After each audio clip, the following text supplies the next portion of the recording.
years in the future, this may serve as a reminder, like a verbal time capsule. Audio treasure meant for the minds that denied in the past, ignoring the signs every time that we ask you to listen. You dismissed us consistently, and now you're living out prophecy. First-hand witness to the times and the miseries. No denying all the signs and conspiracies. We poured our heart out and urged you to listen. Implored you to think, to make the right decision. Laughing aside, you just played the devil's advocate. Every time you heard the truth, you turned the opposite. Rejected anything that's turned against your politics. Convince yourself that you were good by thinking positive. Always the optimist. Are you still confident that ignorance is bliss during the apocalypse? Smack dab in the middle of the storyline. Slap in your face, shift in your paradigm. Switching your mind for the memories you blocked out.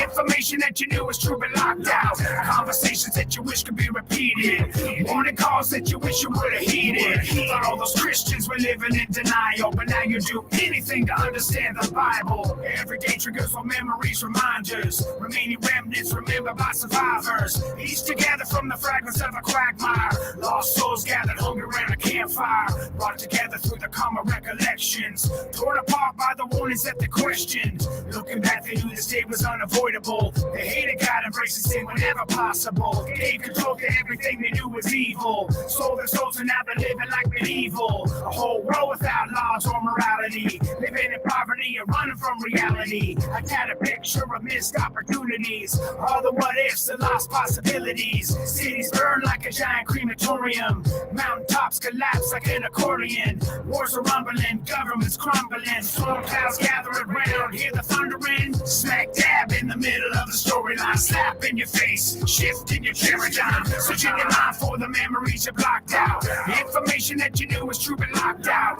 Conversations that you wish could be repeated. Warning calls that you wish you would have heeded. Thought all those Christians were living in denial, but now you do anything to understand the Bible. Anarchy reigns in the streets, in the alleyways. No escape from the pain in the end of days. Left alone with no internet or telephone. Cities are graveyards, crumbling catacombs. Apocalyptic wickedness and pestilence. Epidemics and afflictions, malevolence. No protection, no government or military. Just infections and really full cemeteries. Catastrophes on another level biblical. Miserable when the locust swarm is visible. Turn and run from the state, you knew the outcome. Acting dumb and ignorant and asking how come. A social justice warrior with your politics. Emotional, convince yourself of willing ignorance. Way too late, no excuse can ever save face. And now you're living in a world without a safe space. Smack dab in the middle of the storyline. Slap in your face, shift in your paradigm. Switching your mind for the memories you blocked out. The information that you knew was true but locked out. Conversations that you wish could be repeated. Warning calls that you wish you would have heeded. Thought all those Christians were living in denial, but now you do anything to understand the Bible. What if you're wrong? Well, what if I'm wrong? I mean, anybody could be wrong. What if you're wrong about the great juju at the bottom of the sea?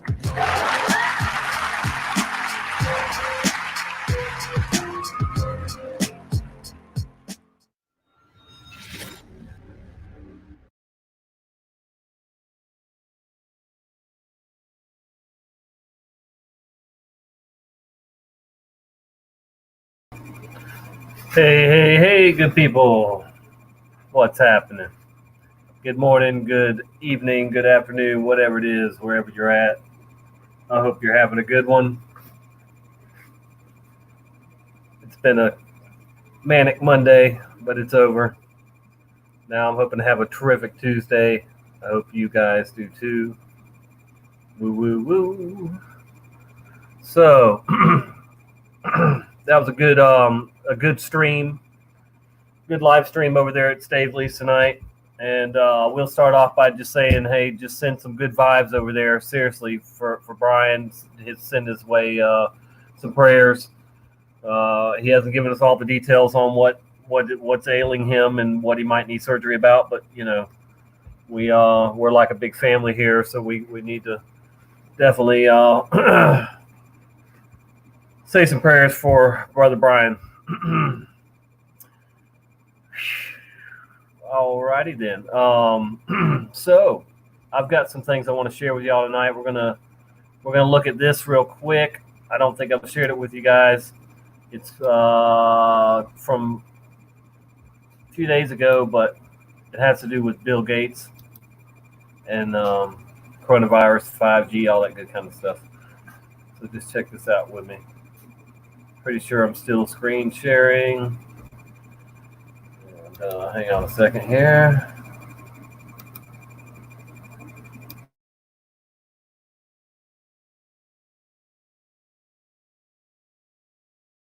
The coronavirus outbreak of 2020.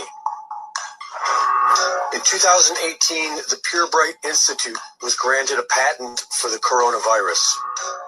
The PureBright Institute is funded by the Bill and Melinda Gates Foundation. On October 18th of 2019, the Bill and Melinda Gates Foundation, along with Johns Hopkins and the World Economic Forum, hosted Event 201, a high-level pandemic simulation in New York City. The simulation, which was held just 3 months ago, was based on the coronavirus. They concluded that it could kill 65 million people and decided the solution was to have a vaccine within months of an epidemic. The same week that the coronavirus makes headlines, Netflix releases the docu-series Pandemic: How to Prevent an Outbreak, wherein the solution is vaccines and the trusted hero is Bill Gates. Meanwhile, the Bill and Melinda Gates Foundation fund Innovio Pharmaceuticals, Inc. to develop a coronavirus vaccine. It's weird, right? Or am I just a conspiracy theorist? What about this? 5G, an emerging technology upgrade that has many countries concerned about its impact on human health. Experts from all over the world warn of the dangers of 5G. In 2018, it was reported locally that Wuhan would be the testbed city for full 5G network operation in China. The article went on to say that it would be fully operational by 2020. And on Halloween of 2019, they turned it on. Scientists warn that 5G causes flu-like symptoms. Interesting? What is also interesting is that when trying to share the link of 5G being launched in Wuhan, Facebook blocks you from doing so. Any questions? There are strange facts surrounding.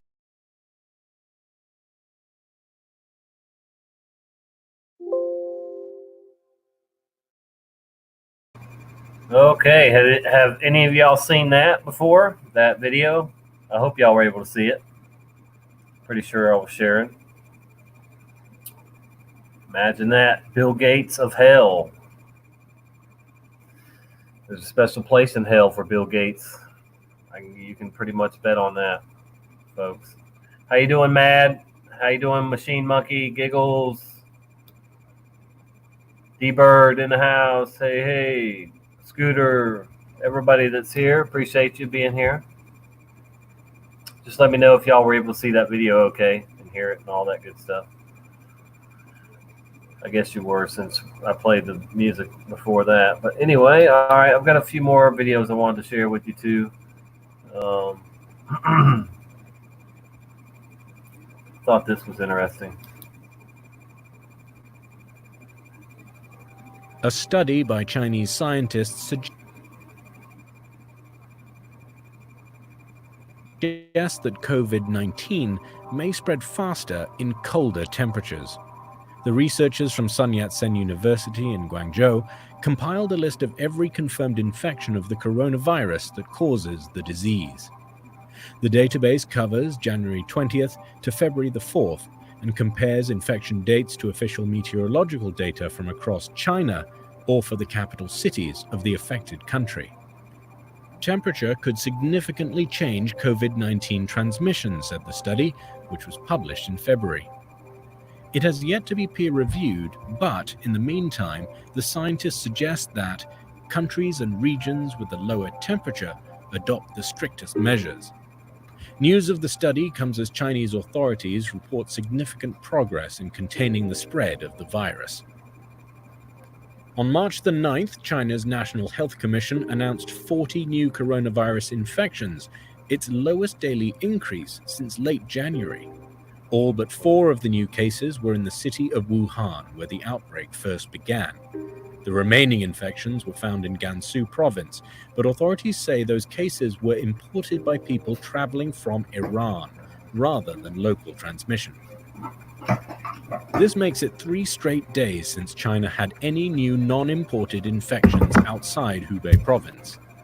But other countries are reporting dramatic spikes in new infections and deaths. Cases in South Korea have surpassed 7,000. Northern Italy has been put under lockdown as officials reported 133 new deaths on March the 8th. And Saudi Arabia has locked down an area that is home to 500,000 people in an effort to stop the spread of the virus. It's the first action of its kind in the Gulf region. So far, more than 230 people in the kingdom have been confirmed to have COVID-19. Such infections in warmer climates suggest that warmer temperatures may not limit the virus's activity. A separate study conducted by researchers at Harvard University found transmissions occur rapidly across a range of humidity conditions, from what's found in the cold and dry provinces of northeast China to tropical locations of the southwest or as far south as Singapore. Weather alone, such as an increase of temperature and humidity as the spring and summer months arrive in the northern hemisphere, will not necessarily lead to declines in case counts without the implementation of extensive public health interventions, the study said. The Harvard study is also awaiting peer review, Harvard. while other experts say that if the novel coronavirus is like many other viral pathogens, then we could be seeing the number of cases decrease as weather gets warmer. But the head of the Health Emergencies Program at the World Health Organization says at this early stage, we should not count on summer bringing any relief. We have to assume the virus will continue to have the capacity to spread, said Mike Ryan. It's a false hope to say, yes, it will disappear like the flu. That's all it is. Bastards. Oh, dear. What's going on, man? Oh, boy. I've had about enough of this virus propaganda, all the lies and hype, and it's just ridiculous, man. It's getting out of hand. All right. So what else was I gonna? Excuse me.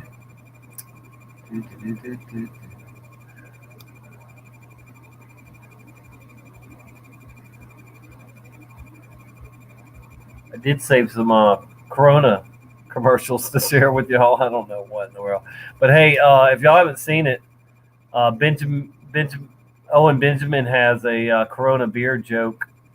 I guess with the flu thing or whatever.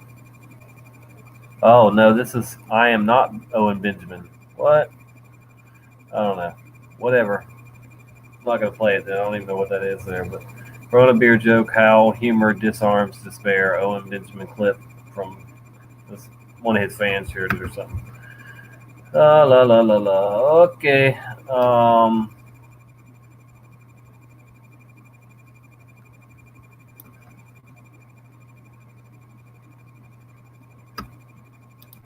Bear with me here. This was a last minute decision to go live. All right, so check this out. The National Guard is definitely being called out in places. Wait, I know this is the latest one here. Not even the latest one actually, but this is the Military Times. More states increase National Guard's role in coronavirus response. New York is jumping on board. There's a few other states. Here's one that shows a Red Cross ship or FEMA. Who knows? Why you can't just call out the military to fix the coronavirus, right? National Guard has been activated in 6 states to help fight coronavirus. New Jersey, this is 7 hours ago, New Jersey to call in the state National Guard to help prevent coronavirus spread. 20 hours ago, Connecticut deployed the National Guard. They'll be deployed. Florida National Guard, I guess, here in my state, being called up.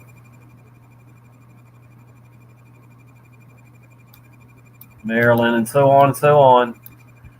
We're going to end up in a lockdown, martial law type deal, and then they may just go, oh well, you know, we need your guns, like they did after Katrina. They went door to door after Katrina and took guns from everybody, even poor little old ladies that lived alone, whatever. They didn't care who you were. You had a gun, you were dangerous. So, if you're not willing to take a vaccine, you're dangerous too. Ooh, I'm very dangerous because I will tell them exactly where they can shove that vaccine, and they're not going to like it. National Guard brings home 8 Montanans from infected cruise. Folks, let me tell you, I don't care if the cruise is free. I think it's very foolish to get on a cruise at any time, period. I'm not even talking about just now, but cruises are where you catch crap from people. I don't know. I don't see the big deal in being stuck on a cruise ship with a bunch of people you don't know.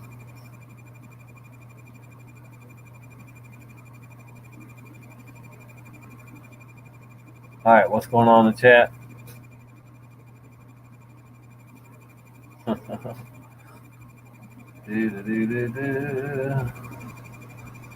was kind of So what's up, Mad? Do you want to join me, Scooter? If you're still in here, did you want to join me? I'll put the link in there one more time if somebody wants to join me, and we can talk about the flu. We could talk about Mandela effect, anything. You know how I roll. We're easy. I'm easy. But there's the link if somebody wants to join me. And I have a few videos saved here on the globe, how they make the globe and stuff like that. I want to watch a couple of them just to see what they say. Of course, I believe in flat Earth, or at least the non-globe shaped Earth.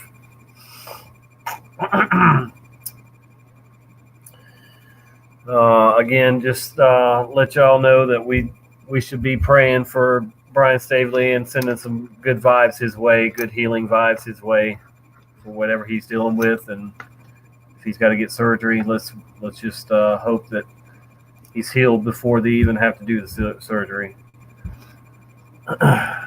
And I think we have Mad Pie in the house. Let's see. Do we? Hey, brother man, how you doing? Hey, Tommy. Good, mate. How are you? That was a good stream over there, wasn't it? Yeah, brilliant, mate. Yeah. Did you see it got shut down? Fucking YouTube fucking canned it. The one we just left? Yeah, they fucking canned it due to fucking policy violations. Oh man, well, did you see my video earlier that I put out? I got a notice from YouTube saying that they're because of the coronavirus, they're going to let AI do most of the judging whether your video is going to be on there or not. And they said that videos will be taken down even if they don't violate their policy, just because AI is more strict than they are. They're human people. But yeah, it's crazy. I think AI is already watching us, mate. Well, but what they're saying is they have people that watch over the AI and do the same job the AI does too. Checking on videos that are being uploaded and everything, and so now they're saying, well, you might not even get yours on there because AI is strict. Yeah, I really don't even think that there's actual people watching, mate. I think it's all AI now. Yeah. I got you. Yeah. Because I've seen videos get pulled. I've had videos pulled down. Fucking when I've been making them, they just turn me off. Yeah. And people will play like 5 seconds of a song, and all the video gets removed straight away. That can't be somebody fucking pushing a button. That's AI. You know what I mean? Right. It's already happened. Maybe they're always trying to discourage us, mate. You know what I mean? While this shit still exists, fucking we have to. So I'm gonna try not to swear because I swear too much. So if I get upset, I'm gonna say puck. All right. So. But yeah, we just have to keep going. You know what I mean? While it still exists. Yeah. I can't ban everyone. You know what I mean? And more people just need to start channels too. You know, more people, new people. Everyone start a channel. Yeah. Seriously. Yeah, because it already seems like there is a new hunger by a lot of people to dive down these rabbit holes that we've already been down, and I love that. I want to see more and more, people just seeking. We've seen growth, man. We've seen more. There's more and more people doing live streams. It's good. People who care. I'll tell you one group of people. There's a big group of people, mate. They're the constitutionalists. The ones who do the what's it called? It's like what do they call it? The audits, constitutional audits. So the auditors, they're called auditors. Right? Auditors, yeah. Yeah. They have huge followings, man. Thousands of people watching. When they have live streams. If we can get a few of them over on Brian's channel, you know what I mean, and we can all link up, man. I reckon things could change. You know what I mean? They can't stop us all, man. Right. Well, I mean, there's at some point, I do believe that prophecy and the stuff that is in prophecy is going to take over. And yes, we can do our part by always being the bright light of good, in the situation.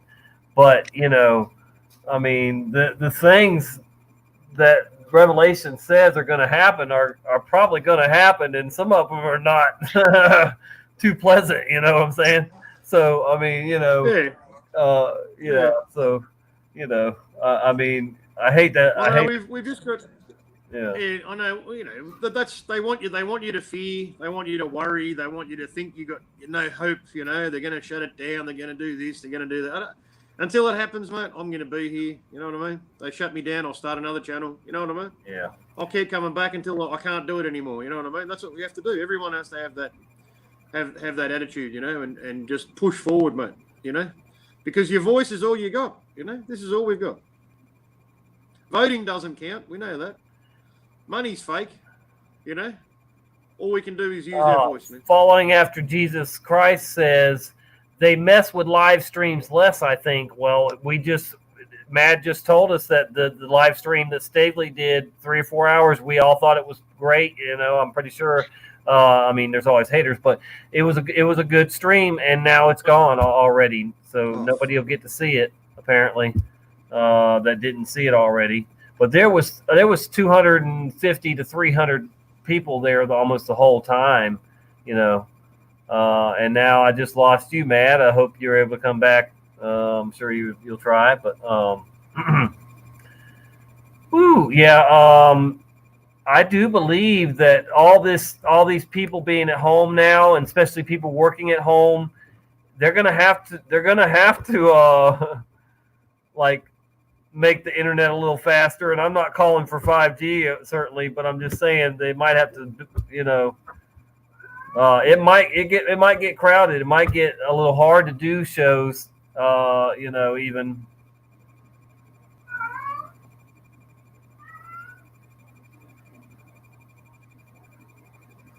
So you think it'll show anyway, his show? I mean, he can always keep it and re-upload it or whatever. But and that's the thing too. If you do get if your show does get taken down, your live stream or whatever, you can find out what particular part of it got you in trouble, and then you can take that, leave that off. I did that with one of my streams. My whole stream was good. They gave me a copyright claim for the last 5 minutes of it, and so I just took that part off and re-uploaded the rest. My cat is in heat, so y'all are gonna probably hear her meowing a lot, but she knows better than to just be hollering. Missy, hush. Go to your bedroom. Go. I just kicked myself out, man. Sorry. You kicked yourself out? Yeah. Right. I pushed the wrong button, man. I'm an idiot sometimes.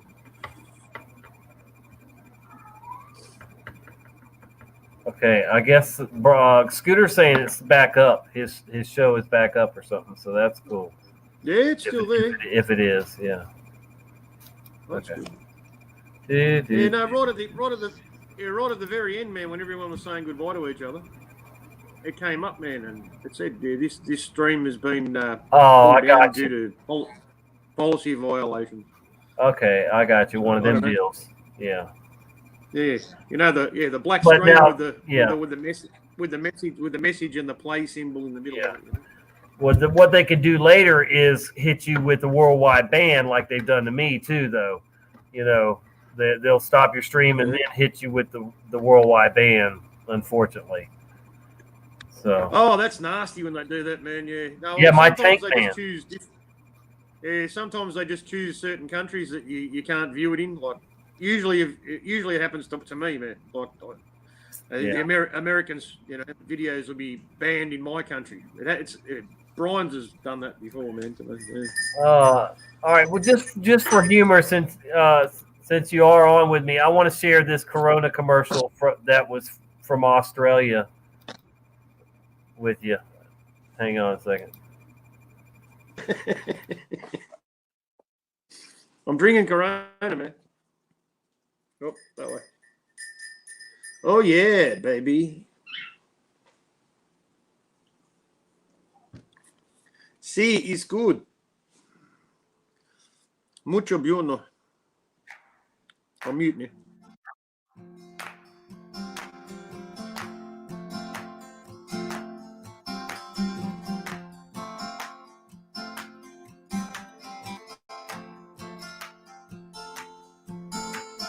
Here we sit now, watch the sinking sun. Think of all the roads that we've been down. A time may pass us, we won't mind. We got our bags and we got our rags, oh, we're doing fine. Yeah, we're doing fine. We will talk about all our good times. No, there's so much more that we're gonna find.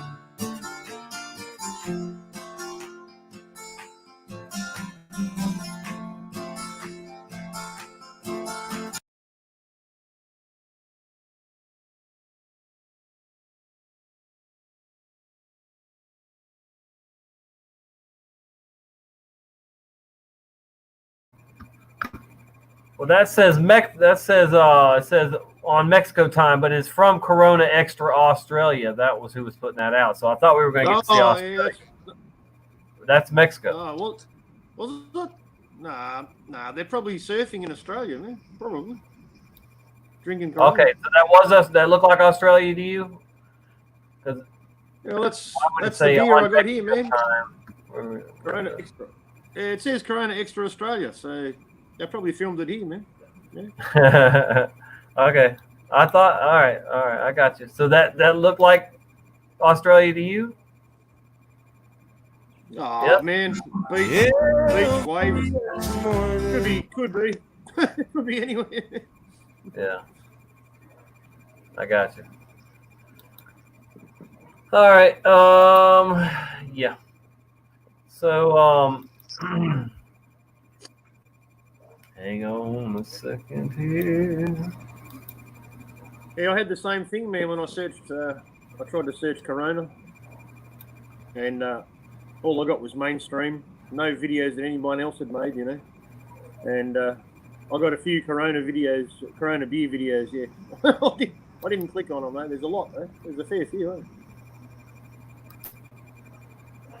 All right. I want to watch this video on globes. It says all globes are wrong.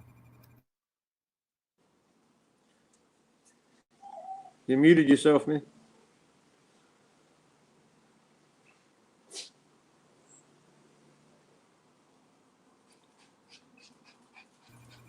Yes, I know. Yeah, you're back I know now. I did.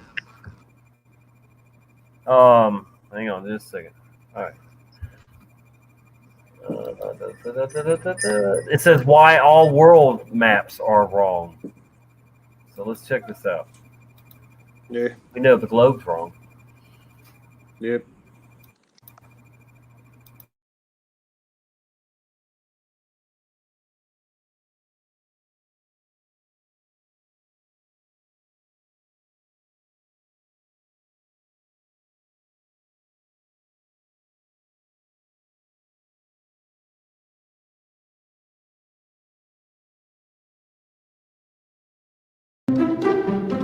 All right, here we go. If I want to turn this globe into a flat map, I'm gonna have to cut it open.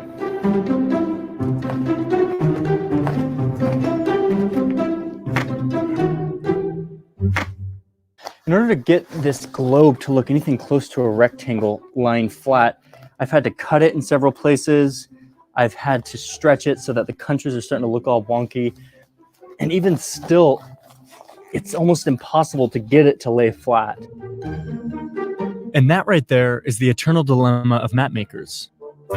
The surface of a sphere cannot be represented as a plane without some form of distortion. That was mathematically proved by this guy a long time ago. Since around the 1500s, mathematicians have set about creating algorithms that would translate the globe into something flat. And to do this, they use a process called projection.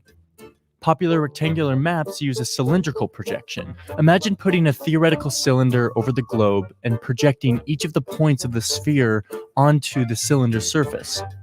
Unroll the cylinder and you have a flat rectangular map. But you could also project the globe onto other objects, and the math used by map makers to project the globe will affect the way the map looks once it's all flattened out. And here's the big problem. Every one of these projections comes with trade-offs in shape, distance, direction, and land area. Certain map projections can either be misleading or very helpful depending on what you're using them for. Here's an example. This map is called the Mercator projection.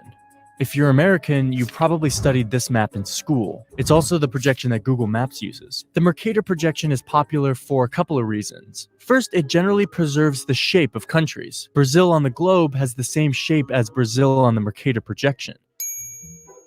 But the original purpose of the Mercator projection was navigation. It preserves direction, which is a big deal if you're trying to navigate the ocean with only a compass. It was designed so that a line drawn between 2 points on the map would provide the exact angle to follow on a compass to travel between those 2 points. If we go back to the globe, you can see that this line is not the shortest route, but at least it provides a simple, reliable way to navigate across the ocean.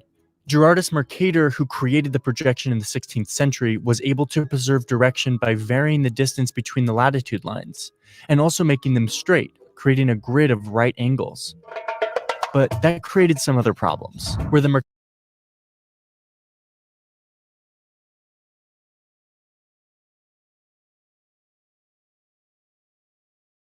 What do you think of that so far? Yeah, it's sort of ruining the globe, isn't it?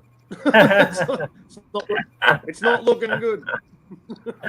You see how that line curved? You know, that was funny with the ship. You know. Oh yeah, I was laughing at that, man. Yeah, I know.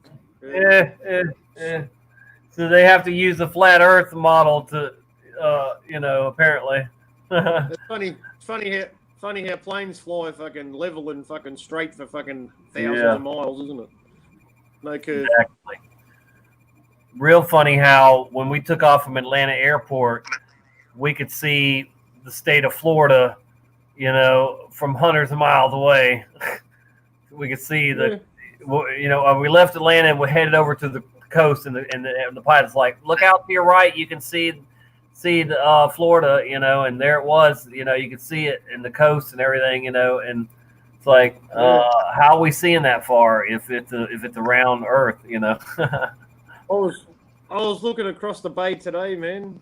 I had to do a delivery that was on the other side, and I don't know how far it is in a straight line. It's probably not that far, maybe 20 miles, maybe, But I tell you, it didn't look. You could see everything, man. You could see everything. You could see windows on the buildings. It was crazy, man. Crystal clear blue sky, Yeah, man. It's a mirage. Definitely flat. 100%, man. You just smoking too much weed. But I've seen further. I've seen like 50 miles, man, across the bay, and I can still see the buildings. They're small, but you can see them, man. Yeah, don't they say that's a mirage or something? Yeah, they did. Yeah, they did before. Yeah. Oh boy. Yeah. But a normal mirage is upside down too. So right. Whatever you're viewing should be upside down. That part. If it's not upside down, it's a superior mirage, which isn't what they called it, So yeah, they're talking out of their ass. All right, let's finish this up. It's only a few more minutes here. All right. Yeah. Go. Mercator fails is its representation of size. Look at the size of Africa as compared to Greenland. On the Mercator map, they look about the same size. But if you look at a globe for Greenland's true size, you'll see that it's way smaller than Africa. By a factor of 14, in fact. If we put a bunch of dots onto the globe that are all the same size, and then project that onto the Mercator map, we will end up with this. The circles retain their round shape, but are enlarged as they get closer to the poles. One modern critique of this is that the distortion perpetuates imperialist attitude of European domination over the southern hemisphere. The Mercator projection has fostered European imperialist attitudes for centuries and created an ethnic bias against the Third World. Really?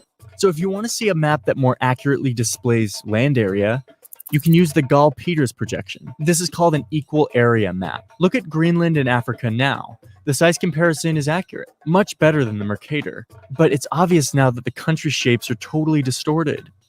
Here are those dots again so that we can see how the projection preserves area while totally distorting shape. Something happened in the late 60s that would change the whole purpose of mapping and the way that we think about projections. Satellites orbiting our planet started sending location and navigation data to little receiver units all around the world. Today, orbiting satellites of the Navy Navigation Satellite System provide round-the-clock, ultra-precise position fixes from space to units everywhere in any kind of weather. This global positioning system wiped out the need for paper maps as a means of navigating both the sea and the sky. Map projection choices became less about navigational imperatives and more about aesthetic, design, and presentation. The Mercator projection, that once vital tool of pre-GPS navigation, was shunned by cartographers who now saw it as misleading. But even still, most web mapping tools like Google Maps use the Mercator. This is because the Mercator's ability to preserve shape and angles makes close-up views of cities more accurate. A 90-degree left turn on the map is a 90-degree left turn on the street that you're driving down. The distortion is minimal when you're close up. But on a world map scale, cartographers rarely use the Mercator. Most modern cartographers have settled on a variety of non-rectangular projections that split the difference between distorting either size or shape. In 1998, the National Geographic Society adopted the Winkel triple projection because of its pleasant balance between size and shape accuracy. But the fact remains that there's no right projection.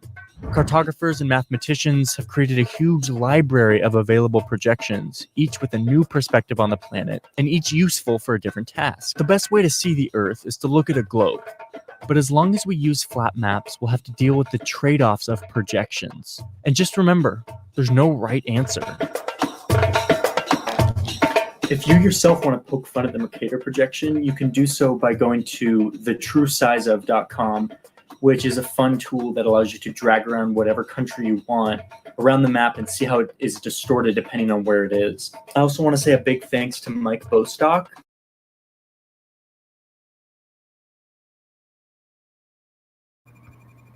Wow. Crazy stuff. It's all bullshit, mate. Yep. Yep. No doubt about it. Fake. It's fake because it has to be.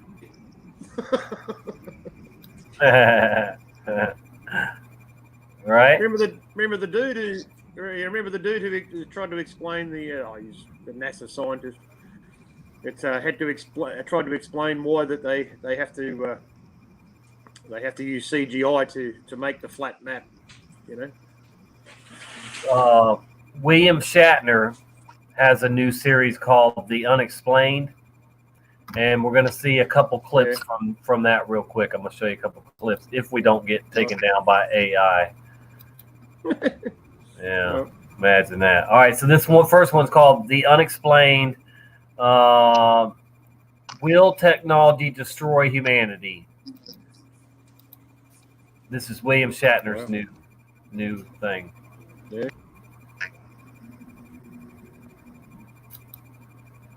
Probably an ad. Yep. And I'm gonna mute my side.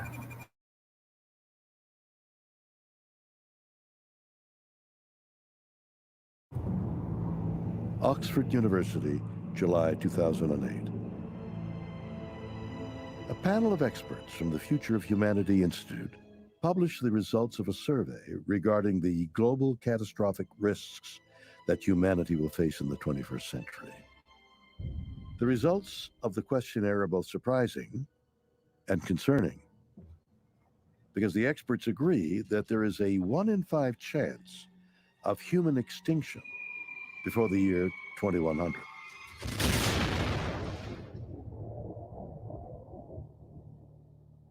At the 2008 Oxford Conference, participants considered nanotechnology, artificial intelligence, and war to be the 3 categories that were most likely to bring about such an event. Personally, the one that keeps me awake at night is the unbridled development of artificial intelligence.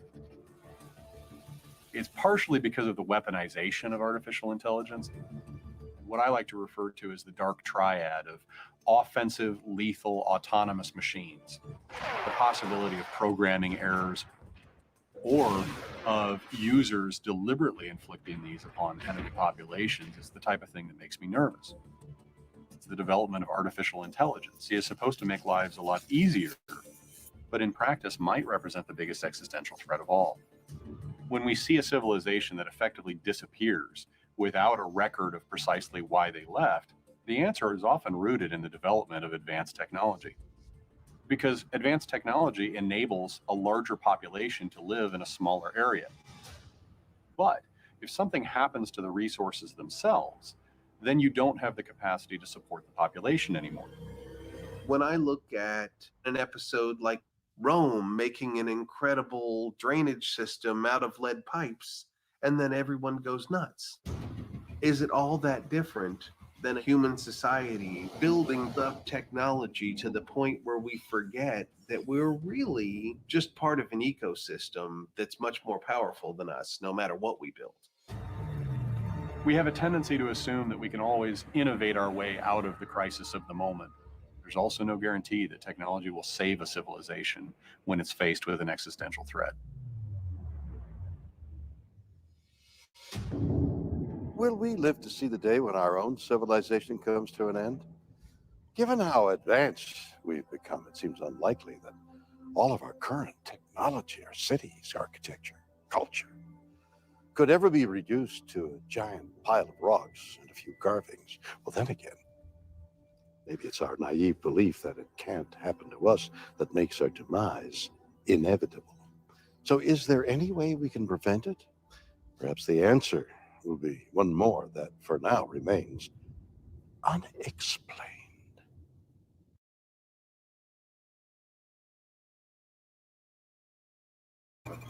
Unexplained.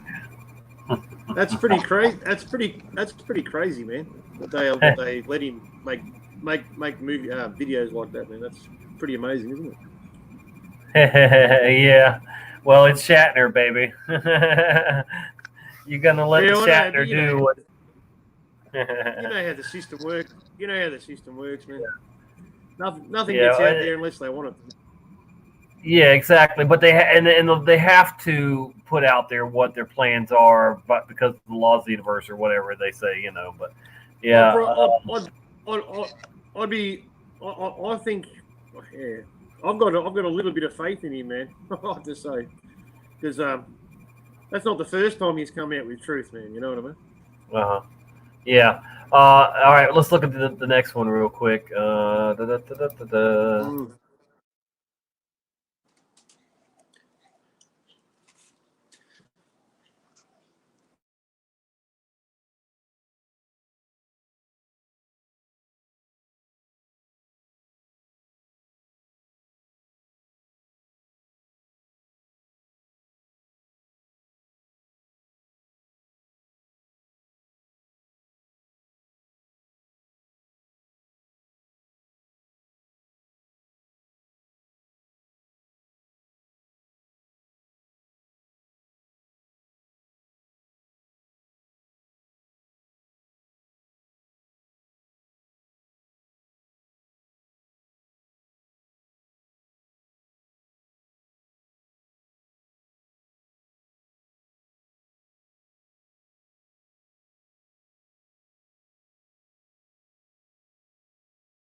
This is the kind of stuff that's happening now that there's more people at home working online and all kind of crap.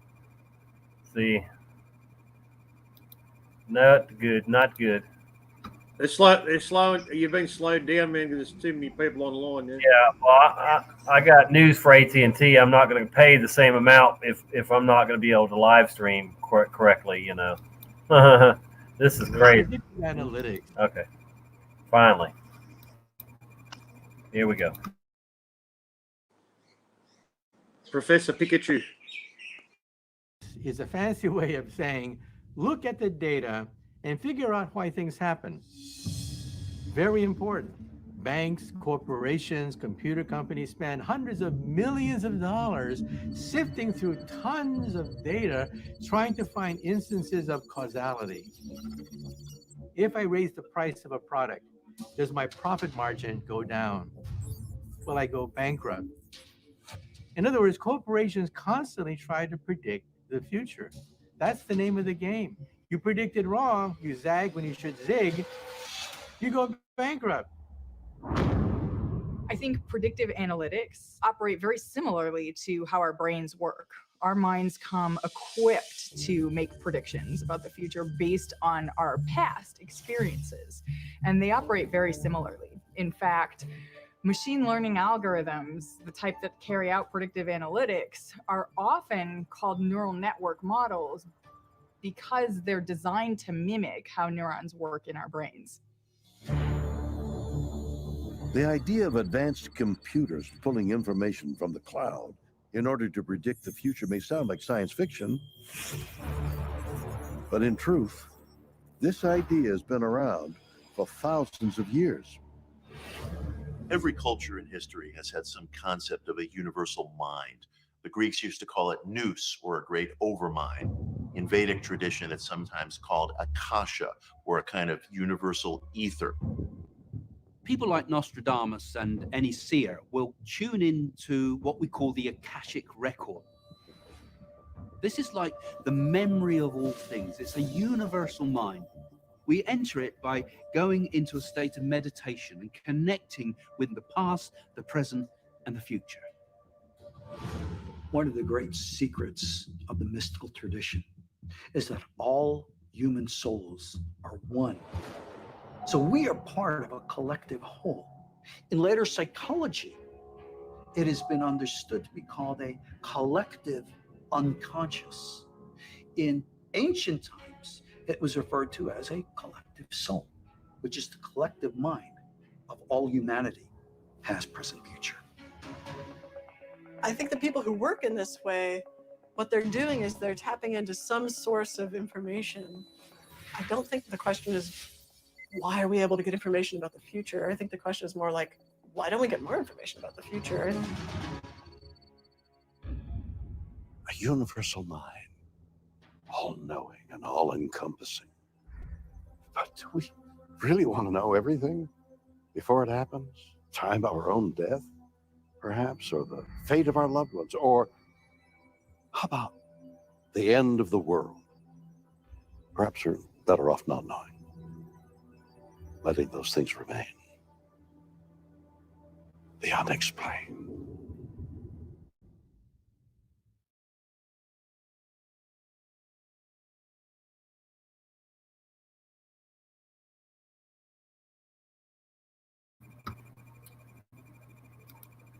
Wow. What do you think about that? Yeah. My girlfriend is just telling me our supermarket is empty. There's no food. Wow. Well, I live close to the interstate, and I think people are coming from Alabama, Mississippi, the nearby states, and we're pretty low on stuff now too. Look what our brother Nakita is. Hang on, I'm gonna get that name right one day. But did you see what he's? Nachi. Yeah. Nachi. Yeah. Yeah. All right. Did you see what he's putting in here? You talk about there might be all these people arrested. It could. What he's saying. It's like the apocalypse is really happening, and the evil is being,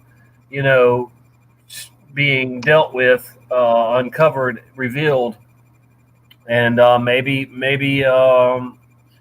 who knows? Maybe there is a something going on, a revolution of some sorts, and all the evil people will get locked up. Yeah, they're creating the panic, man. They're creating the fear and the panic by not restocking the shelves, man.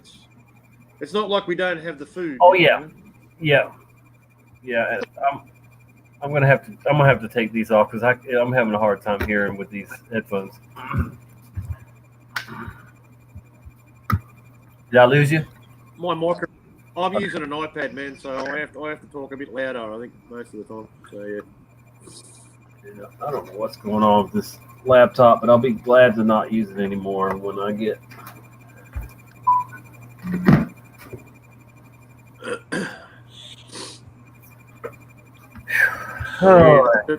So the fear, the panic, the lack of food in the supermarket. It's all real. You know what I mean? And the new laws and the lack of freedom, and that's real. You know what I mean? But we don't have to fear. You know what I mean? The fear isn't going to help us. People need to rise above it, man. You know. I think it's a test, man. They're testing us. Says, where is everyone? I believe everybody's sleeping. We normally have more people in here, but it's okay. But that's really interesting. I would love for us to all to be able to manifest something like that, where the evil elite just, they all get revealed and put away, or whatever, dealt with. And I think there's plenty of people in some of even our own community that could do a better job, in political positions, if you will. I don't even want, we wouldn't even run it like that. But, I'm just saying, I mean, certainly if it hits the fan and all these evil people are taken out, then we will figure out a way to rise together and get things done as a community, and hopefully we would do it better than the corrupt evil people have for so long. And we've just let government get too big, too out of control, and too powerful. We're to blame. We the free, or we the people that think we're free, are to blame for just allowing so many people who don't have our best intentions in mind to come in here and have an evil agenda and make it happen. These people have been ready for this for a long time. They've been preparing for a situation like this. They're always looking for a good opportunity to have chaos and then control out from the chaos and take way more of our life. Government's mind control, but it's also control. It's also control. Don't forget the control part. That's what it's all about, man. It's always has been. And because we're so in the system that we live in, we're so reliant on it. That's the trap. Everybody relies on the system. They rely on money. They rely on services. They rely on the supermarket chains. They rely on the food supply. No one's, unless you're self-sufficient and you can live without the system. Most people are, they're going to be in big trouble, mate. Yeah. Whoops. I'm 6 minutes past medicating, so I do need to medicate. You better do it, mate. Don't miss your appointment. and I've just got, I almost feel like I could just rant about a few things, but I feel strange at the moment. It's like I almost wish our brother would come on and we could hear more of what he's thinking is going on with that, because I'm gonna tell you right now, if we should all just meditate on that or think about it. If we are able to manifest things, if we did manifest the word residue right into the Bible because it's in there now, and it wasn't in there before, then we need to seriously think about trying to manifest Hillary Clinton and Bill Gates and all these evil people, being taken out for once and for all, and giving us some hope to bring back real freedom for the whole world. It's freedom will only come if enough people stand up to the system, mate, and tell them we're not going to take it anymore. You know what I mean? That's the only way it'll happen, mate. But unfortunately, most people are cowards, mate. That's the problem. As Brian says. I think my cat is delirious. She hasn't been sleeping now. She's in heat, and she's normally somewhere laying down going to sleep, and now she's running around still like she has all day long, going nuts. Oh boy, yeah. Sorry to bother y'all with that, but hey, there's the link if anybody wants to join us. Anyone wants to jump in? I'd love you, brother. I'd love to talk to Sasso if he wants to jump in here. Yep. So anyway, yeah, I didn't really have any Mandela stuff put aside to talk about tonight, and this was, like I said, a last minute show too.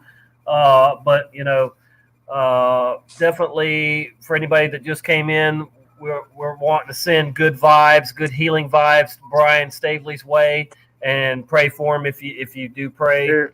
But otherwise, just send good healing vibes his way. I think okay. We got Suso that just you manifested that right in there. You said hello. He did too, man. I wasn't going to do this. Hey, well, we appreciate. Carmen said, "Hey, I want to talk to." I'm in. Let's go. Good to see you What here, time mate. is it? Welcome. What's up, brother? Good to have Time you. is only a concept. Time's only a concept, so it doesn't exist. It's not the time I was worried about. It's my slurring. No, you're slurring. A little bit. That's my job. That's my job. Don't worry, I'll Yeah. get that covered. Oh, good. So I'll do this. You do that. Oh, you're drinking Corona. I'm drinking. Yeah. Mate. Yeah, bloody oath, mate. Buddy. No fear, mother. No fear, mothers. What's going on, guys? Laugh in the face. We're here. Yes, we're here, We're here. and it's good We're to have here, you. and we're drinking beer. Mm.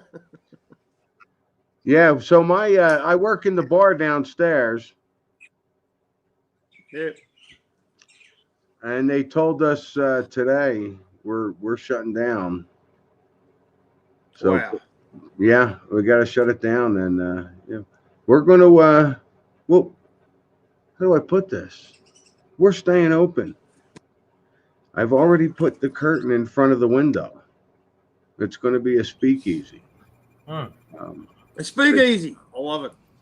Yeah, bring it back, mate. I love it. I mean, I don't know how this is going to work. I don't know how it's going to pan out. I'm excited about this, man. I've been looking forward to this crap my whole life. I'm ready for this. This is what I was built for. Yeah. Yeah. That's why I'm here. How long? I mean, How long if have we you read half the book I wrote, you'd see that I died. I'm still here. I'm supposed to be here. So. Yeah. How long have we been talking about this shit though? We knew it was coming, mate. We've known it was coming for 10 years. Yeah, but how? I've been yeah, talking but, about it for 10 years. but do you really believe it? Because we're always told it. It's like we're all here it comes, waiting, and now it's like, whoa, here it goes. This is real. Not the virus, but it's real because what's happening out there is real. The sheep are controlling it. Yeah, that's right. Exactly. They're in so much Exactly. fear. We got no Yeah. leg to stand on. But we're Yeah. gonna go ahead and serve to the I locals. really believe. What's that? I really believe this is a test to see how far they can push people. I But thought it's also a test. Yeah, it's also a test to make people, or the authority loving sheeple, to test them to see to prove, or what'll happen. What I believe is going to happen is that they'll say the numbers are going down, everybody's recovering because of the government measures and because we restricted everybody to so many people meeting in groups, and all the bullshit laws they brought in and all the quarantine. They're going to say that the government, we saved you, we saved you, and all the sheep will go yay, and they'll all cheer. You know what I mean? That's all this I is. don't and think. everything Listen, will go back to normal. most of the people I run into aren't buying it. Most of them. Some of them are like, ooh, I don't know, and I try and keep my opinion to myself. Yeah, but for everyone that we run into that doesn't, there's probably 2 or 3 that really are buying into it. So that's the thing. See, even if we look at it like in a biblical stance, there's going to be more people that fall for the mark of the beast if it's real than people that won't. So you can't we might be seeing a few people that are saying they and I've talked to some people that act like they're on the same page as us, but they're really not. They might be for a minute or two, but they don't. They're still in the end buying into most of what the mainstream media tells them. The government. So it's sad but true. Yeah, I haven't run into that yet. Yeah. We're just. I'll be interacting with people because we're gonna keep it going, see what happens. Not buying it. It's just like I'm loving it. I'm so glad that's happening. Yeah. Well, the swine flu, they tried this in 2009 with the swine flu, and they would have loved for it to work back then. I even bought masks back then in 2009, and I had them for years after that because, it wasn't no use in buying them in the first place. But, I found out some things that Alex Jones didn't know, and I called him and shared some things with him. This grant, I don't listen to him now, but this, back then, 11 years ago, and immediately after sharing with him things, I felt targeted for a couple years there. So, and then that helped me wake up to him being not, not what he, makes himself out to be. But yeah, he had people, worried about the swine flu back then, and they were trying to hype it up and make it happen then. AIDS, the same thing. I mean, it's just they've been trying to do this over and over for a long time, make it work. And now it seems to be working all of a sudden for them. So they're surprised and they're trying to, figure out how they're going to work this thing, or whatever. But I definitely think they're going to try to take advantage of it working so far, and they'll try to vaccinate, as many people as they can. Don't take that vaccination. That's bullshit. Don't do that. Oh my God. I mean, and then if you don't take it, you go to jail. And then according to now, see, this is okay. I don't know if I want to get how much I want to get into. They better build more jails, man. There's a lot of people aren't take it. No Christians will take it. They'll have to kill all the Christians. Man. Well, that's what I'm hearing, and I'm hearing it from a good source. I might talk to them live tomorrow. We'll see. About if you don't take the vaccination or the chip or whatever, if you don't take what they're going to give you so that you can eat, then you go to jail. And 10 days after that, you die. I'm saying bring it. I mean, I don't know what happened, but I'll get into that later. I don't know enough about it, but I mean, I don't get it. That's just bullshit. We've always been controlled with fear, mate. Always, and the fear of death is the biggest fear, isn't it? It's public speaking, I think. So we already got that licked. No, that because we're not. We know we're spiritual. We're spirits inhabiting the human form. Yeah, and this is all part of the plan. And I'm ready. I don't know what it is. If it's a test, it's to see how far they can go. Mm-hmm. Yeah, I think it is. I think and it's like a test Matt was saying, it's if they're testing this, and I was thinking about this. Wow, how far will they take the test?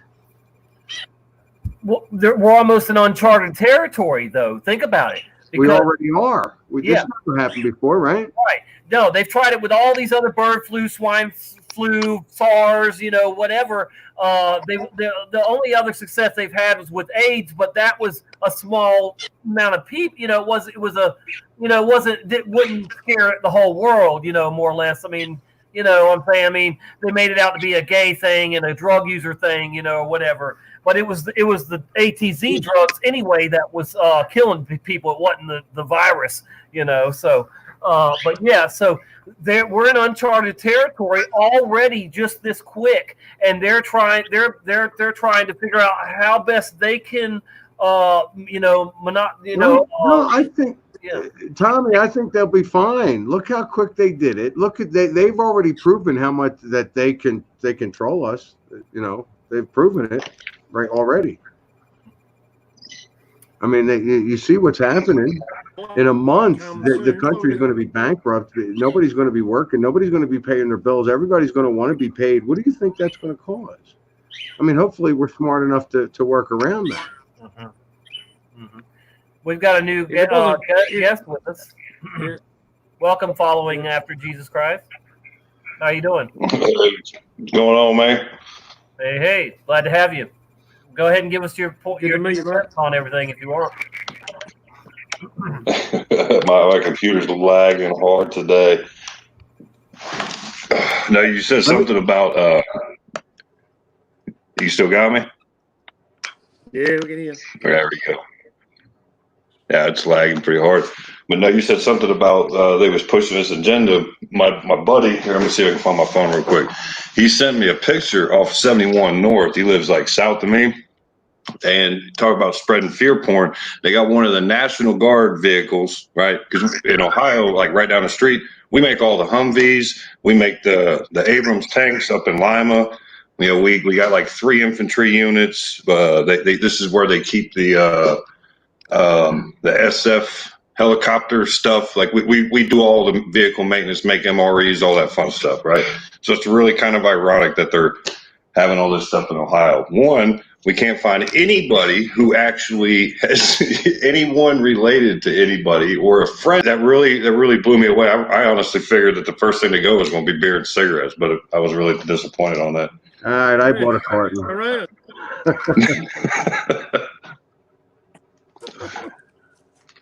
Oh, let me see if I can find it. It gets so, like they stencil on there, Corona quarantine team, and it's one vehicle with a private driving it.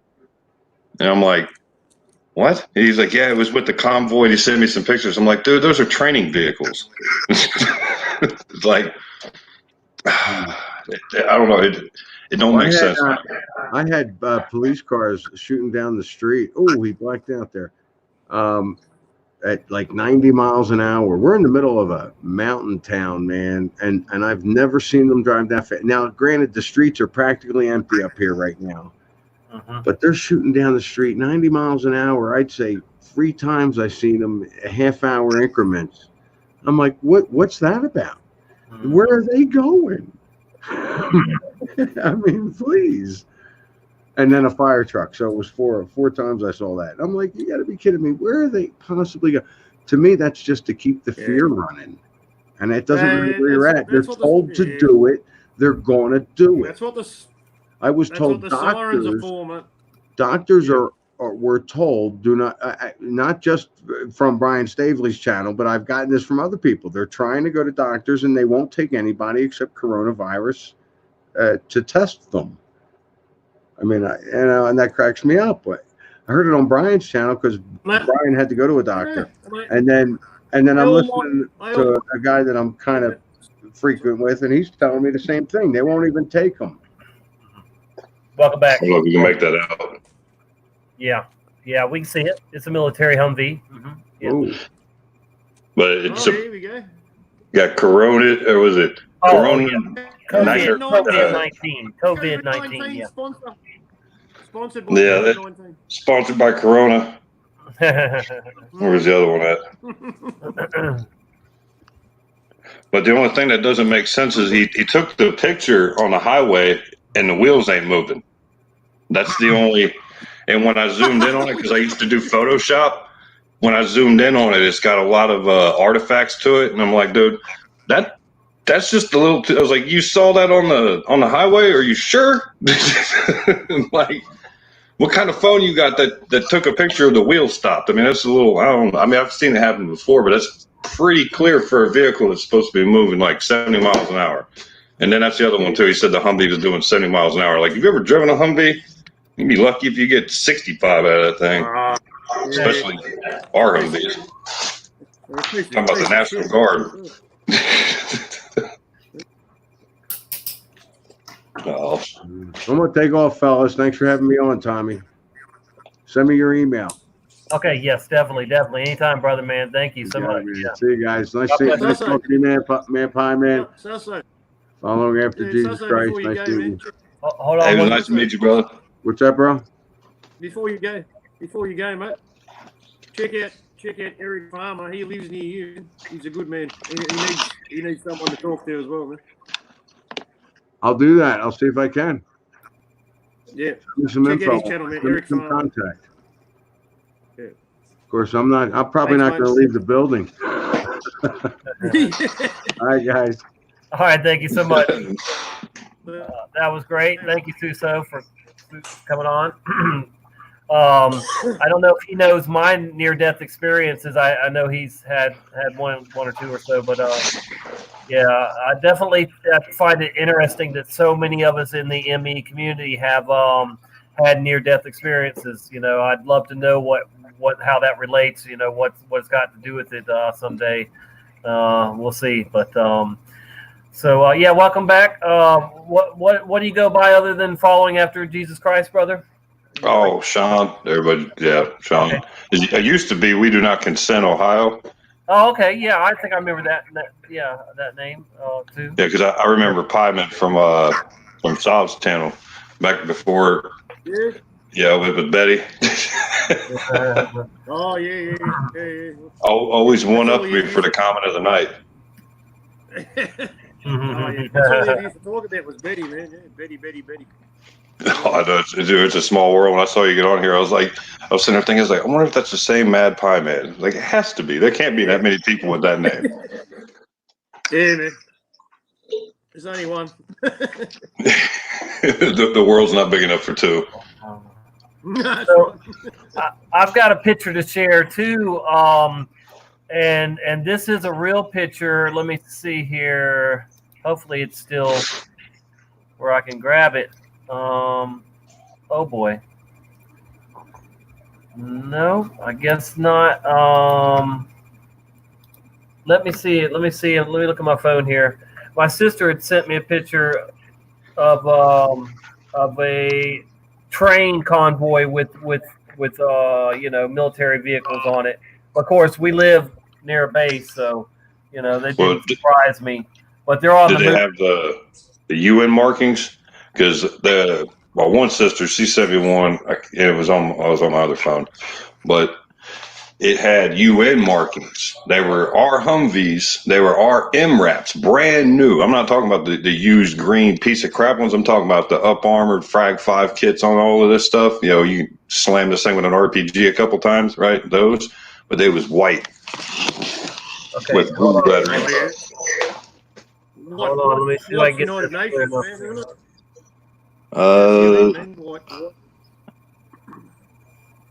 See something those on the train there? Can y'all see it? Yeah. Yeah, that's Okay. yeah, There's a that's- medical that's- one. Hold on, let me get a little closer too. Yeah, there's a bunch of them on there. There's a medical one there. They're on a train. Yeah, that's UN, man. They're moving that shit in. Yeah. Yeah, let me look a little closer myself and see what. No doubt. But yeah, there's definitely a bunch of them. I mean, all kinds of different vehicles. And one of them looks like a box truck. Yeah, that's kind of strange. I don't know, but yeah, who knows? And Can you make out any markings on the back left of any of them?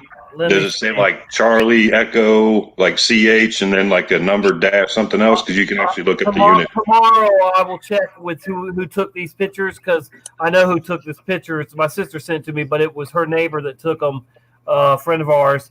So I'll see if they took more of them and try to see about that, because even though I live near a base here, we don't normally see that on our we have a lot of trains come through here, but we rarely ever see anything with military on it, even though we're right here at Pensacola NAS, and that. But we're mainly for naval flight, so we don't have. Yeah, you don't get ground vehicles. We don't even have a big National Guard, here. Not, they don't have much here, as far as that goes. But yeah, so we're a Navy town, but but then you do have Eglin Air Force Base that isn't far from here, and that's certainly a big base. But Chris said something about brand new UN vehicles at port being shipped out someplace. That was last year. But yeah, this Someone was had today. pictures. That picture I showed you, I was today. Definitely. So I'll find out tomorrow more about that. I think that was Iowa. Iowa actually has like UN people at the like they have like their own little plot of land and kicking people off of it. And then like a guy went in there with a camera, and then they got arrested for it, which is stupid because they claimed it was their territory, which is kind of creepy. There's been videos made for years about convoys of, well, not convoys, but trains full of armored personnel carriers and right, going crossings. That I've been seeing it for years. And even supposed Google Earth pictures of United Nations vehicles. All like on the border of Mexico. I've been saying that for a long time. So. If people knew how many drones there are above us, every state and every, oh my goodness, man, they see everything. You know, it's funny because when I was in Iraq in was it 2008, 2009, they gave us these green laser pointers, right? And all we ever used to do with them was light cigarettes with it. Like, you know what I mean? Because it was like a free lighter. And that when they gave it to us, they told us, they're like, hey, whatever you do, don't point this straight up. And we're like, what? Like, why not? And he was like, well, you could down a UAV with it. Like, really? And he's like, oh, I'm serious, man. He's like, you could down a pilot or something like that. And it's like, yeah, Roger that. As soon as you turn a corner, you give two privates something to say, whatever you do, don't push this button. You know they're going to push the button. You know what I mean? And we're sitting there, we were pointing them up at stars and all kinds of stuff. But yeah, that was another one I thought was weird. Was when we first got there, we had a sat phone and it didn't work. Like, we paid money for this thing, so we didn't have to pay extra money to call home, right? And it didn't work, and we took it to the comms guy, and he's like, the balloon goes up in 2 weeks. Well, what does that have to do with my satellite phone? He's like, it'll work in 2 weeks, dude. Wow. He's like, it'll work in 2 weeks. I just didn't get it. I'm like, The settling. Yeah. Settling. That's why they use so much helium. They use, NASA does, I guess. But have you heard they said that the moon is full of helium and they're wanting to mine it now, apparently, someday. Yeah. And there's a car floating around, a Tesla flying through space, too. Yeah. And Andrew Biagio and Obama both teleported to Mars, if you believe him. Oh, boy. I mean, I still think the QAnon thing, they're still pushing this. And if there's anyone who's into QAnon, I don't mean any insult. No, come on. I think most of us are smarter than that. I'm hoping so, because this is what I noticed, right? Alex Jones, right, in 2015, 2016, just started pushing home Trump. And then before QAnon, what was that with the frog? Pepe the Frog, right? And they was pushing the Pepe the Frog thing. And then right before that was the quote unquote anonymous, channel that just popped up out of nowhere on YouTube, which is definitely CIA. Well, they actually tricked some people with that, right? So then they move it forward with the Pepe the Frog thing. Then they start seeing some real world action, right? And they're like, holy crap, we can totally mess with people with just YouTube, right? And this is before there was all the censorship, right? So then along comes QAnon, right? And starts saying all the things that we had all seen on YouTube or, the darkest corners of the internet, all the conspiracy theories all rolled into one, telling us what we want to hear. And we have a savior. We have a guy on our side. We have an inside man. His name's Donald Trump. He was brought up for this one. Like, you got to be really? And he's a Christian, but he supports Norman Vincent Peale. Trump ain't doing shit for us. That's for sure. Well, I feel for you over there, brother. If it makes you feel any better, the same idiots running your country are the same idiots running ours into the ground too. Oh yeah, 100%. Yeah, 100%.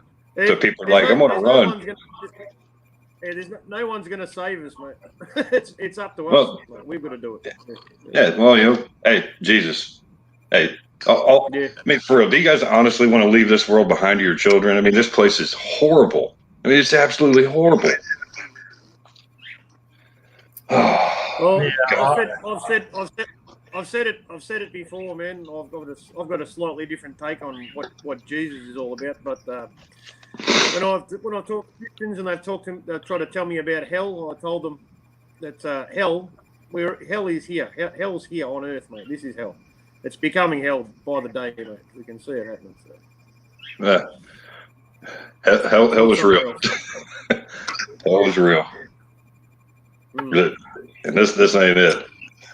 But that's just my conjecture on that, because I drowned 3 times, and then I OD'd twice, and on the second time, it wasn't like the first 4 or the first 4 times I kind of blacked out, and it was like endless pain.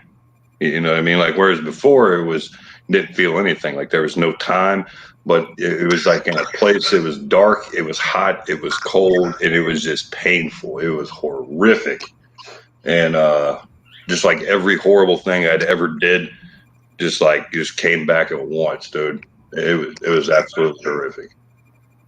And anyway, how about them Bengals? Because Cincinnati ain't ever won a game since we had Ickey Woods, and that was like the last time I ever watched football. Was there a crowd? It's funny. My bad. I didn't even know who was going to be in the Super Bowl till the day of the Super Bowl. I didn't know either team. This last one. I'm talking about the Super Bowl. Oh, right. Wait a minute, they still play. They still play the foosball. Yeah. Toe ball. It's toe ball, man. I thought they had robots playing it by now. Oh man. I think we've got a lot of people in chat, Tommy. When they go through some comments, mate, say hello to everybody. It's hard to hear. It's hard to hear you, brother. Is your mic volume down low or something? Because I've never had any problem hearing you before. But it's like I don't know. I'm wanting to get. Oh fuck! What do I do? I mean, I can crank up my volume, but it might bleed over if I do. But Yeah. thanks for being here, everybody. Fam, Don, all you good people. Michael, good to see you, folks. So yeah, I guess you're gonna. Are you just popping in and pop back out, or I don't know, Matt or what? But you there? Yep. Let's see. Yeah, can you hear me? Yeah, it is better. It's definitely better. Better? Yeah. Yeah. I got a cover on the iPad, so I just pulled it back a little bit. It Okay. covers Awesome. the microphone. Yeah. Awesome. All good. Oh man. Yeah, I was saying you get a lot of people here in chat, man, and a lot of good friends of ours. You want to go through a few comments? Yes. Go ahead and read some, and I'll highlight some too. Yeah. Let's see. Let me get a banner. Hello to me a long time. Let me get a banner going too, and I'll probably make a new one for Brian too. Of course. Let's do the shout out to Brian with that one there. Yeah. And then I'll make one. Please pray for Brian Stavely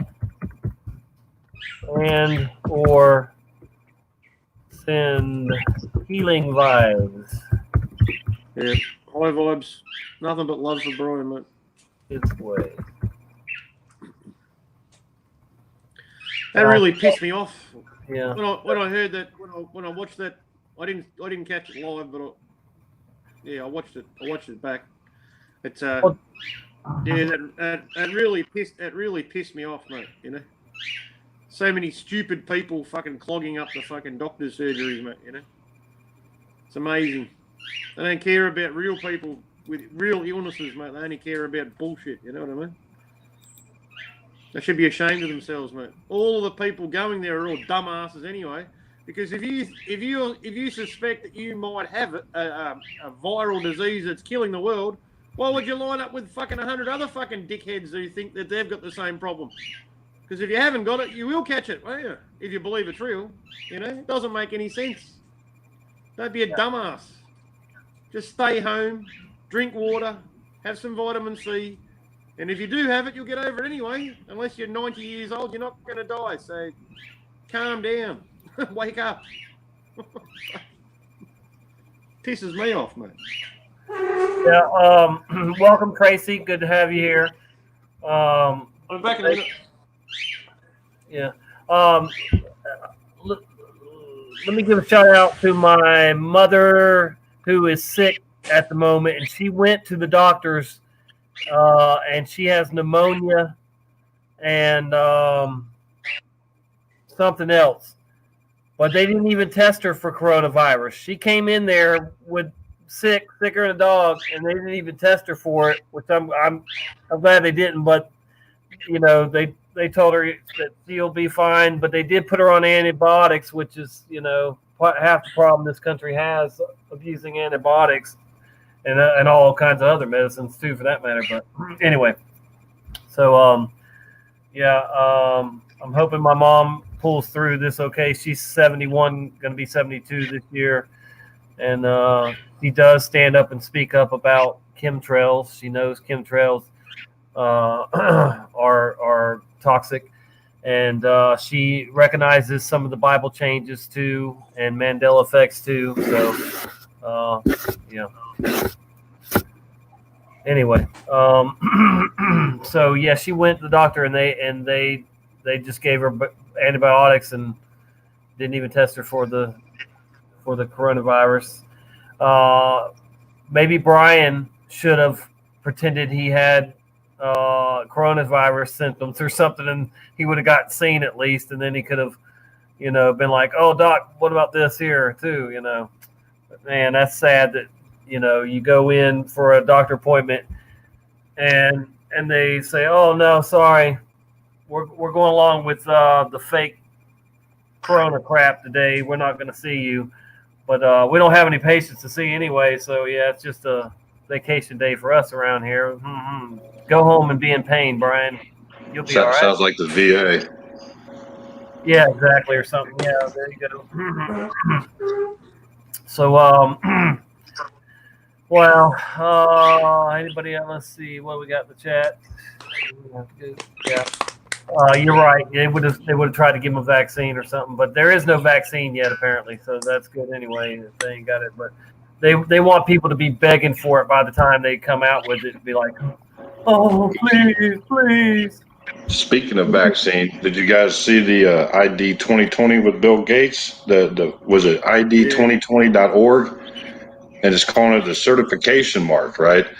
And I'm still trying to double check this, but from the sound of it, it's talking about injecting people with the vaccine, right? But it has microchips, like nano microchip or a microchip in with the vaccine. Yeah. So when you get the vaccine, you get this mark too. Yep. Pretty creepy. Yep. So I believe that's what it is, man. 100%. Yeah. Bill Gates is behind it, mate. You better believe it. It's real. Yep. The dude quit $1 billion job to help people with vaccines. Like the same vaccines in Africa that the people with from the tribes that that want nothing to do with people. They meet Bill Gates. Their kids start dying after they're vaccinated, right? Or they start having birth defects that they never had before. Yep. And then the same people, when they come around, they try to chase them down with machetes. That's how appreciative those people are of it. It's a sterilization program, man.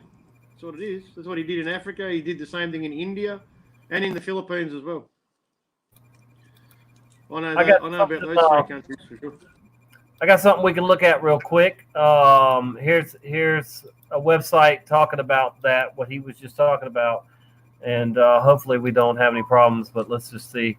I think we're screen sharing already, and here is ID 2020. Yep, and that's it it. says There ID it is. 2020 and partners. Yep. Are we good? Am I okay? All right. We good? We're looking. Sure. We're good? Okay. ID 2020 and partners launch program to provide digital ID with vaccines. So it says ID 2020 Alliance has launched a new digital identity program at its annual summit in New York in collaboration with the government of Bangladesh Vaccine Alliance and new partners in government, academia, and humanitarian relief. The program to leverage immunization as an opportunity to establish digital identity was unveiled by ID 2020 in the partnership with Bangladesh's government's access to information program. And I'm sure every country's probably got something similar. So we are implementing a forward-looking approach to digital identity that gives individuals control over their own personal information while still building off existing systems and programs. says this guy. The government of Bangladesh recognizes that the design of the digital identity systems carries far-reaching implications for individuals' access to services and to livelihoods, and we are eager to pioneer this approach. I bet you are. Folks, this is the beast system. This is definitely the mark of the beast and all that coming into play, and they're getting it all lined up. And I'm telling you, I'll stick to it. I really believe 2021 through 2028 could be the 7-year tribulation period. I'm sorry, I'm not setting an exact day and date of those years, but I'm just saying it's looking right. It's looking very possible for a 21. It's going to be used 100%, man, for controlling your movement. That's going to be the first thing, man. You want to be able to travel anywhere. Check out ID2020.org. And just what Pi was saying, that's on there. Finances controlled, movement controlled, access to the internet controlled. First going to the homeless. It's a, let's see, I can barely see that. ID2020.org. Well, hold on. Here's one that's talking about the implantable thing too. Oh yeah, the chip. Yeah, let's see what we got. No, that don't look good. Hold on, that might be a virus or something. But it did. The title there was Alliance will combine vaccinations with implantable ID. So, yeah, that's that. See, they that one creepy lady.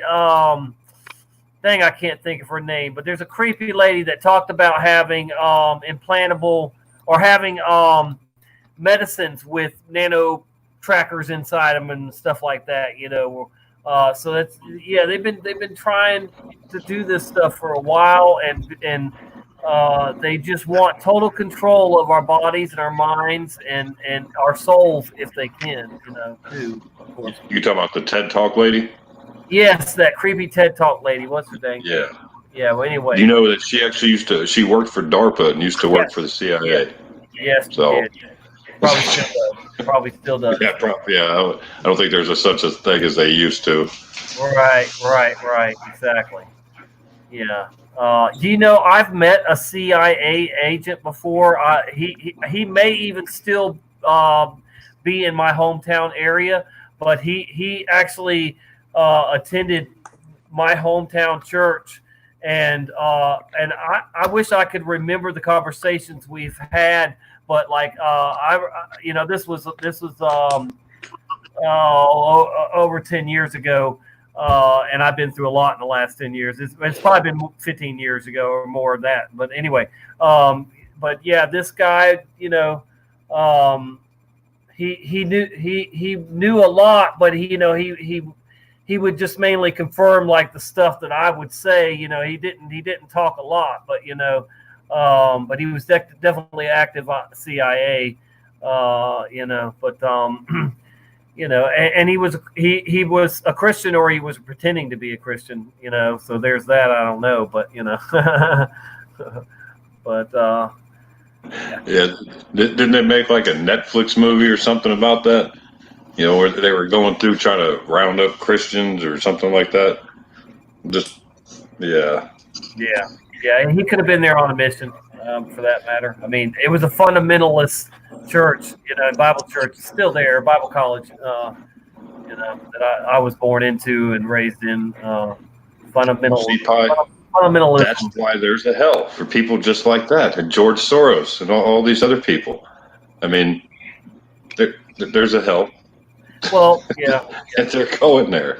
Well, they're the same hell as for people that have manipulated religion too, though. Yep. The deepest, darkest depths. Yeah. Well, I mean, technically, hell was created for the angels.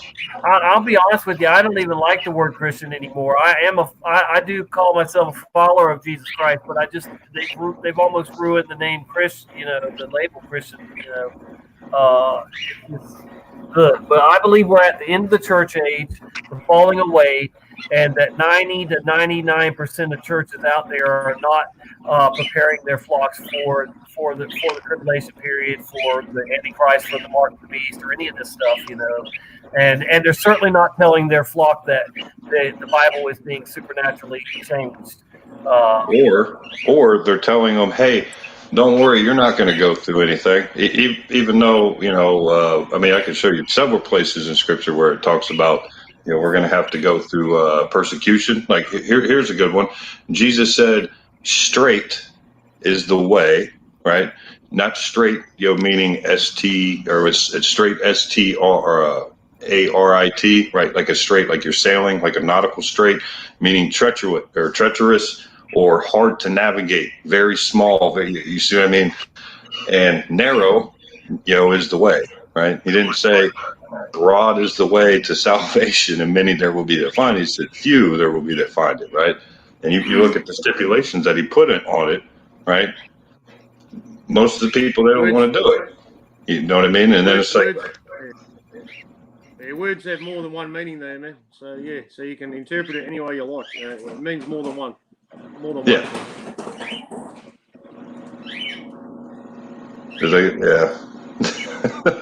You got like the Joel Osteens. You got. I mean, all right. When I first started like actually looking, for Jesus, and actually started like actually trying to be a Christian, right? The first thing I came across was denominations. I had no idea what these things were. Like I'd heard of them, but I didn't know what they were, right? And then I went to church to church to church to church. And before the sermon even started, all they're doing is passing around a basket asking for money. You know what I mean? I'm sitting here thinking like, what does this have to do with, you know what I mean? And the guy gets up here and he talks about giving money.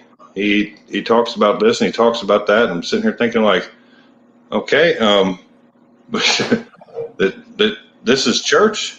Like, it doesn't seem like church. You come there and you're a feel-good message for a couple hours, and then you go right back out into the world and the same old crap. Fucking noise. Yeah, I tell you, I know real quick if I can walk into any church, I dare to say any church, and I will know pretty quick, like I'll get convicted or whatever, but I will know.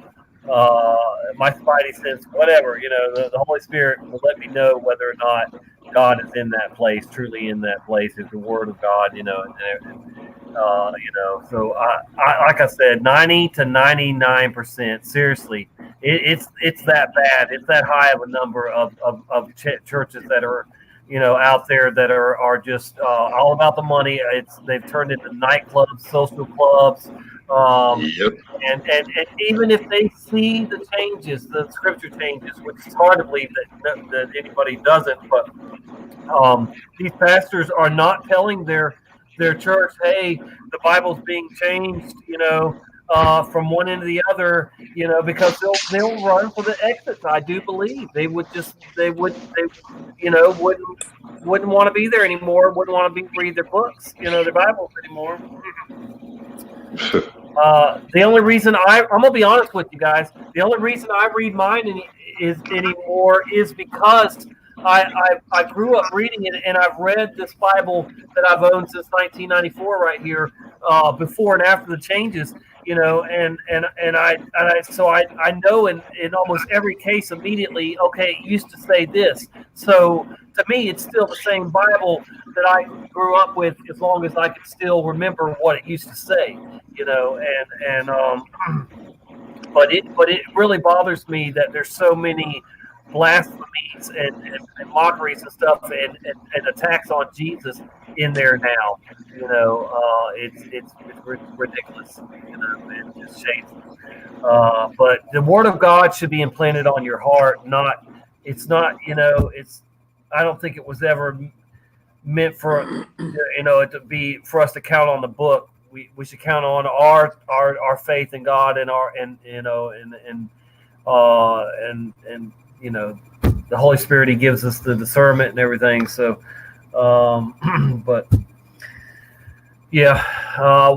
When did you see any changes, Sean, in the Bible? When did you start seeing them? Well, the first one, because I had gone through it and read it a few times, the New Testament, when I was younger, back before I really started getting into the world and falling away. And the first one was the lion lays down with the lamb. You know what I mean? And then when I went back and I read that one, and then there was a few other words, and it's like I was looking at it, I'm like, all right, this is King James, and then my grandfather had a 1611. I think, I can't remember. It was actually back in 1800s, but it was a 1611 edition, Old English, right? And even that one, right? Like there was something different about that one, and I started going through and looking at it, right? And there was just certain things that didn't make sense. What was that in Luke? Talking about bring my enemies before me and slay them. And then someone else said they have one that says behead them in front of me. It's like, I could have sworn, because I remember reading that when I was younger, that he said to his servants, or the angels, cast them, bind them hand and foot, and cast them into outer darkness. You remember the parable when Jesus said, there was when the king came in to see the guest, right? And there was a certain man who didn't have on a wedding garment. And he said to his servants, bind him hand and foot, and cast him into outer darkness, where there be weeping, weeping and wailing and gnashing of teeth. For many are called, but few are chosen. And that was a parable talking about those who, try to get to heaven without Jesus. You know what I mean? Talking about the scribes and the Pharisees who didn't want to accept Christ, which we still have today. And, I remember those two went hand in hand, right? Or I could have sworn they did. And then that was before I heard anything about Mandela. And then one day I was, because I was watching Richie from Boston, and because I didn't have a YouTube account or anything. Because, like, dude, after I got out of the Army, in 2009, I was telling people what we could do with people's cell phones, and everybody laughed and told me I was nuts. Nobody wanted to listen. And 2012, 2013, the very same people were sitting there laughing and making fun of me. Like, how'd you know that? I was like, dude, I told you, because we used to do that to catch Iraqis. You know what I mean? And yeah, when I started seeing all that, all that stuff started happening, wanted to get away from technology. You know what I'm saying? And then it didn't matter how many times I got a different cell phone. I mean, I had like 4 different phones. I had a Mexican dude buy me a phone from another state, right? And Facebook found me every damn time. Every time. That's when I knew something was up. But no, I come across the video, and Richie was talking about the Mandela, and it was just like a few things, right? And at first, I didn't hear anybody talking about like Bible verses, and I thought it was kind of ironic, because I actually got to talk to Photo Helix, because I actually ran across one of his videos. He was one of the first ones I seen actually talking about changes in the Bible, and I went back and I was like, okay, so I'm not the only one who thought, and I just thought I misremembered or something, right? Mm-hmm. Right. So then when he started getting into more of them, I started really digging into it. And me and Mike, like God Sea Warrior, we're sitting here talking about this, and it's like, if this has done anything, right? The people who have seen it, it's gotten people to pick up their Bibles and start taking it more seriously, and really start trying to get that on their heart, really start trying to get that in their mind. You know what I mean? Mm-hmm. Yeah, definitely. Welcome back, Matt. Let's see here. Yeah, I mean, mate, I was listening. I wasn't far away. Yeah. I still want your greenhouse, Pyman. I'm jealous, bro. I got like a little tiny garden outside that you can only use like once a year. Where are you, man? You up north, are you? Yeah, like in between Dayton and Cincinnati. So up in Ohio. Yeah, right. I guess if you go any direction long enough, it's north. Well, I know it's cold in your north and it's warm in our north. So yeah, I know it's opposite.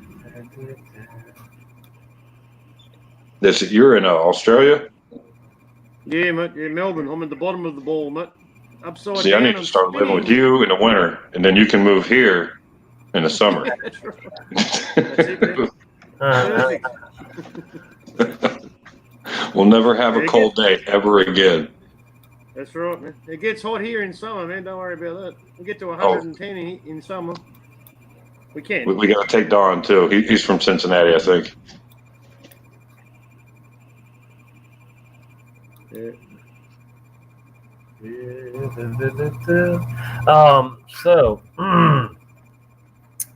the Bible changes. As soon as I saw a few of them, I called my hometown pastor, and you know, it bothered me worse that he didn't see the changes, and that he was trying to, you know, say the line, the wolf had always been there and all that kind of, you know, stuff. The wineskins was never in the Bible, in the King James version. And I'm like, this is absurd, you know. So I've been praying for my hometown pastor ever since. And I think he sees the changes. And like I said, I think he's just scared to tell, you know, the church that he, you know, the Bible's changing supernaturally or whatever, you know, and wow, I mean that's huge in itself too. I think. Where's the? I'd love to see the residue for the wolf lying down with the lamb, man. I haven't seen it yet.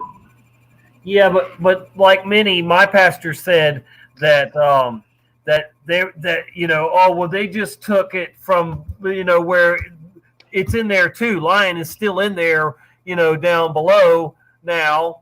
Right? Yeah. You know, yeah. So they just say, oh well, they just took it from, you know, they just made it that because the two L's or whatever, lion and lamb, sounded better than wolf and, you know, wolf and lamb. Oh yeah, that's one. Yeah. So Yeah, that's the backstory. It's a backstory. There's always like an explanation, backstory. Oh, they gotta have an, You know. have an excuse to cover up the lie, don't they?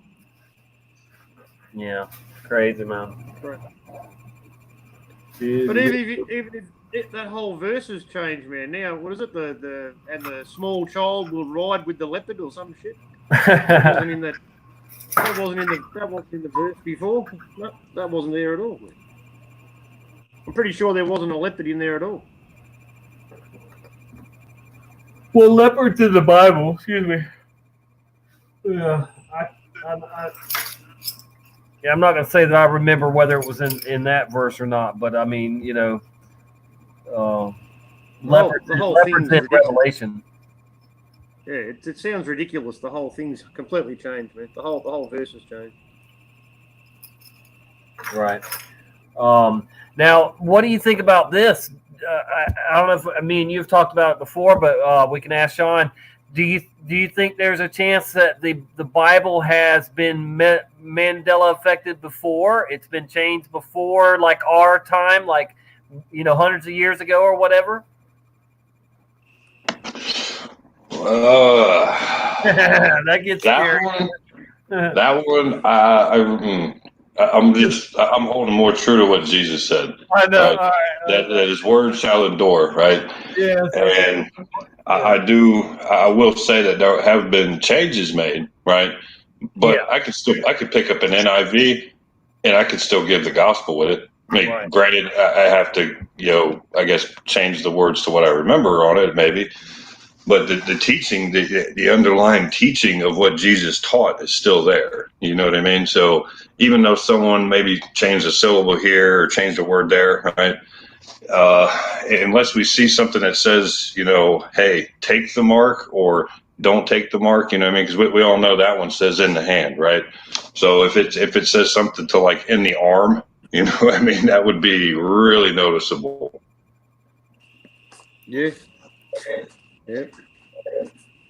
I mean, if they did it 100 years ago, I mean, personally, I just think it's a sign of the end.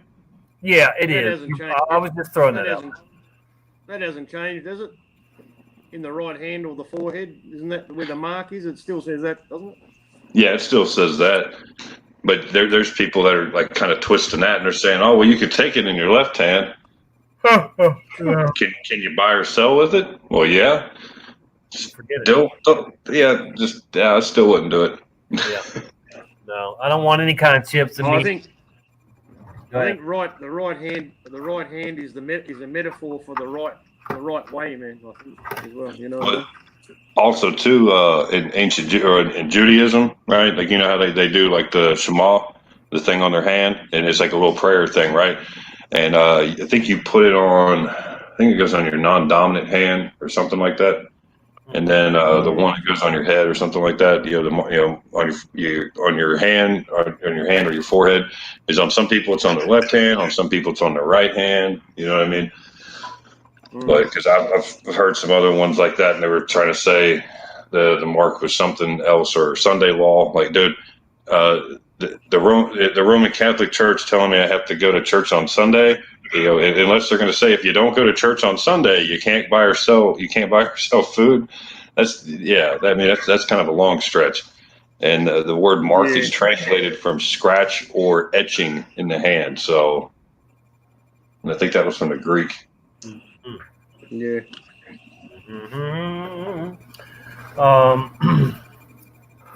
So Sunday. Go ahead. That Sunday law is a worry for a lot of Christians too, isn't it? Yeah, but what did Paul say? Hey, if you worship on Sunday, you worship on Saturday. Because I had someone say something. Hey, you worship on Sunday. That's the pagan sun god. Like, oh, so you go to church on Saturday, right? Like, yeah, you do know that that's named after Saturn, right? That's right, man. That's right. Exactly. Monday's Moon Day. They're both named after planets, man. Every day of the week's named after a planet. So yeah. Well, yeah, they're all named after Thor's Day is Thursday. Freya Day is Freya from the whole Thor Nordic thing, and then Monday's Moon Day. I can't remember what Tuesday is. Mars, man. After Mars. Yeah, God something like that. The god of war, man. Excuse me. But Jesus is our rest. You know what I mean? So if you worship on Sunday or if you worship on all 7 days of the week, it don't matter. Yeah,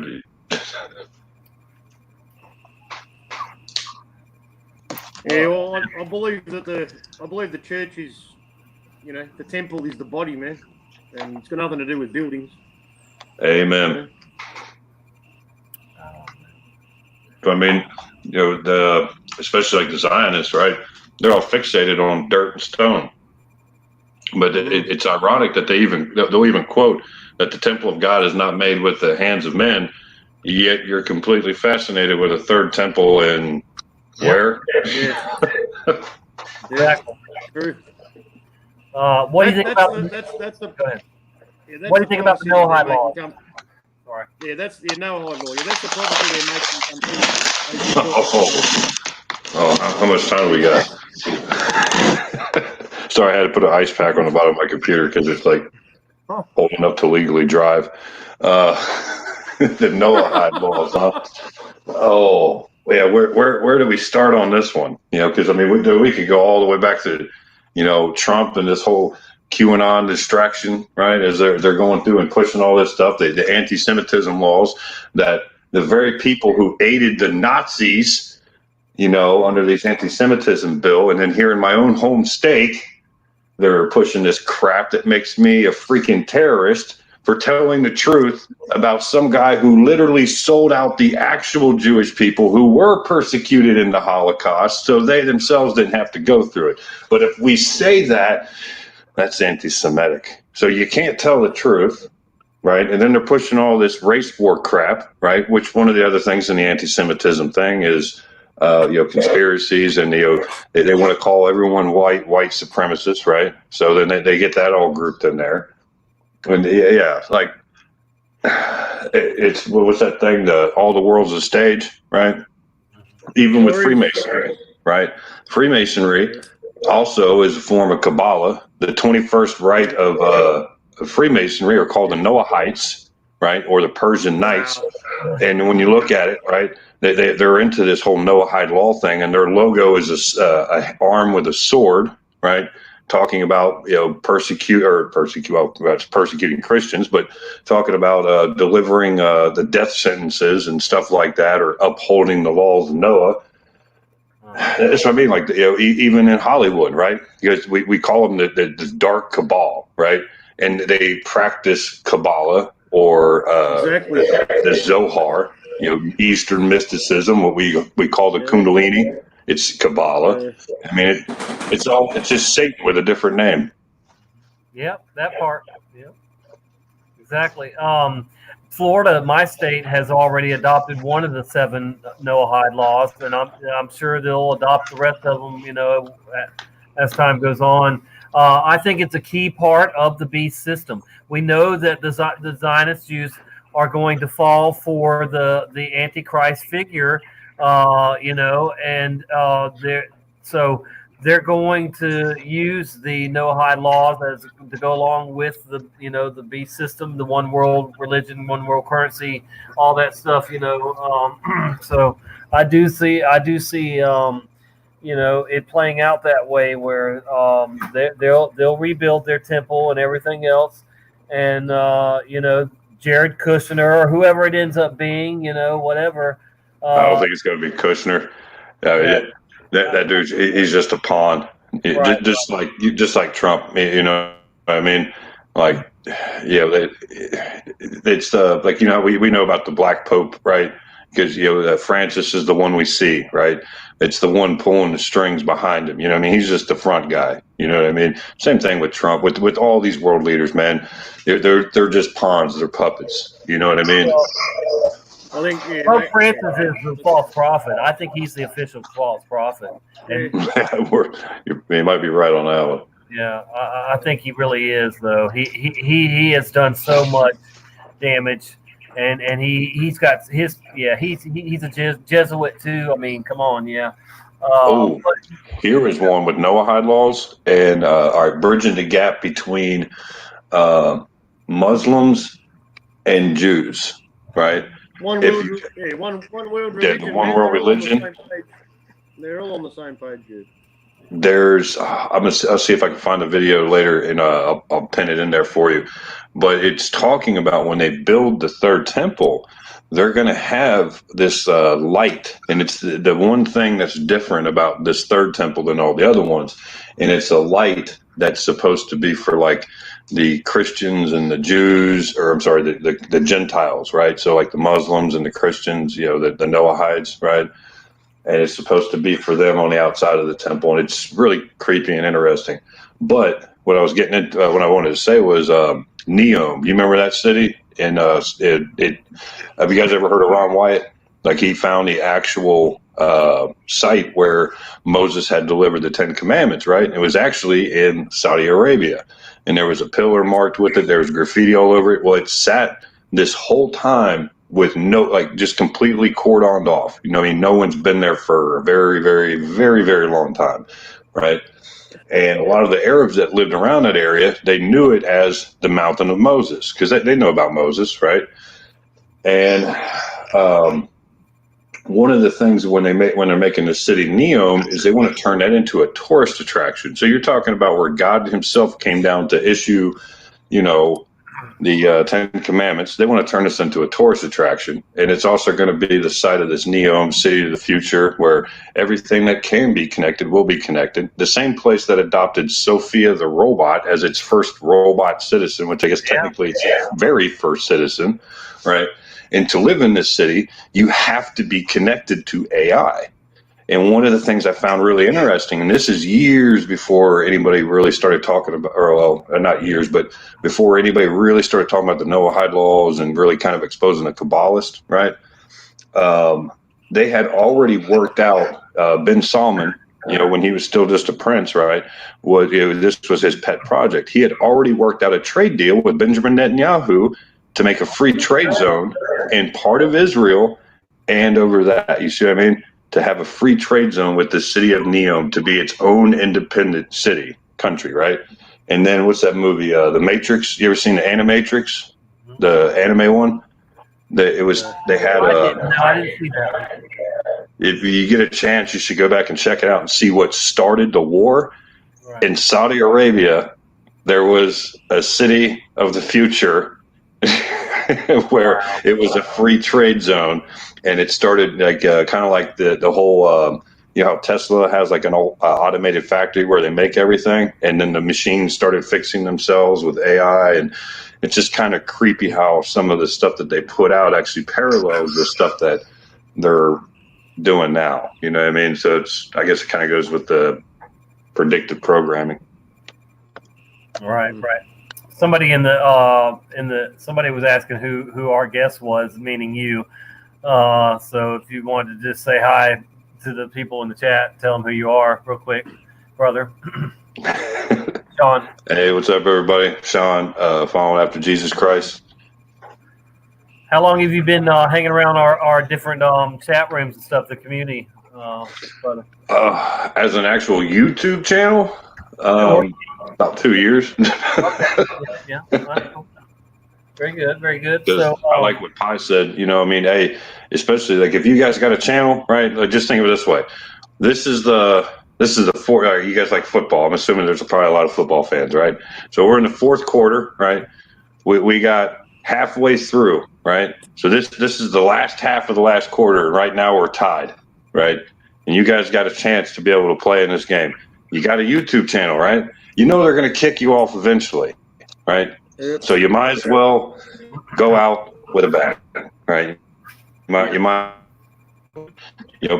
get people to share them. I don't know about you, but I'm not leaving Willie because some of these people, they already closed their channels down and left. No, they're going to have to make me leave. I'll ride it out. I'm not going without a fight, mate. Amen. In any form of this totalitarian fucking bullshit, mate. None of it. I won't accept any of it. I won't just lie down and take it, mate. It's not going to happen. Yeah, sorry guys, I can't respond to the chat. I'm in StreamYard. And see, that's another thing. Hey, if you guys like the StreamYard thing, just let you know, you get 20 hours for free. Yeah, check that out.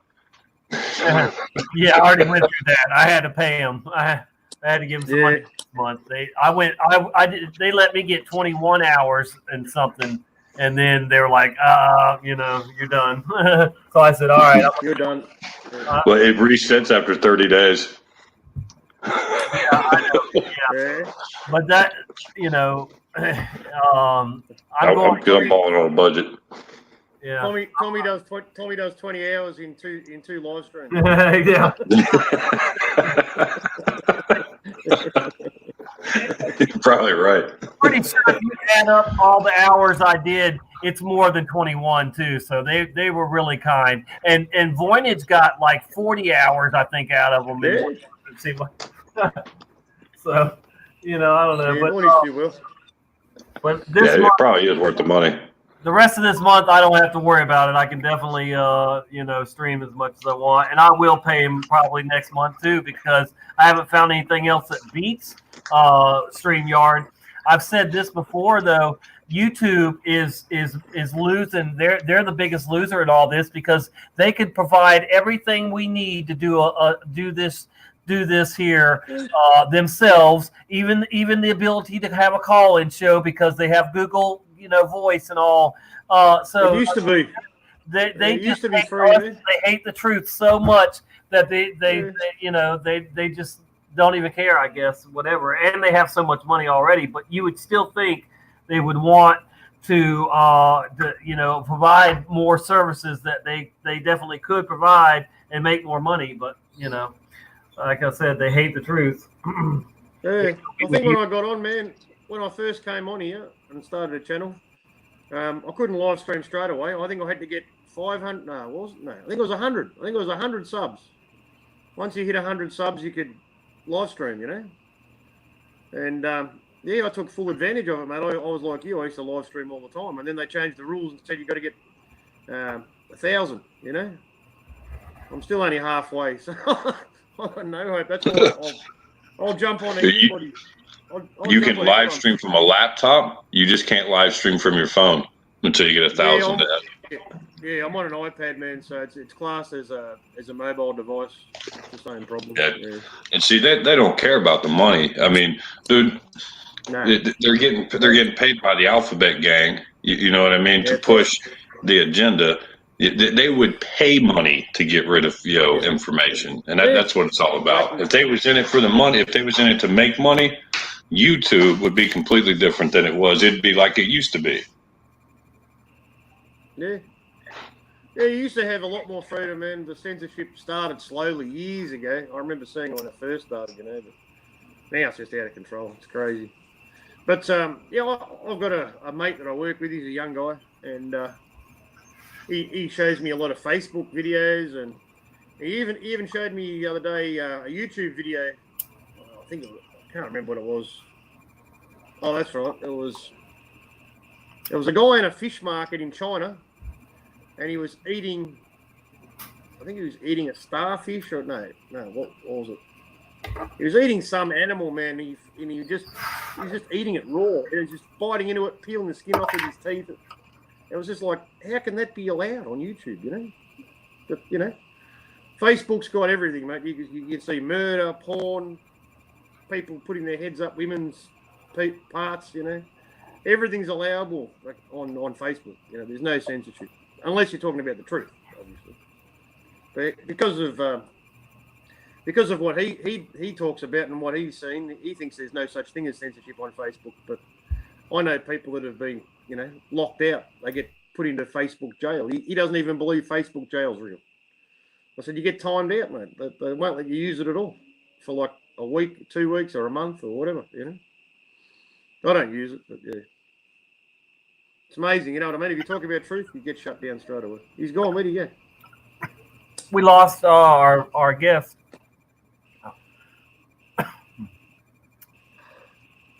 We lost Sean there. Sean, yeah. I hope it wasn't because I was doing the bong hit. Hope I didn't offend him.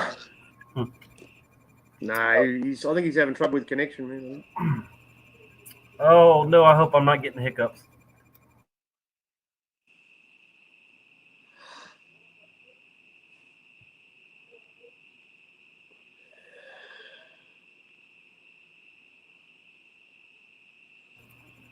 You live stream with your phone? I hit it so hard I got the hiccups. That's gonna be lovely. Yeah. Yeah. You probably can live stream with StreamYard if you register and all that. I haven't registered. I'll just jump on everybody else's stream. Good to see you, Blade Star. Oh dear.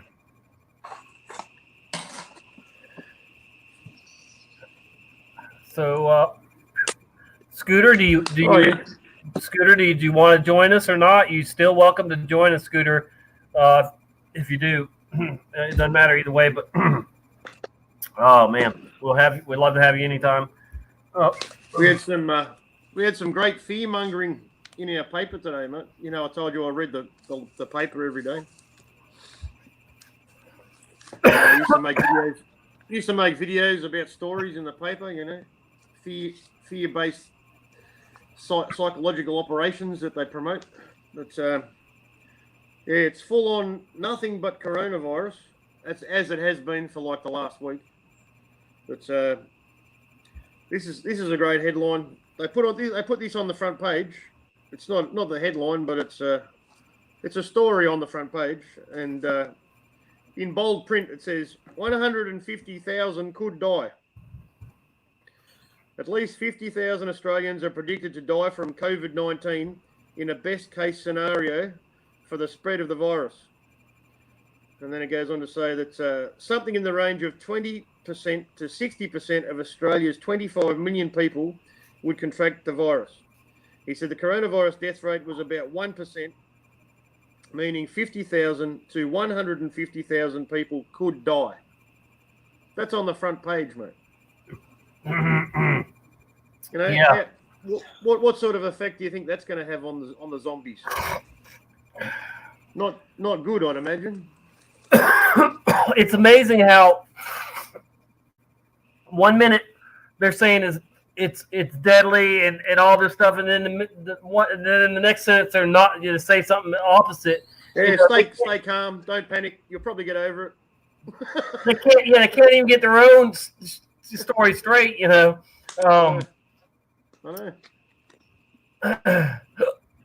I think they're amazed that they have gotten this far and gotten this much response out of us, because it's never worked before. They've tried this with so many other stupid viruses, and I think they just they're pulling they're going hard, mate, and they're pulling the levers on the corporations that they own and control, to cut the supply chain, to the stores, so people actually think that there isn't any food, there's no toilet paper, you know what I mean? So that's creating the physical reality, in people's minds, you know what I mean? They can see the problem, you know what I mean? They're being affected by it, so they're more likely to trust the authority. That's how it works. They're not dumb, mate. They're very smart in what they're doing. It's working well. Yeah, and only 5 people have died in Australia, and nobody in the state that I live in has died. But we're under emergency laws, man.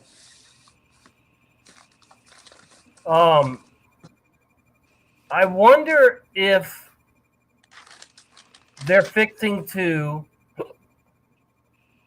What if they're doing this to get everyone's attention, and they're gonna have an alien disclosure? I mean, think about it. They've got everybody's attention now. They've got their attention, yeah. Yeah. What if the war in heaven's going on or about to start and they know it, and we're gonna start seeing all this stuff that looks like UFOs, and then they're gonna go, yeah, UFOs are so real, and people are being abducted, and all this crap, So I mean, they could do anything. They could do anything, mate. Everything's on the table at the moment. Yeah, I think I'm telling you, something is telling me to put that on top of the list. That because look, they've been waiting to pull that card for so long. Why haven't they? Even people in their own government and their own system have said, that they should have already came out with all their stuff. And now I know most of us, or a lot of us, think that it's just alien. It's the aliens are demons and angels and all that. I get that, but still, the world is waiting for disclosure. And they've hinted at it for a long time now that it's coming. But they keep holding off. They keep holding off that card. Playing it. And I've often said that if there is a rapture, whether or not even the rapture is before or during, the middle or after the tribulation period. But if there is a rapture at some point ever, period, where, Jesus comes down and does take his people up or whatever, then they're going to use that certainly as an excuse. They'll use the aliens as an excuse for that. They'll say that aliens took all these people that weren't compatible, just shouldn't, didn't belong here or whatever, and that would be us because we don't fit in. Whatever. So I definitely think that card will be played at some point. If they haven't disclosed before that. I hear you, man. That'd be a good reason to take people that they don't like and make them disappear. Yeah, I hear that. Yeah, that makes sense. Yeah. I wonder where. I guess Voynich probably went to bed or something. I don't know if he's in here or not. But shout out to Voynich. We always appreciate him and his wisdom too. And we let's send some vibes his way too, because he did mention he's still he's still dealing with his health issues, and I certainly care about Voynich just as much as Brian. None of us are more special than the other. We're all there's we're all family, mate. There's no you, there's no me, there's just us, folks. Yeah, that's it, man. And if we can't recognize that and respect that and respect each other, then we're right. We're right where they want us. But these I'm seeing their whole plan flash in front of me, like daily now. I'm seeing all the pieces and stuff, and it's like we're getting close to really seeing the big picture and maybe even putting the whole thing together. I don't know, but we're never going to have all the answers, I don't think, until this thing plays out, afterwards. But man, I think if you, I'm not big on biblical There's so Get the much biblical- play. There's so Yeah, I'm not, you know. I'm not big on biblical quoting biblical scripture, man. But I know people talk about the what is it, the thinning of the wheat, and yeah, and finding the wheat from the chaff. veil man. too. Don't forget the veil, the tearing away from the veil or lifting of Tearing away from the veil. Yeah, yeah. See, but you know what I mean. This is the top. We're in a time now, regardless of what you believe in, we're being tested, and the real people will stand up, mate. You know. Yeah. And you know that this is the time for sure. Yeah. And we all were chosen, every single one. So we are special in that sense. Every single one of us on this rock on earth now was chosen to be a witness of this time. You know, and that's something, because we already know there's thousands. It's been, there's been so many before us that that have come and gone that weren't that time. So I keep looking at 2028. That's 80 years of Israel being a nation again, and that's what it hinted to, was 70 to 80 years. So I mean, how can you overlook that's just 7.5 years from now or whatever? I mean, they run it all, man. So it wouldn't surprise me at all. Yeah. I've often said this too, that whether we like it or not, this world does revolve around what happens to God's chosen people and to Jerusalem, and there's so much going on there today, and even the fact that Netanyahu has remained president after beating all the odds, and he's been in there forever, but he was prophesied to be the last, or predicted to be the last prime minister of Israel, and that is still in play. It's amazing that he hasn't been taken out by another opponent, and it's just everything just seems to point to Revelation playing out slowly but surely the way it says, and people just say, well, we've talked about this before, but people say, well, they just read the Bible and they said, that's our game plan, that's what we're going to do. But, that was just, it didn't matter. Even if they didn't have the Bible to read, that was the plan all along. That was what man was going to do. And so God showed John that, and the vision of that, of what man was going to do, regardless of whether the Bible was around or not. That was what we chose to do. What these evil people chose to do. What's happening today? Yeah. Oh yeah. But the problem is though that they're not God's chosen people, are they? Because they're not even Jewish, mate. They're not even Israeli. They're not from Israel. They're not from Israel. The people that are running Israel, they're not from Israel. They're Jews. Right. But yes, but his people are, some of them are his people, whatever, and they're being fooled. But it says that they'll only be fooled, at first too. Anyway, see, But yeah, right now they're all for the beast system because they think that that's that the way it's supposed to be and all. Or whatever, the Noahide laws, what I'm calling the beast system. But the Noahide laws is a big part of the beast system. And if they're going to enforce those laws, then, brother, I mean, unless you're going to deny, and unless I'm going to deny, we're going to get our heads chopped off, or we're going to get, sent to prison or whatever. And I'm fine with that, and I'm not trying to scare anybody. But, these people mean business. They're working hard to implement the Noahide laws all around the world. And like I said, Florida, my state's already adopted one, and other states have already adopted one or two of them.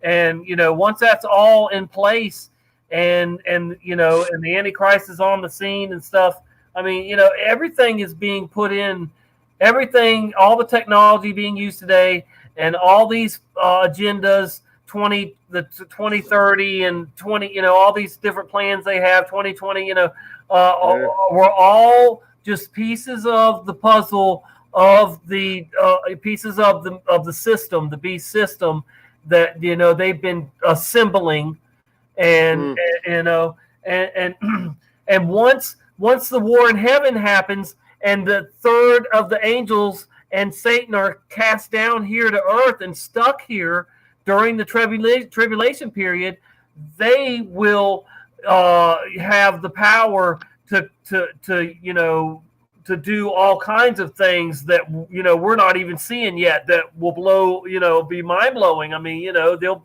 you know, you know, it's talked about it. You know, yeah, okay, we're gonna see some crazy stuff. So, but yeah, people don't think about that, and too many people love the beast system, mate. They're 100% connected to it. They adore it, you know. Yeah. They got false idols, you know. Yeah. They're attached to their possessions. Their possessions rule their lives. You know, they are possessed. They're possessed with worldly things. They're not connected to spirituality or God, mate. They're completely disconnected. They love this, mate. They love the beast system. That's why they hate the truth, because they love this world, mate. They love it too much. Yes, it's true, man. It's true. I hate to say it, but I think that it's going to be billions of people that will take the mark, you know, and most people think, no, most people out there are good. They're so good. They're so good. They won't take the mark. But man, they're already ready, and some of them are begging for it now. Some of them are taking the form of the mark in one, you know, sense or another too. You know, yeah, so, they already are. already. Yeah, that's right. Yep, 100%. Man, they've got cable TV. They pay to be lied to by the beast system. They've got smartphones. You know, they're totally reliant on the system, man, and they love it. They love it. They think it's great. You know, and if it doesn't come from the system, if a message doesn't come directly from the system, it can't be believed. You know. Yeah. You know, that's how they think. Too much trust in authority, mate, you know? Yeah. They want to be ruled over. They love their rulers. They love their leaders. They'll follow them anywhere. How many of y'all in the chat have had a near-death experience or been in a coma or been put under for surgery? I just want to know. I used to ask it all the time, and I might get back to it, but I just really want to, you know, I just can't stop thinking about how, you know, it's just so many, it seems like, and I just can't wait to find out why that is. You know, maybe it's, you know, oh man, there's so many. You could go off on so many theories on that too. You know, of why it would be that way. But hold on one second. Residue. Was that residue? Yeah. Okay, so Michael has following after Jesus. Sean, have you had a near-death experience, Sean? Is one meaning you've had one near death, I guess. Let's see. But yeah, it's just it's. I locked the door. Have you or not or haven't, Matt? You've ever had? I had emergency. I've had how many surgeries have I had? I had a surgery when I was a baby, when I was 6 weeks old. My intestines were upside down and my stomach. Wow. And it's a medical condition called plenoric stenosis. Mm-hmm. I couldn't hold any food down. I'd constantly throw up, and I was the first child in Australia to have that surgery done in 1970. And it's a scar that goes across my belly button, man, right in the middle of your stomach, or where your belly button is, not the middle, but where your belly button is, right across it, man, horizontally. And since then, I've had I had pneumonia and I had fluid on my lung, which had to be removed. So that was another one.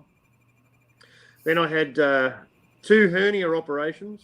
Wow. The first one involved, I had the hernias for a while, but the second hernia that I got, I had one hernia for like 10 years. Never gave me any trouble, and it was in my groin, but I never worried about it. It didn't bother me, you know what I mean? Oh. But then I had another one later, which was much more recent. It probably was about 10 years ago. It burst and it caused my bowel. It broke my my bowel, my large intestine. Wow. And I had fecal matter going into my stomach. Oh, that's never good. Yeah, I was really sick, man, for like 3 days. I couldn't eat anything. I was throwing up all the time. Nothing would stay down. In the end, I was lying on the floor, and in pain, man. And I just said to my girlfriend, take me to the hospital. I got to go. And if I didn't go, man, I probably would have died. But since then, man, I changed my life, and that's one reason why I changed my diet a fair bit, and I became, I think I became more spiritual, man. Yeah. Decided not to eat meat anymore, Mm-hmm. That was more. So, if you can see the chat or not, but there definitely, it seems like everybody in here, that's, or most of us in here have had a near-death experience in one way or another. And if you didn't know it, but anytime you're put out with drugs for surgery, I mean that's huge, dude. You just don't know how close you are to death when they do put you under. And I've had near death experiences in every way, just about. I mean, unfortunately, but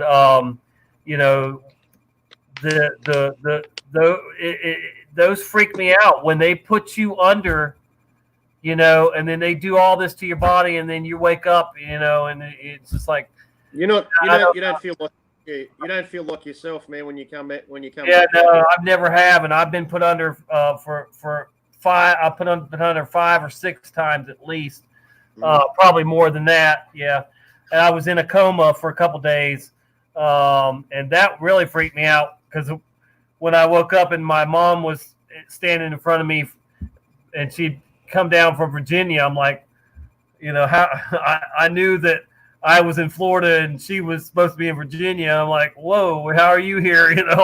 What's going on? Something happened, didn't it? and that same accident.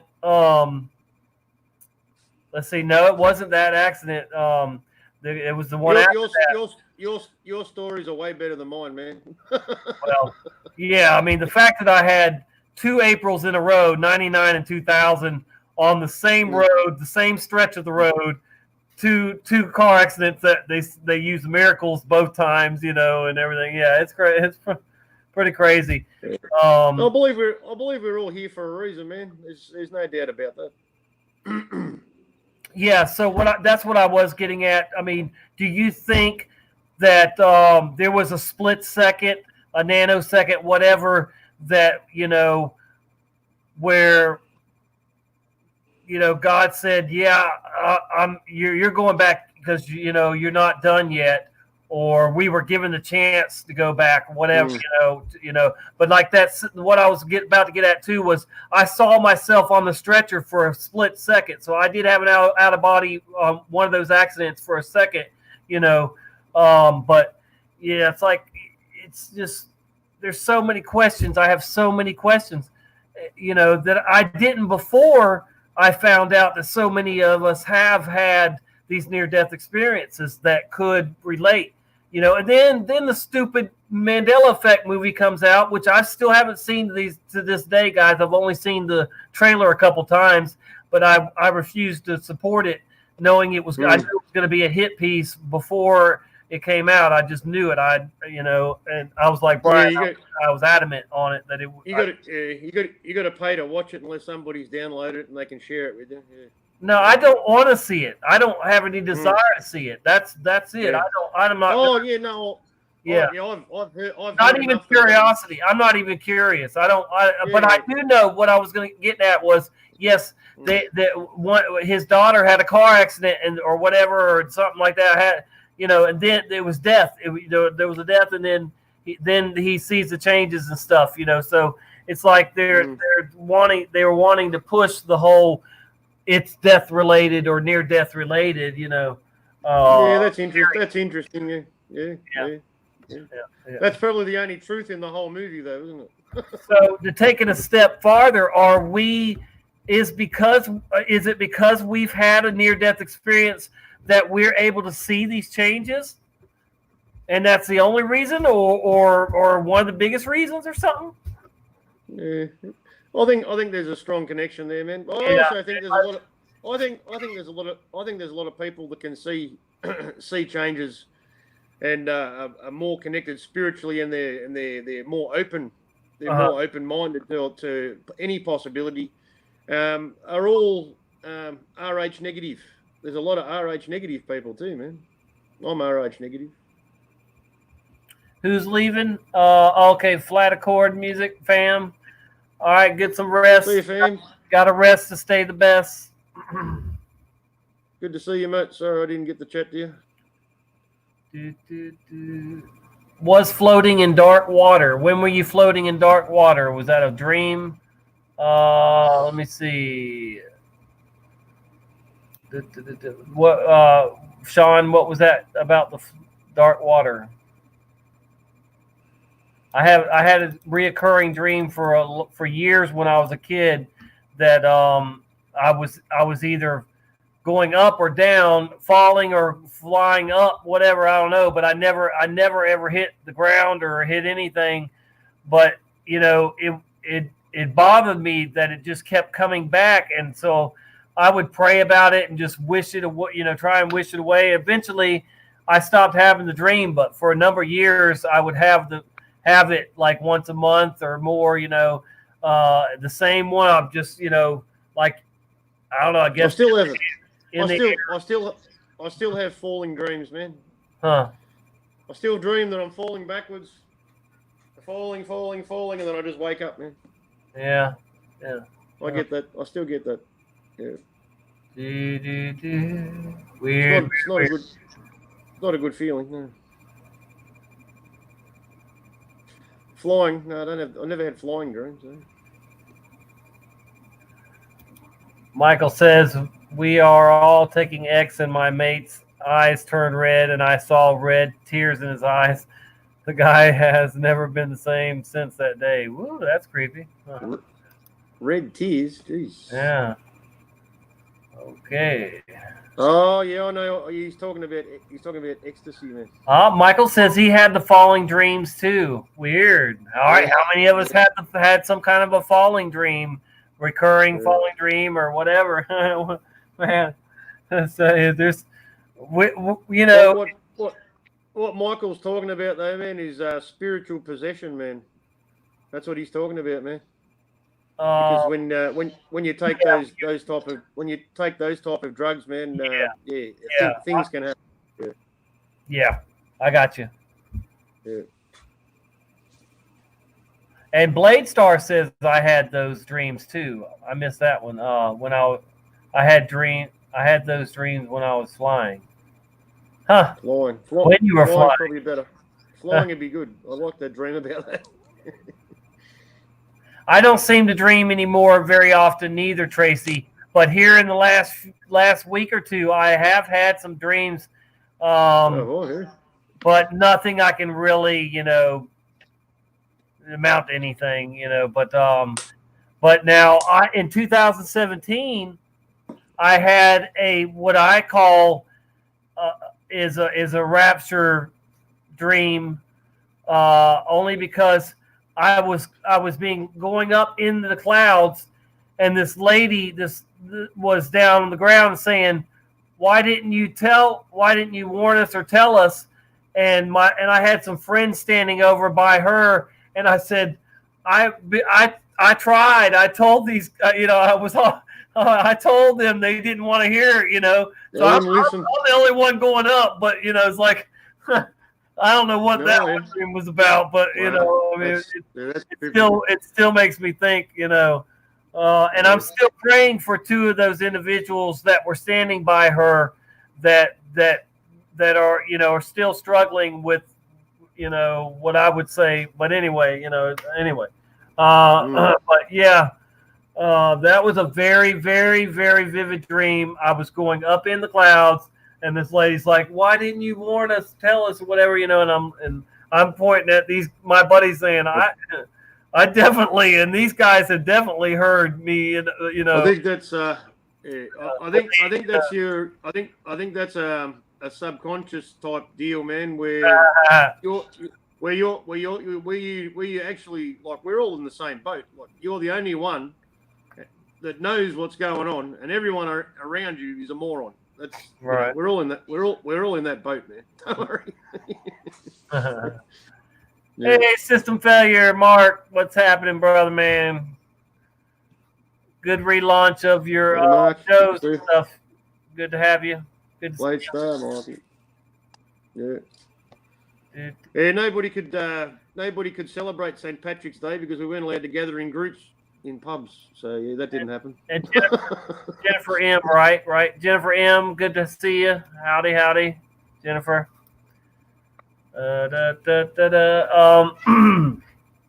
So let's see here. Yeah, man, my Tank Man. I wish my Tank Man show hadn't have gotten banned, but I guess going into it, I should have expected that because China, they Tiananmen Square Tank Man, yeah, I'm with you, yeah. My Tiananmen Square live show I did, it got banned first. It got banned just in 2 countries, but then just like a couple hours later, they were like, "Oh no, it's gone worldwide. Forget it." You can't see that. But China's been trying to hide details about that, and they're evil for years anyway. But it's hard to hide the evil that they do on a regular basis, in my opinion, because you got a crazy one, man. That is crazy. Like they do, and treat them like that. Yeah. Like, yeah. But, in this reality, man, he gets on the tank, he dances around on top of the tank, and then the tank turns around and goes away. It's like, what? Yeah. No, I don't think so. That's not what happened. No, he definitely got run over, and it was bloody and everything. And he, it's. I'm pretty sure. At first, I just figured it was China covering it up, and that it wasn't a Mandela effect. I just figured that because I've known about that one for a while. And I just figured, that was just them just trying to change history or whatever, but. Yeah. No. Yeah. If that is actually the way it happened, man, then all the people, there was like 1 million people in Tiananmen Square wouldn't have been murdered then, would they? Because that's still history, isn't it? That's still history. Yeah, I mean, so why? But all right. So let's look at that. So we have so many Mandela effects. But there's so many weird ones. It's not like, we can say that they had a reason to go back and change Fruit Loops, the spelling of Fruit Loops, or, all these Jiffy, why did Jiffy peanut butter have to disappear? All right. So, I mean, certainly it doesn't make sense that they would, profit from changing, the name or whatever. So it's got to be side effects in most cases, of what they're doing or trying to do, right? I mean, it's not like somebody tried to go back in time to erase Jiffy peanut butter or whatever else. I mean, you know what I'm saying? Or I think all the minor detail ones, man. I don't know how they're doing it, but it's a good. it's a good reason for people who don't care and don't want to know to be just to dismiss it and go, oh, it's only small changes. If they hear those things first, they're not going to be interested at all. You know what I mean? Their minds are going to shut again. The door shuts, mate. You know. Right. They're minor details. You know, you can find there's lots of teenagers making videos about, you know, sex in the city and all the small things, man. You know, and yeah, they got big followings, mate. You know, but they don't talk about anything else except for, you know, the material changes. You know, the small material things. You know, brand names and movies and, you know. Hey Jeff, we go much deeper, man. You know what I mean? All right, that's why we don't get. That's why we don't get the following, mate. Hey, it's 4:15. It's gonna be 4:20 here in Florida in 5 minutes. So, I come with a disclaimer, guys. I have multiple sclerosis. The only medicine I use is THC, which is, you know, obviously marijuana, medical marijuana. CBD, which comes from hemp and from medical marijuana, and kratom, which is a plant. I don't take any kind of pills that come from a drugstore or a store, you know, that sells drugs, whatever. I don't take aspirin, ibuprofen. You know, I don't do any hard drugs. You know, it's just green basically for me, and that's it. So, you know, if I upset anybody when I do my bong hits on the live stream, you know, then I'm sorry. I'm sorry if you don't smoke and it offends you that I do, but, you know, it's medication, man. Medication. Yeah, and God knows my heart, you know. So he'll deal with that and deal with me, you know. But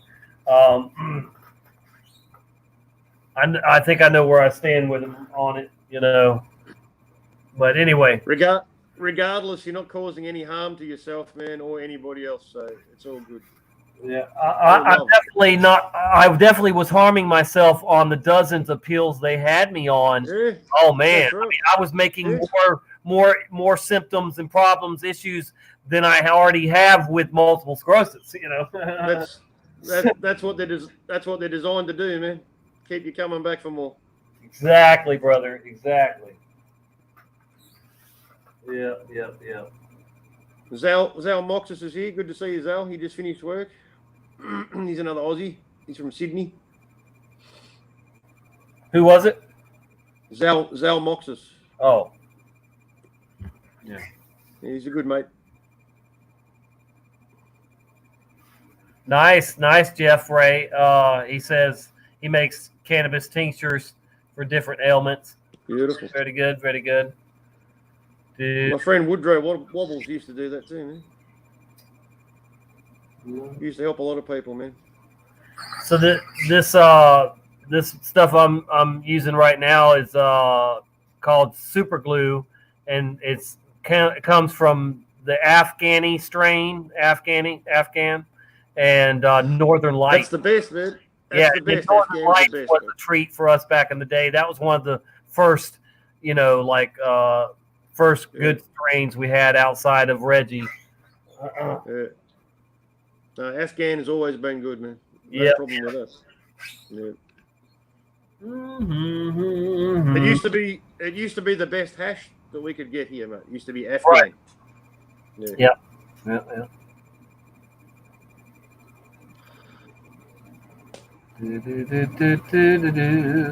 Sal's at work apparently. He just finished work, I think he said, didn't he?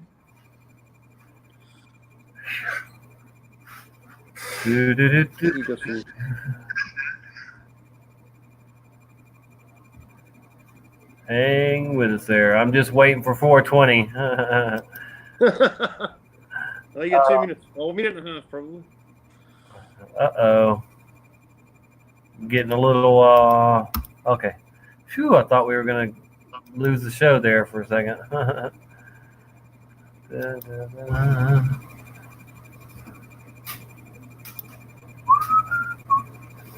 Okay. let's see. I might have found something we could look at here. I wonder if it's that creepy lady. Which creepy lady? The one from the TED Talk, the one that used to work for DARPA and whatever that we were talking about earlier. But Was that the interview talking about the all different types of RFID? Yes, chips yes, and yes. tattoos and tablet you can swallow and yeah, I remember that. There was a panel of people. There's like 3 or 4 people on it. Is that the same one you're talking about? Yes. Yeah. Yes. 419. You got a minute? All right. Check this out. I'm gonna stop sharing my 10 side. seconds. 10, 9. Yeah. Let's see. Okay. Let's look at this video real quick here. Not that. Let's see. Yeah. See if we can see this. See if it'll load. And it's 420 here. All right, come on, video. Load. This is truthforfreedom.wordpress.com. And it says Big Pharma and Microsoft are teaming up in something called the ID 2020 Alliance that will combine vaccines with digital ID or whatever. It's still loading. I wanted to show y'all the little video. It's only 3.5 minutes long. Here we go. Okay. It's loading. Hang on. I'll go ahead and click off of this other one. Maybe it'll play. Where'd it go? Come on.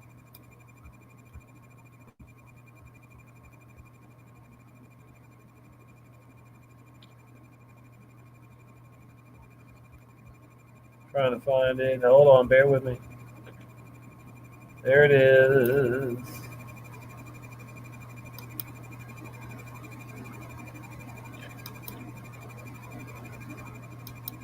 For me, it's a great honor to be here, right? Now, it gives me a little bit of break from the guilt that I usually feel being on this side of the world, knowing that there are people like you who are working so hard trying to make life a little bit better for those that we left behind. So it gives me a little bit of hope. So my name is Fidel Nshombo, and I am from the Democratic Republic of the Congo originally. Now I live in the US. And I'm here to tell you my story. Now, the first 12 years of my life were as good and I was as spoiled as any other child in the world.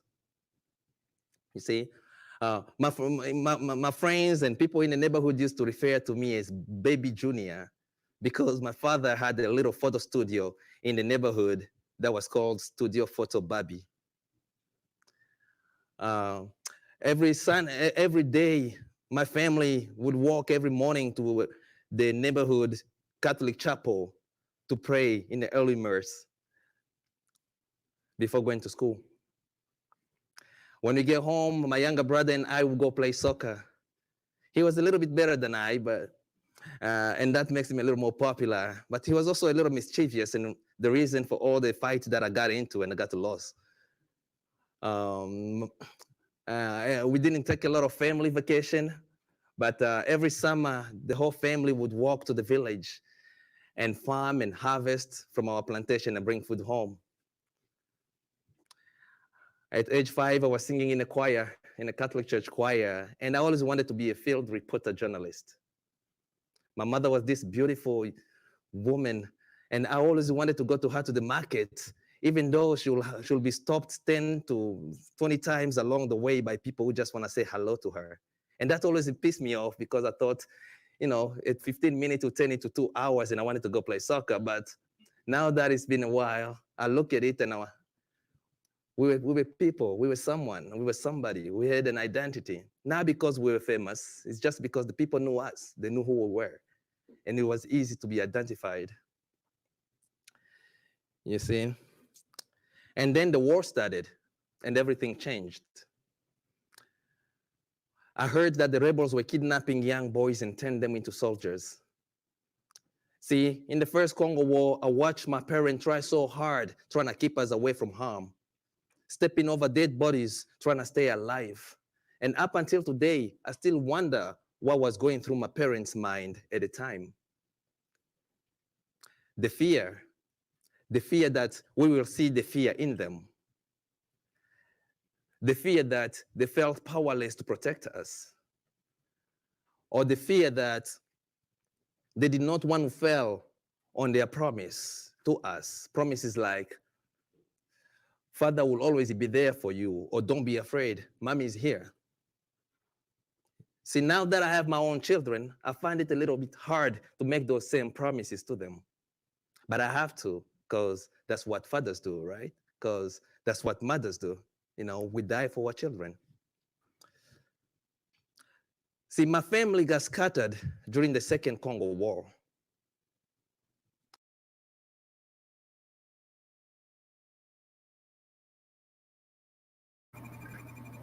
They always got somebody to tell you their sad sob story, you know, to try and sell you on their evil crap, their evil plan. You know, listen to this guy's poor little story, and how we programmed him into thinking he needs this you know chip in him or whatever. Yeah, I mean it's sick, man. It's sick how they try to program us and you know. They're good at it though, man. They understand psychology very well. Yes, exactly. That's what they're using. Yeah. So yeah, I thought that was a short video. That's not a short video, but that one's like 2 hours long, right there. But let's see. I think I've actually watched that before, man. Yeah. Really? Ouch. Yeah. Well, I haven't. I'm gonna be honest with you. I haven't looked into the ID 2020 thing too much. Other than, is it the same thing as the real ID thing? Yeah, it's all connected, man. Okay, because see, like now, even I can show you. You know, I have a star on my ID, you know, right up here in the corner, and that's for the real ID thing. You know, they make it harder now for you to get an ID or a driver's license. Well, the real ID is sorry, I can hear myself. The real ID is facial recognition using AI and 5G. Yeah, and they want that. They're planning on using that to replace passports, man. Even in Australia, man. That's coming. Oh yeah, they're setting it up in airports here already. I mean, you know, no doubt. You're right. That's all coming. Okay, I see that side of it. Then, yeah. Wow. Mm-hmm. The ID 2020 is the agenda to get everybody into a database. You know. Yeah, just like India has everybody, a billion people.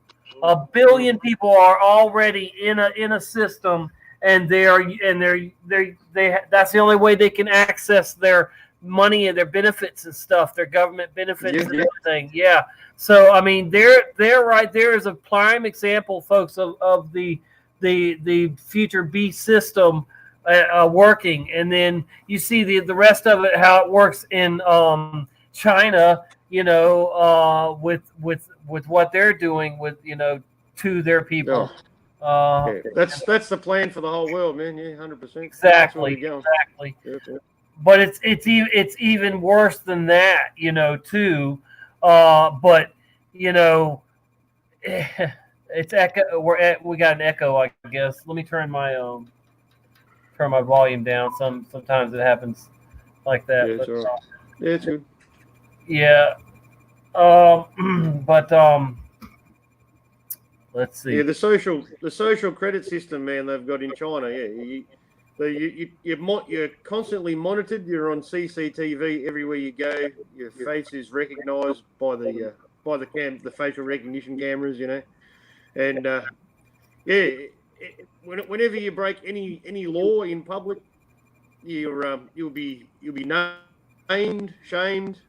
And it'll be put on your social credit score, and then you'll be restricted from traveling or purchasing certain items, or You know, they'll just put all these restrictions on you. You have to follow the letter of the law. You know, you have to be a good slave. Just like the market of beats is going to work, just like that system's going to work. They will cut you off if you don't have the mark, you know, whatever.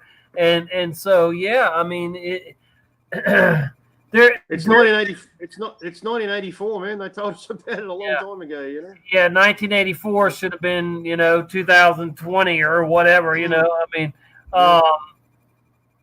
or wait a minute now. Maybe it should have been 2024. Because just think about what it's going to be like in 2024, especially if that is about the halfway mark. If I'm correct on the 21 through 28 being the 7-year tribulation period, that would be oh man, it's going to be it'll be just everything will be locked in at that point, and whoever's going to be delusion, total delusion will be, strong delusion will be, all the way yes for the B system, where we'll be all the way no. There's not going to be any more fence to hang on, to climb on, or anything in the next few years or whatever. Once it's all, so people will have to choose at some point. People will have to choose: am I going for the B system or am I going for the good side? And we're going to resist. I think that most people are so scared of death itself, where we've been so close to death already, and some of us have died or whatever whatever, come back. But we've all had a taste of death, in one way or another. And, so we're not like the average person that's, so scared of death, and so people just don't even want to prepare themselves mentally for what's coming. And that's why there's going to be, it says that people will have heart attacks for what's coming, but if we see Satan falling, we're going to go, oh yeah, Satan's, coming down. But most people are going to go, oh my gosh, that's whatever, and their hearts are gonna fail them, But we're already prepared for so much more than the normies, That I think normies is a better word than sheeple or or whatever else, But I think it's all connected to the Agenda 21 plan too, man. Because right from even before they even wrote the book, the plan, which I think it was Mikhail Gorbachev, he said worldwide communism is the goal, and we will never turn off that road until we achieve it. So that's the goal, man. China is the template for the whole world. Yeah, they love China, mate. Do you think that Russia and China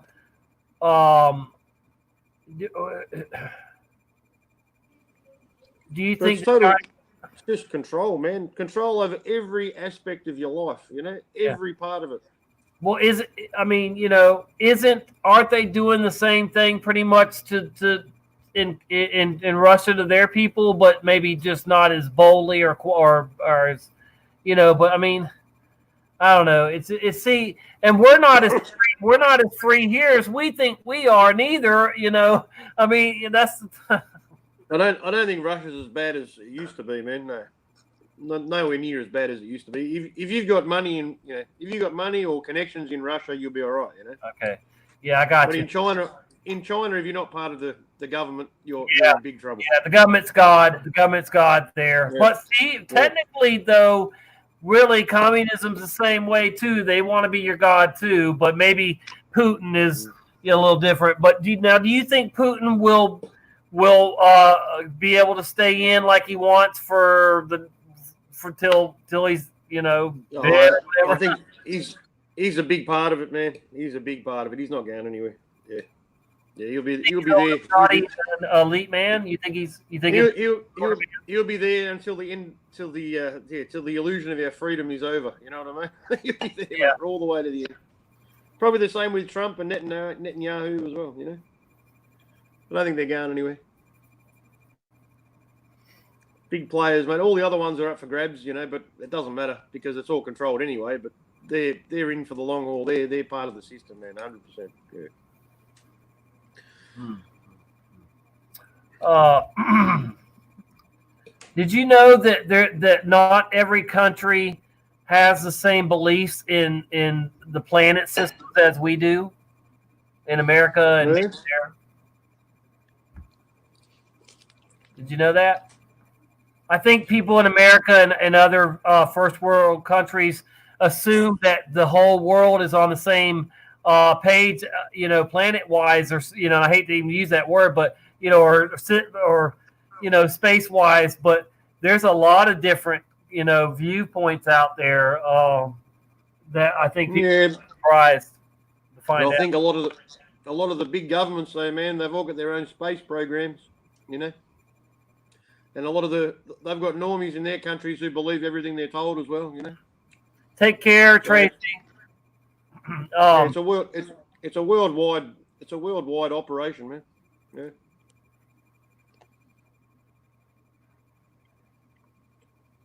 I keep forgetting to look into them announcing that the moon was in our atmosphere. Do you remember that when, like a year ago or something or less, they said? Yeah, it wasn't. It wasn't long ago, man. How is that not the talk at the water bottle or the whatever the dinner table or whatever? Because I mean, wouldn't that be huge to if that you would think that would be huge to to everyone, and wouldn't it mean that the sun can't be as far as the way they say it is too, if the moon is I think they're both local. Yeah, they are, of course. So they're not. Does they're that not physical objects? They might have been to the moon? They're not physical objects, though, man. Exactly. So Neither all right, let's see. Yeah. Neither but- of them. Yeah, well, maybe they're trying to convince people that they went to the moon because the moon's in our atmosphere. It's closer. Yeah, see, I mean, they're always trying to, get over on us one way or another, get us to believe something one way or another. I mean, it's the the trickery, the sorcery, the witchcraft, the voodoo. This is Most what people just believe. Most people just believe. They won't look at the data, the distance that the moon's supposed to be away. They won't even connect the dots. They just believe. Oh, NASA said it. It's true. That's it. Voynich. Hey. Good man. We sending good vibes and healing vibes your way, Voynich.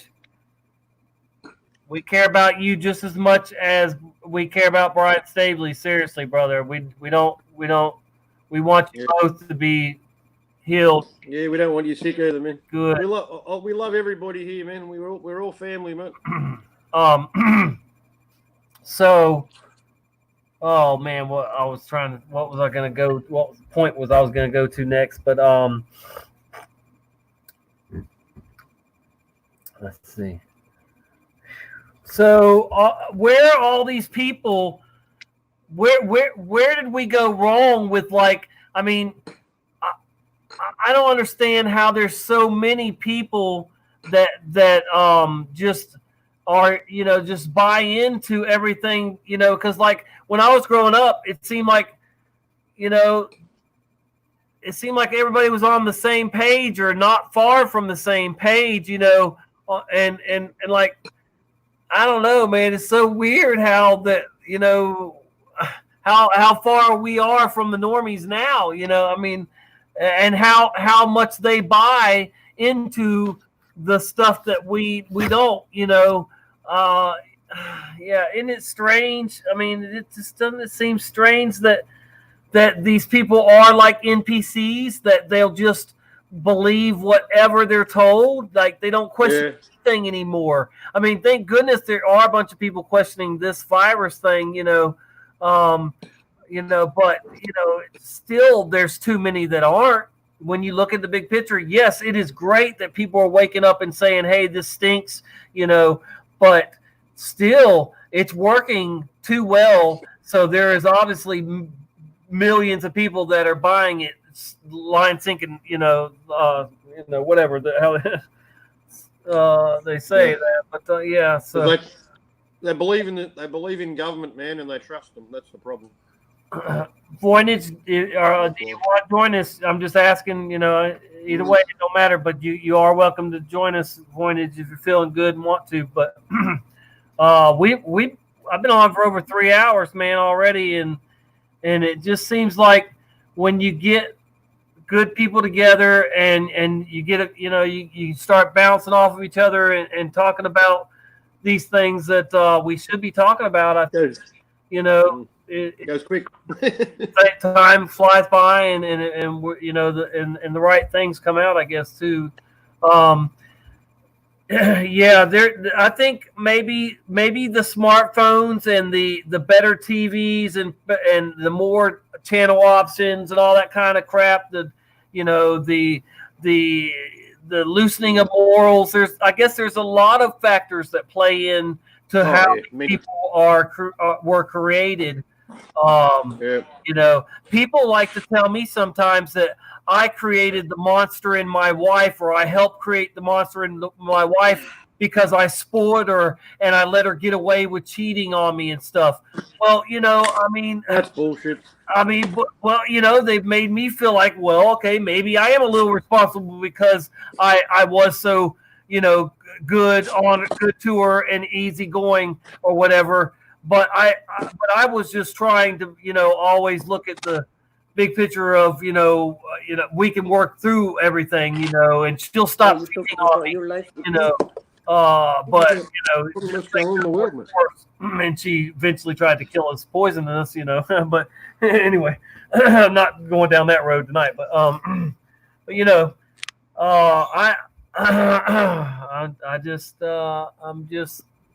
just amazed at these people that are so programmable. Anyone who said that was your fault, mate, is an idiot. That's ridiculous. Right. You know? Right, yeah. My story isn't as bad as that, man, but I went through a lot of hardship too, man, and I was the same. I gave my full trust to her, and I always did the right thing, always put myself last, always put her and my son first, and then I suffered, I paid for it, mate, but I never gave up on being a good person, mate. I won't stop doing that. Just you got to be true to yourself no matter what happens. I was bitter for like 3 years, man, but I didn't let it destroy me. Some people don't recover, man. A lot of men commit suicide over shit like that,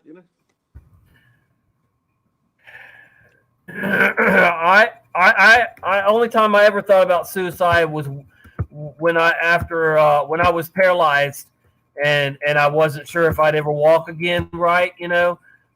Man, that scared me. I was like, who wants to live their life in a wheelchair, but I fought through that, and I'm glad that I did, but they had me on Zoloft, and that was affecting my thinking and stuff. So and I gave them that stuff back and told them that I couldn't believe that they would subscribe somebody who's admitting they're having a depression, something that could make them want or help them suicide or whatever. I mean, but that's the way they are. See, they don't want you alive. They want you sick or dead. I'm sorry. I mean, that is the way it is, folks. They think there's too many of us alive, and their depopulation control, their population control agenda through Bill Gates and other things, his vaccines and stuff. Just like now, I mean, they're wanting to, they're hoping that people will get these vaccines when it comes out, and that it'll hurt them or kill them. I mean, I'm sorry. They do. Hey, we Hello. got that. Hey. Let me just put my headphones on, guys. Yep. I'm not getting any feedback. Hello, good morning. Morning. Howdy. Good rising. Good to see you. Happy St. Patrick's fucking day. I don't think I have the. Here we go. Now, there we go. I Should don't be think all right. I've got my anybody. I don't think anybody celebrated, mate. I'm fucking celebrating, man. Fucking right, I am. One did? second, let me show you. I celebrate every day, mate.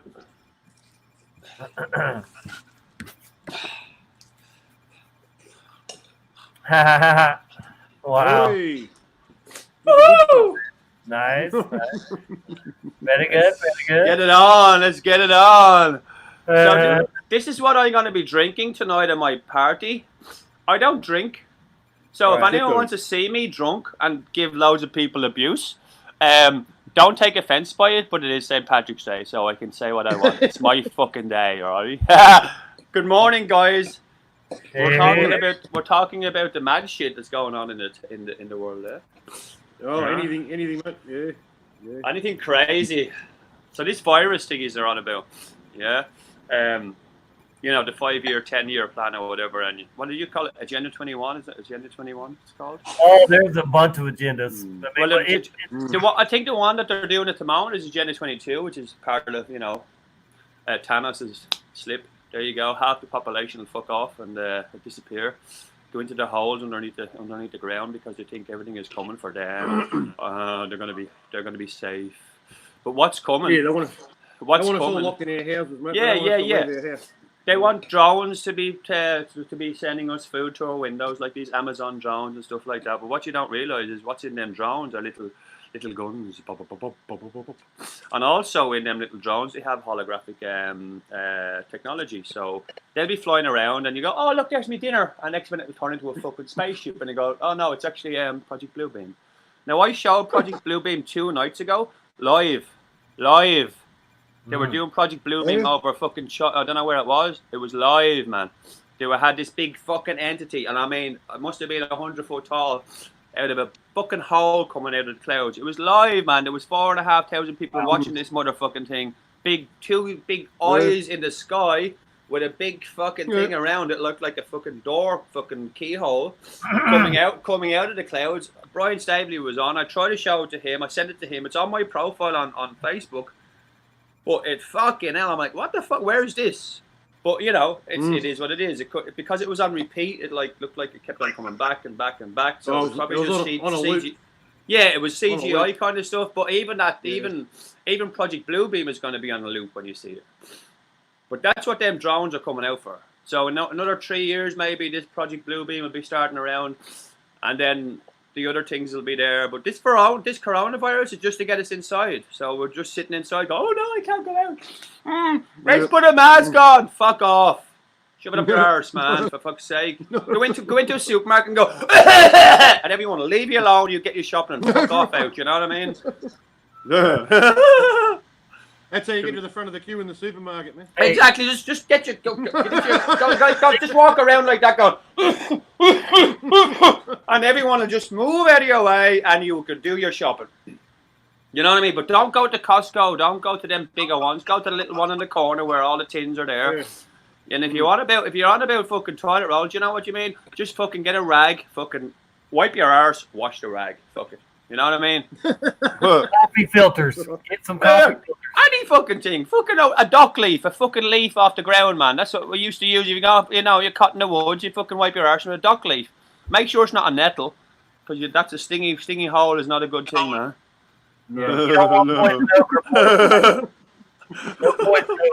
Poison ivy. Oh, Voynich is in the house, isn't he? I know. Yes. So I have a bit of footage for him yesterday. I was gang stalked on the way to I went to Speaker's Corner yesterday. So on my way there, it was a bit of a nightmare getting there, but I got there. So some lad hit me with a suitcase. So I told him You're in London. Yeah, in London. You're in London. Yeah, in London. So I was on the tube or underground or whatever it was. So some lad hit me with a suitcase, and I turned around and said, "If you don't fuck off, I'm going to kill you." And he kind of backed off a bit. But so on the way up the stairs, I know he was stalking me.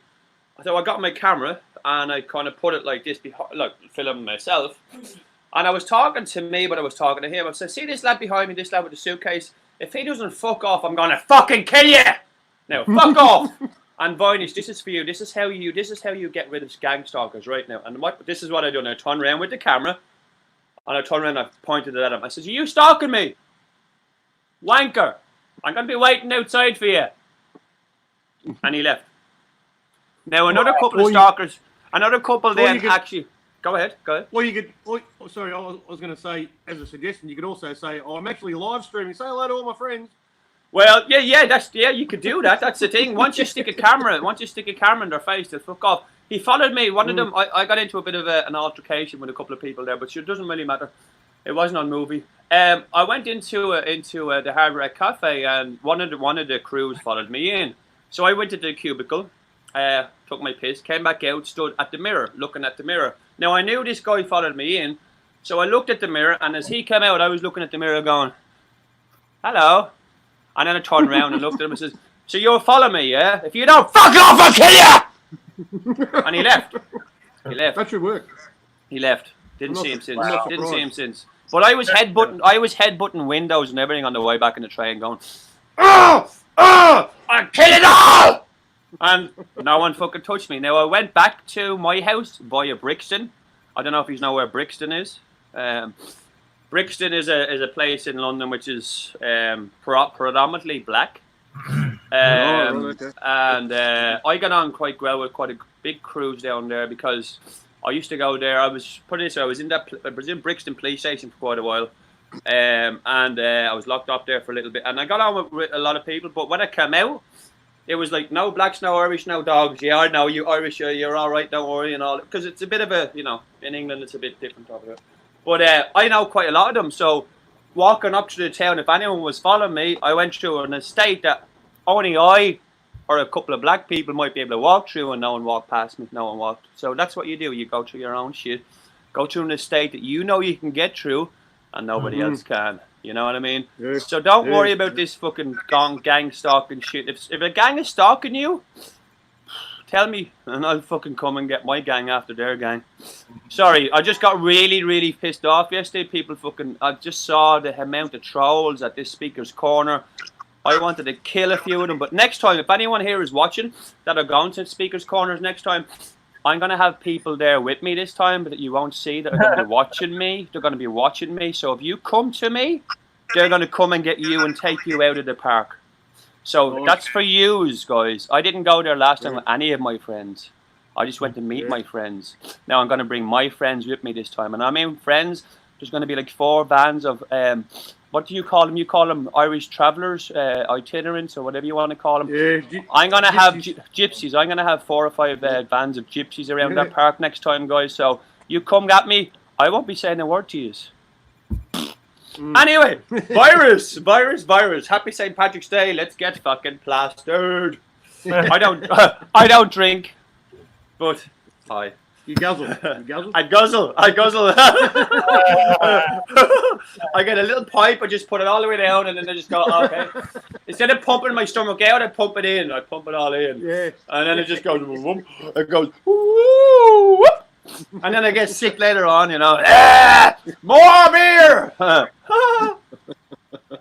So, Tracy's back. Hey, Tracy. Tracy's back. Hello, Tracy. Sal, Voynich, everybody, hey. And so, what did Voynich say? I like stalkers. They never stalk me. Nice. I know people get this, and I didn't notice it till yesterday. And then I met Global something. I met quite a few people, really, really nice. Roxanne and all them, all them crews. Vertec, Global, whatever his name is, and a few other nice ones, And someone said something to somebody, and I didn't know. I went straight over to him and I went bang to his nose. I just went straight up to his nose and I went, "What are you fucking saying?"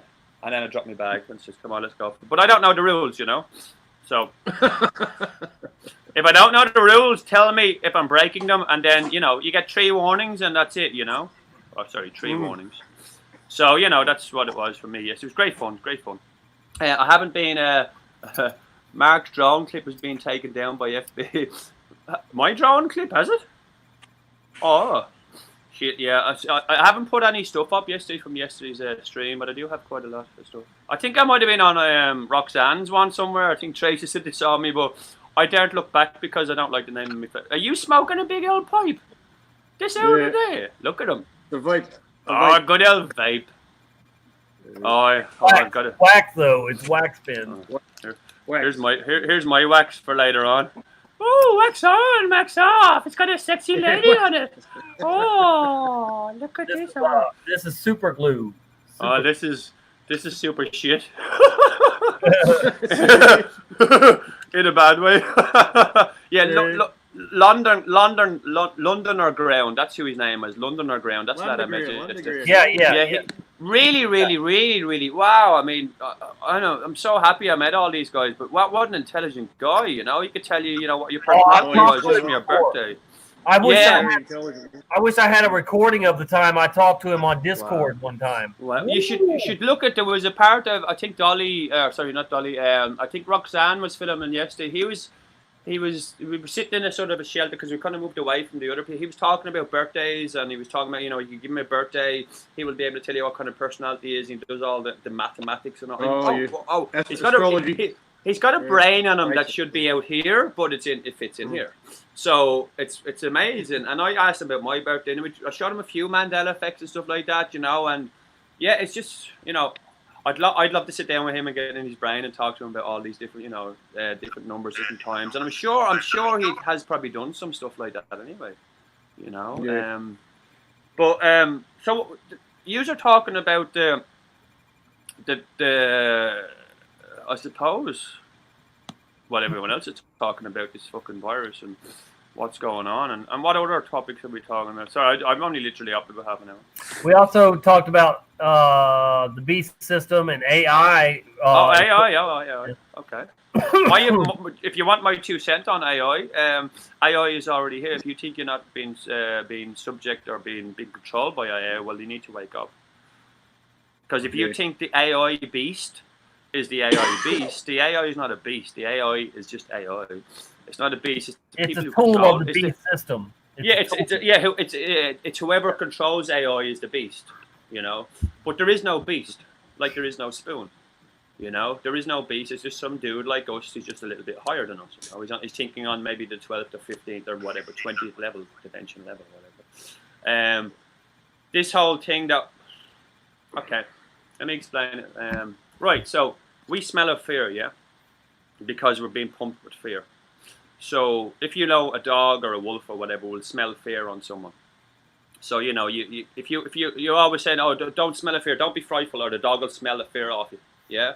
So this beast or this entity that's coming from here's their planet or whatever you want to call it, flat or whatever.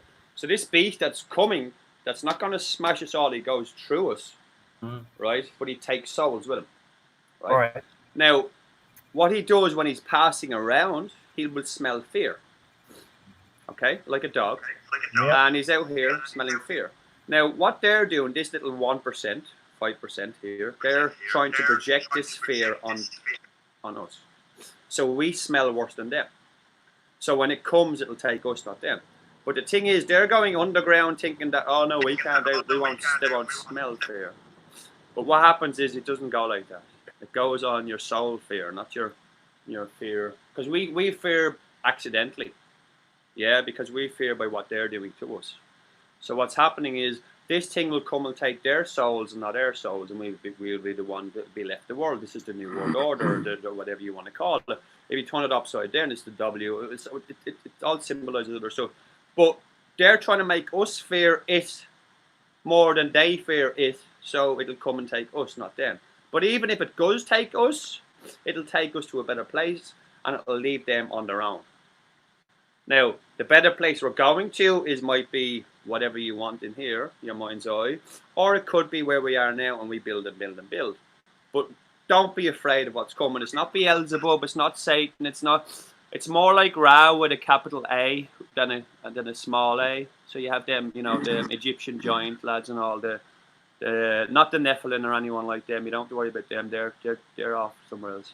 But yeah, that's what I've been hearing through the grapevine. It's more of a soul reaper, and he will take their souls rather than us, because they're the ones with the bad core, the Apple core that's bad on them, and it's trying to make us bad from the outside in. If you know what I mean. So it's trying to rot our Apple from the outside in, while they're trying to rot the world from the inside out. And we're gonna eventually pass on the core, if you know what I mean. So we're here, we're unfair now over here, but they're here thinking, oh, we're above it, but they're not. All these elite people, these 0.5 or 5% of the world, they fear us. That's what it's all about, you know. They want us inside. They don't want us outside. The reason why they don't want us outside is because Project Bluebeam is coming in the next year or two, and they want to put more stuff in the sky. If we're inside, we're not going to look up. You're going to close your curtains. You're going to forget about it. You're going to watch this TV and go, this is where I'm going to get my information on. People always say, turn your TV off. No, don't turn it off. Just turn the news station off. You know, stick a DVD in. Pick your movies. Pick your next move. You know, pick your next movie. Pick your next move. Whatever it is. You know. Sorry, you've got your mic on mute, and there is a little bit of feedback. Tommy, you've got your mute on mic on muted, mute. Tommy. Yeah, you're muted, Tommy. Everybody still ditch the TV for a while they're waking up, you know, totally, because you don't want that distraction at all. You know, like, I mean, I've got a TV behind me back there, but yeah, it's not even plugged in. I don't have cable. I don't have an antenna, you know. But even if I were to watch TV now, it's usually just to find residue or whatever, or to analyze, you know, what they're showing, trying to program. But yeah, I mean, it takes years, I think, or took us years to get to that point where we could just, you know, not be further programmed ourselves, you know, because you got to think about it, we were all brainwashed and programmed to a certain degree as kids and whatever, growing up, you know, even longer than that, you know, maybe some as adults, but we broke free at some point of that matrix, you know, that the chains of it anyway. But yeah, they're trying to attach a chain and ball to everybody. They wish that we were all either had autism, or we had Down syndrome or something like that they could control us easier, you know. And I think that's it. That's part of their plan too, and giving us certain drugs and certain vaccines. You know, man, these people are twisted and evil to the core, and their thoughts are nothing but evil, and how to expand their agendas, you know, further them, you know, and they're not going to stop until they are satisfied with, like, what's that say, like they want 500,000 or something like that on the planet, you know, on this rock. 500 million. Georgia Guidestones, you told me. They think we're heavily overpopulated, which is playing God. Because who are you to say that there's too many people on there? There's plenty of land. There's still plenty of resources, but they lie to us. They tell us that there's a shortage of everything. You know, yeah, of course. There's not even a shortage of oil. There's plenty of oil all over too. You know, it's you know, being listen, what I find funny is you have all these people going into the supermarket, and God bless you all whoever doing these. You're all going into the bigger supermarkets and going in and you're realizing that the shelves are half full. But if you go outside and look at the truck being delivered, it's only half full as well, because they're only getting you know, it's not. There's a warehouse full of fucking food, right? And they will give you. There's a truck. They will give you half a truck full and send it to, and go, oh no, there's no more food. There's no more food. And then they'll do it to the next one, and so on and so on, because the big warehouses and the bigger supermarkets are involved in this as well.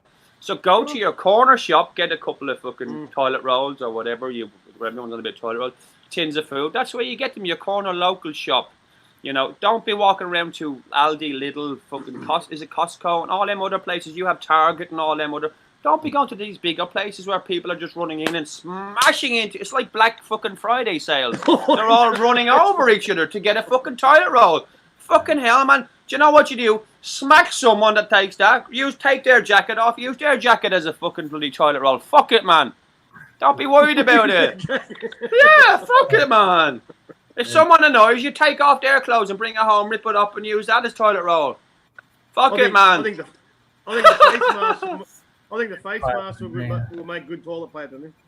Yeah, well, you know, skin is good for wiping your arse as well, but let's not cut people's skin off yet, you know. You know, we can scalp them and take their hair. That'd be quite good. You could wipe their arse with their hair, but let's not go Indian shit.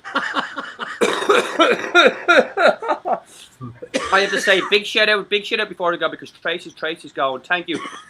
She's saying that why am I making a globe shape? Right, let me tell you why I'm making a globe shape, everyone. Right, there's a globe, yeah? There's a round fucking globe, right? There's a globe, that's a round circle, yeah? And whether it spins, whether it doesn't spin, it doesn't really matter. But all I see is this. So it doesn't matter whether I don't see it 4-dimensional, I don't see it 3-dimensional, I see it as a circle. Now, whether it's flat this way, or that way, or whatever, all I see is this. So that's why I make the circle, you know? And now I don't make it a 3D circle. I just make it a circle because any photo. Do you know what I mean? I don't make it a 3D circle. It's just a circle. Now, whether you want it, if you want to put it that way, then it's a flat circle. You know, because it doesn't have any inner or outer. But then again, I think the Earth is like this. I think the Earth is like this sometimes. But I also think it breathes in and breathes out. So 1 minute it is flat and 1 minute it is circle. So it's kind of going, way, it's breathing. So what happens when it gets this size, you get more stuff on it, and then when it goes like this, it's the real ones. It's us and we're stuck with the fucking ones that are fucking just here from the big Earth. But the big Earth, the round globe, when it sucks in, the entities kind of leave and we're stuck between ourselves and we're going fuck, and then it breathes out again. Like the Earth, because the Earth has life. The Earth is a human, or not a human, it's a living being. It's nature. So nature will always take up. You know, so the reason why I'm not a flat earther, by the way, I'm not an earther. I'm just a fucking spacer, maybe. I don't know what I am, but every photograph I've ever seen from outer space, from the space between the space, let's say, from up there, I've only ever seen a picture of an Earth where it's flat. I've never seen it spinning. I've never seen it spinning that way. I've just seen a flat picture of an Earth on one side. I've never seen it spinning because you can only take photographs from space. You cannot take a film because it doesn't transform on the way down. That's why digitally, the old chrome, whatever they used to take Polaroids with, they do not come through the atmosphere or whatever you want to call it, so they get mixed up. So you cannot bring real photographs from up there down here or shoot them. Do you believe in the firmament? I believe there is.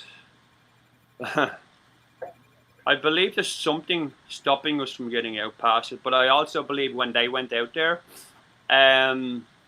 it wasn't what they believed, and they didn't need the spaceship to get past it. They just needed the spaceship to get up in the air, and once they get up there, it's like walking on the ceiling. You know, they don't need it. It isn't. No. Oh, you're talking interdimensional then. No, not so much. I'm talking the space that we see with vacuums and all that kind of shit, and something can move. Is not the space that's up there. The space that's up there, you could probably fucking swim in it. Yeah, if anything, You know it's what I mean? water. Yeah. Yeah, exactly. But it's not. If you imagine water has so much air in it, and when you were in the womb, you never needed water, or no, so you never needed air. You could. It's like being in a bubble of your own. You know, when you're in the room, you don't breathe, yeah, and you forget that. You forget not to breathe. When you come out, when you have a baby in water baby, they swim around in the water for quite a while, and then they come up and take their breath. So that's kind of what it's like, maybe. But you have to get past it. When you get past that, then, you know, that's your own imagination, I suppose, isn't it? You know? So I do think there's water up there. It looks like there is water between maybe two layers of glass, or it's not really glass. I call them diamonds, which is like a prism. So they don't have 50,000 suns. They just have one sun, and it actually shoots light out anywhere, and it can come out at any point. If you think of diamond shapes this way all together, and it travels through here, and it shines directly at any one point. They use it as a weapon as well, so at any point they can, you know, they can direct energy at I know a couple of years ago they tore down a couple of car parks, destroyed it. It looked like someone just got a magnifying glass and went, you know what, zoom. You know, so that kind of stuff, malfunctions like that kind of stuff that happens up there, that's them just messing with us. You know, that's just them trying to turn it into weapons. Everything they've ever put up there is a weapon anyway. You know, everything. Even sound is a weapon since 1920s. You know, sound has been a weapon since day one. But I mean, the machines that they use, they have big machines like, let me show you. They have something like, you know, to say something like this on a big rack, and it has a speaker here. They just point it at you and they will blast you, and it won't. It's like a water cannon. It'll push you back. It'll be, oh fuck, you know. It'll be, but it won't only do that to you. It'll also fuck with your brain waves. But that won't happen for a couple of days. You go, oh fuck, I may go. Then you go home and you go fucking crazy. Right. Because all these fucking sounds in your head, 5G, 3G, fucking whatever. But it also puts signals in. Signals and pictures. Yeah, frequencies. But frequencies come with pictures, frequencies come with emotions and other stuff. So they're trying to stick emotions on it to mess with your emotions, to mess with your memory. Because if you remember, anytime you have a decent, you know, if you think back, it'll be attached to a memory. Oh, I was happy when this happened. Or I was sad when this happened. And you remember a specific time, or, you know, the Statue of Liberty when I was there. I was so overjoyed. It'll take that overjoyment feeling from you and move it on. And then you won't remember that overjoyment feeling when you were there. You will remember just seeing this. And I don't remember any feelings towards that, so maybe it is right. Maybe it isn't on fucking Ellis Island, but maybe it is on fucking Liberty Islands, you know, because the emotion is gone from that part. Have you ever seen that in the first time, you know? Watch FP. Yeah, I actually, yeah, thank you. If you want to throw that, I think I'm actually in his group or Facebook thing or whatever. I've so many fucking accounts now. I'm like,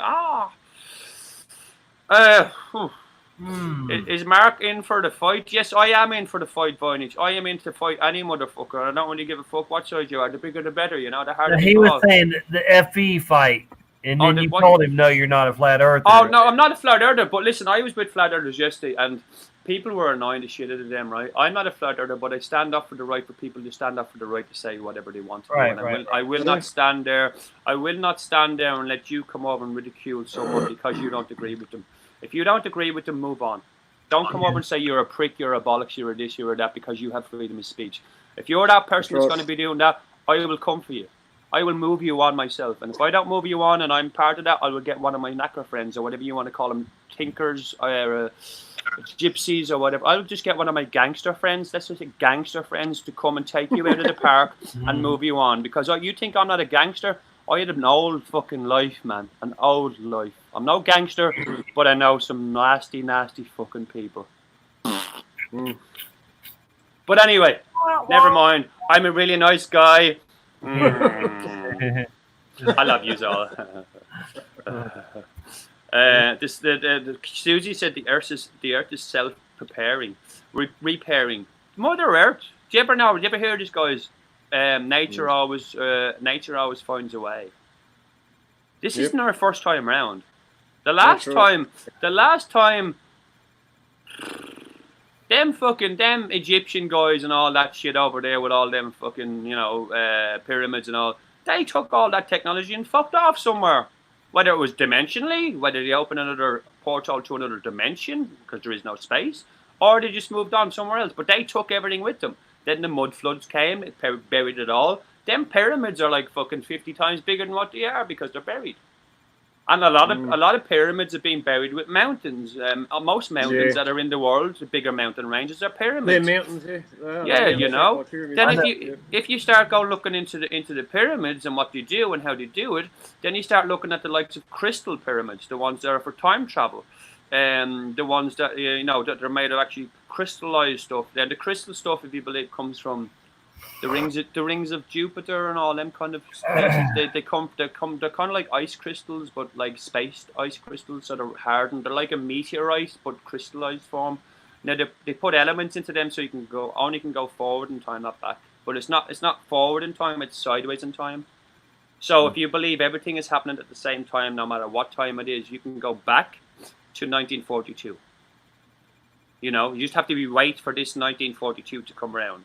Now, you can go to 1942 to get to 1921, but you have to be in line with it all. This new thing that's coming out, I think it's September, maybe June. you're gonna have your Jupiter and all these on alignment. Now that is a Stargate thing that I was mentioning about the. I kind of done a little bit about CERN last time, but these Stargates thing and all these things are in line. What happens is it gives these portholes more energy, so bigger things can go out and come through. The one that's happening this year, I think Moloch is probably going to try to get out because there is a god underneath CERN. He's controlling them, mind controlling. Polyon. Well, Polyon, I call him Moloch. Different ones, different versions. The way I see him, he just looks like a big fucking devil, but he's not. He's kind of blue and red, not red and blue. So he's more blue than he is red. Now he's got here. He's trapped here, and he's been trapped for quite a while. But they've actually made him a physical body, like a human body. So they start smashing atoms together rather than neurons and whatever, which makes physical mass. Then they put gene splicing into that and made him a body, and end up being a fucking 9-foot fucking big beast. Now he cannot leave CERN. He cannot leave one room because he gets the energy from these, whatever it is, this room. It's a special room. So they've been trying to get out, trying to move on. But he's been telling them that there's the likes of the Titans, you know, them Titan cages that are stuck in Mars and stuck in Saturn. So they've been forcing the likes of the energy comes from CERN towards these planets to see if they can get these digitally into wherever and then make a body for them. Now, they can't get here anymore because it was a mistake that he got here, but he's trapped, so he's the one that's controlling most of them. But you see, CERN is just a gateway to another universe, you know, another parallel. They're all over the place. Even Jesus had one. Well, let me see. Even on the hill of Calvary, where he was hung, or not hung, when he was on the cross, you know, where the hill of Calvary, then he was buried underneath it. You know, on Easter, then they rolled the rock back, and here's Jesus coming out. You know, I'm back from the dead. They didn't hang him. They didn't put him on a fucking cross. They crucified him, all right, but they chopped him up. They drank his blood. They grind his bones down, and because they thought he had supernatural stuff. So they ingested all of his body. Now, when I say they ground his blood up, they got them, what are the bolsters, and they ground it all up like dust, put it into drinks and drank it. What they put underneath and what came out 2 or 3 days later was another version of Jesus. It was Jesus from another dimension, because underneath Calvary is a CERN kind of type, but it's an actual, a real version. It's a non-CERN. You don't need this stuff. It's a natural portal. So what came out 3 days later was an alternative Jesus, and going, okay, I'm back. I've never heard that before. Wow. Yeah, so that's why you have. So he came back, and he didn't pretend that Jesus is gone. He came, listen, I'm back, I'm the savior, and this, that, and other. But in the real, what he was really looking for was the people who done, you know, fucked him up. But you know, he's non-violent, so what could he do? So that's kind of what I heard about that. But you know. Yeah, that's just crazy shit, you know. That's outside the box, inside the box. There is no box thinking. Zal was asking where were you getting the info on that? You know, as far as the where am I getting the information on that? On them eating Christ, on them. Well, listen, I've got 25 Bibles there, and I've also got a Bible I also mentions about Bibles 4,000 years behind the real Bible. And also I've been here, there, and everywhere as well. So, you know, this isn't my first time around. Do you know what I mean? The only thing is, this time I can remember some of it. Last time I couldn't. But I have a window here that I jump out of every now and again when I get pissed off. So I haven't died yet. I just keep coming back to this one, to where I am now, but with a little bit more information. Sometimes I forget it, and I end up going into a madhouse for a little bit. Last time I did for a couple of weeks, but you know what, I came out better than I was. You know, it's fine. So yeah, for the answer, where am I getting it from? I suppose being an Irish Catholic since I was you know, since I couldn't go to church anymore, since I was sent to church as a child, and not believing most of it anyway. I'm getting See, Jesus was given vinegar to drink and all this kind of stuff and whatever. He was really, really fucking. If you think of the torture they have today, fucking think of what they do today, but multiply that by 1,000 years ago without the guns and all. They put screws in you, or if they had metal, they pulled you apart. They got your bones and chopped them up like sticks because they thought they were looking at him going, well, yeah, he's performing miracles, but we can't have him around. So what they done was they said, well, if he's got supernatural abilities, I want to ingest him. Like what they're doing now, they're ingesting babies, they're ingesting gold, they're putting gold into them, they're putting new parts of their body, like that Rockefeller, whatever his name is, Rothschild.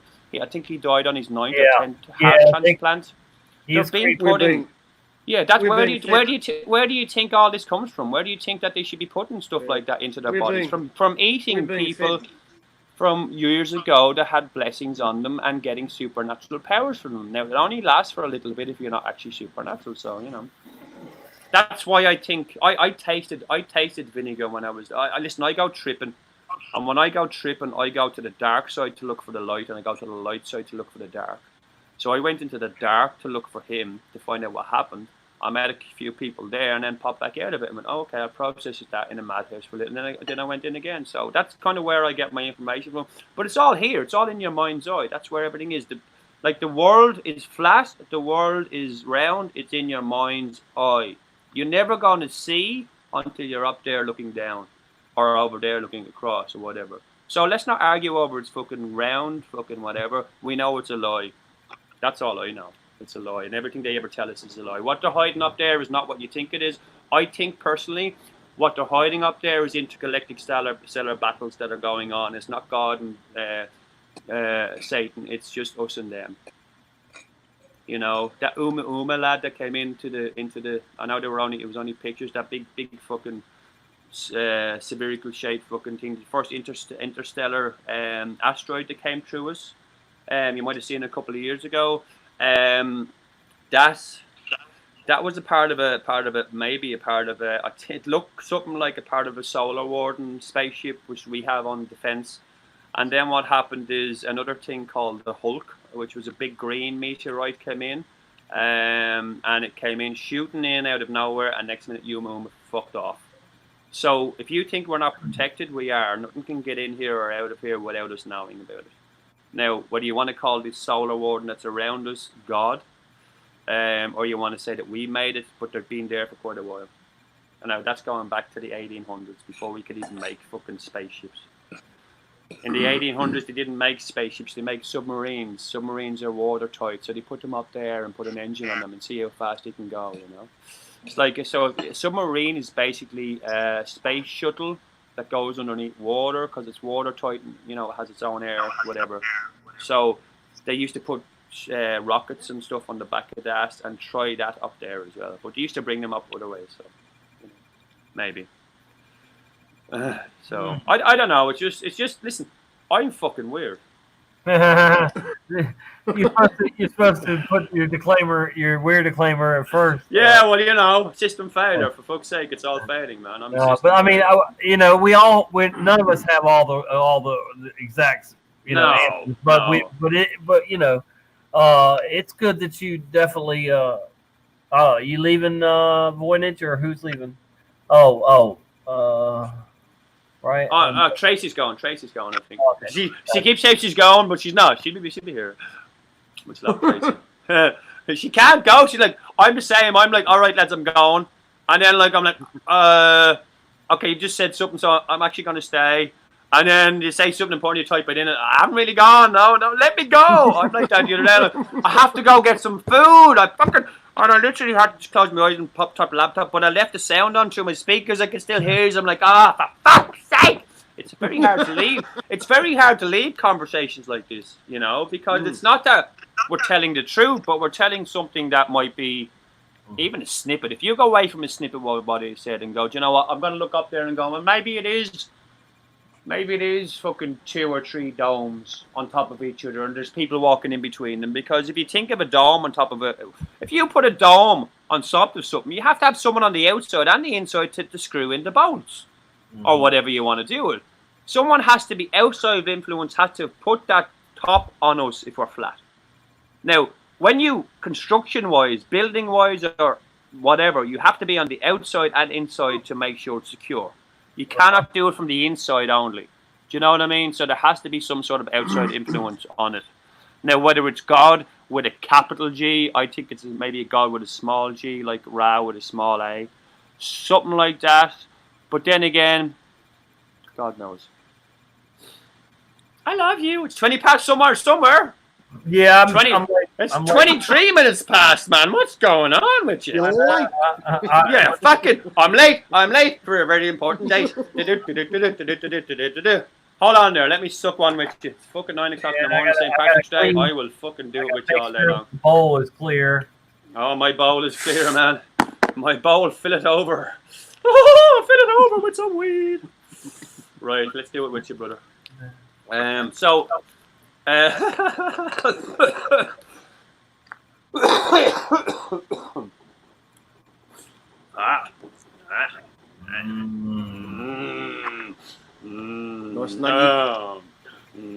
should put some light on it for you so you can really see.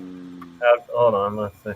If you get a tin-foil pipe, what's going on with it? Yeah, no, it's what it is. I've run out of my gauzes. I ran out of the gauzes, so I have to go get some gauze today. So just put some tinfoil around it, you know, because it's like. Oh, yeah. I think one of the tinfoil has a bit of a hole there because I've just actually swallowed it.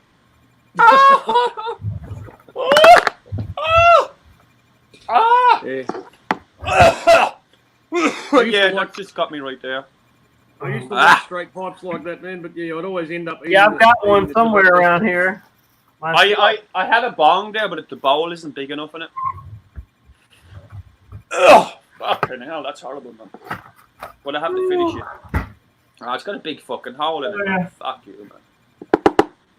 Here's my aluminum foil bowl. I wrap electrical tape around it to keep it cool. High tech, mate. High tech. Is that a smart pipe? This one? No. Tommy's one. Tommy's is. Oh, right. Tommy's My is one is smart. just mine's just adjustable one. You can take everything off. You can make it smaller or bigger. Now I have another part of it as well. That you can make it up and make it. It's like you can have it down like this, so you're sucking like a real pipe. But you know, I need to get some tinfoil for it actually. I'll be back in a second. Stop looking at me! So, Roynage, your neighbors are making a lot of noise, demolishing a tile wall. Is that what you're saying?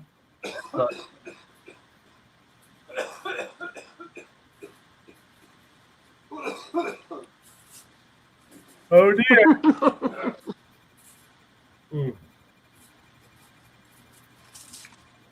If you banged on the wall to tell them to shut up, they probably wouldn't hear you. Now I'm back. Right, let me show you. So I just do this, you know. Tinfoil. Now what you should always do with this before you do it on the pipe, I'm not going to give you the lesson, you probably already know. All you need is a pen, a pencil, No, or yeah. marker, a marker. I'll show you. Fucking bastard and fucking lighters. Sorry, man. Yeah. See, shit goes missing in my house all the time. I've got poltergeists in my house, but you see, don't worry about them. They're here for my entertainment purposes only, you know. So what I suggest you do with this is do this first. Oh yes, definitely. Okay. So if anyone is doing it, just do this and get your shit off it.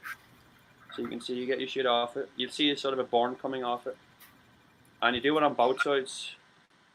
So if you need to do tin foil or whatever, just do that, right?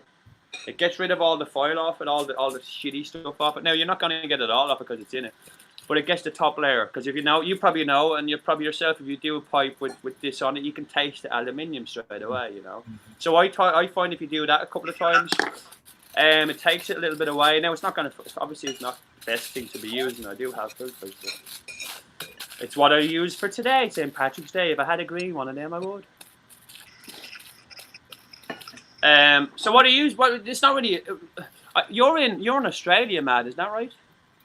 Yeah, man, I'm in Melbourne. Yeah, Melbourne. So it is a big celebration in Australia, the St. Patrick's Day as well, isn't it? Normally, yeah. Yeah, I And didn't watch, yeah, go ahead. I haven't been I don't watch TV, so I didn't see that. Yeah, but normally they have a big parades and all. Yeah, I don't think they always do over there. Very Irish. Nah, just No? people getting drunk people drinking green beer in the pub, getting blind, mate. That's all. That's it. Yeah. Well, that's like a typical day back in Ireland, really. Yeah. Everyone's got green hair, green beer. Everything's I've got green teeth, but you know I need to brush them. I wouldn't where's- be surprised if there wasn't much of a turnout, mate, because we've all been banned from public, Yeah, I know. getting in groups in That's public. crazy, isn't it? It's crazy. So. And, No, I just yeah. use it with my my little earring. Yeah. No, it's The just Volkswagen. The Volkswagen. No, it's just I have a set of earrings. Oh, okay. Well, listen, I volunteer in a charity shop, and sometimes I buy stuff just because I want to buy stuff. Because say if we have a bad day in the shop, I'll buy a couple of things to make the money go up, or whatever, or to make the till look like we've had more money. If I have money, so I just buy little trinkets. Like I thought that was nice because the boxer that came in has a shamrock on it. So I bought that quite a while ago, and then I opened it when I got home. The purple earrings. Purple earrings is kind of nice. Purple arm, purple earrings. I like purple. Purple is the color of sexual frustration. There's also other colors, but it's not sexual frustration in a way. Depending on which way, it's a different indigo purple or whatever. Just some sort of shade of purple that if you have it's it, the I highest think colour. it's It's an the highest- aura thing. Highest color. Yeah, is it's it? the highest it's the highest color on the chakra spectrum as well, man. Okay, so yeah, there's different versions of that, different lightnesses and darknesses, and I think the darker purple is mean a sexual frustration entity, or maybe just a sex fiend, or not a sex fiend, but sex. Oh, someone who likes a lot of sex. Someone who likes a lot of sex. The royal families, they hijacked it, mate. They fucking took it over and made it their own. They tried to anyway. Fucking royal. It's a combination They're of obviously- combination of red and blue, mate. Hot and cold, Oh yeah, I was always told that I won't tell you what my stones was, but it was fire and ice. Fire and ice stones. I'm more of a fire and ice. I don't know what is that. Put it on full screen, Tommy. Put it on full screen. Alcoholics there. Anonymous. Oh, hey! Oh, nice. This is a 45-year-old copy of the book. 45. Wow. Nice. Yeah. Nice. See the thing I have behind me here? That's that. Isn't it? God grant me the serenity to accept the things I cannot change, the courage to change the things I can, and the wisdom to know the difference. That's that. And just beside this here, just beside this here, yeah, is let me show you. I'll just take it off the wall. Is residue all over it, man. That's the wrong way. Oh, lovely. That's what. Let me see the base. I want to see this. Has it got a star fort? No star fort at the bottom, is it? Well, you can't see it. But It's not doesn't go It could down. be. But look at the arm. Look. Yeah. Now, this was Philip. This is 1979, right? It's by man. He's Bateman, the photographer, the biggest photographer in New York in 1970. It's 1979. Now you can probably see this. He has a website if anyone wants to go onto it. It's called www.batman, but BATTManstudios.com. BATTMANstudios.com. So if you want to see the original stuff, but that's just a picture. It's actually. So I got that one and was out with a beautiful lady. Listen, in the 80s, they changed out the torch. So it's breaking up there now because I'm showing residue. I can't. Kind of froze. Did you know that? Yeah, the torch was changed, man. Yes, the torch was changed in the 80s. They put a new one on it. Frozen. I can't really hear. Let me just sort of. Let me take my camera off so we can hear you. Yeah, it's frozen on my side, guys. Oh, I'm going to. Where do I go? Tommy's just showing. The bucket bomb of death.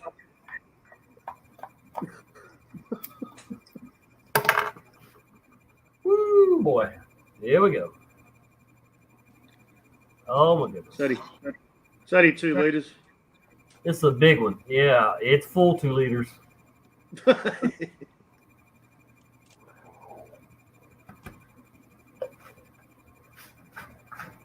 Star jumps.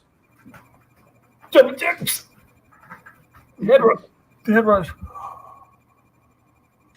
Oh. Yeah. That smells good. It should. It's Afghani and Northern Lights. Yeah. Yeah.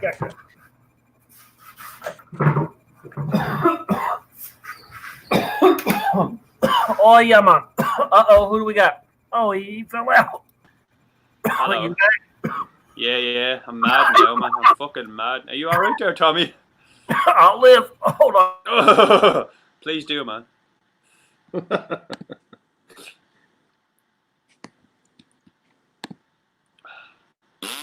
I couldn't. I'd be coughing for 3 days after I did that.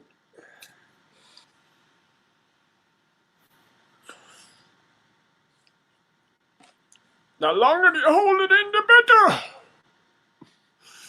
You can do it. You can do it, man. Bucket lungs. You've got big old bucket lungs on you, Tommy. Going out for groceries. See you later, Voynich. You enjoy your groceries. See you,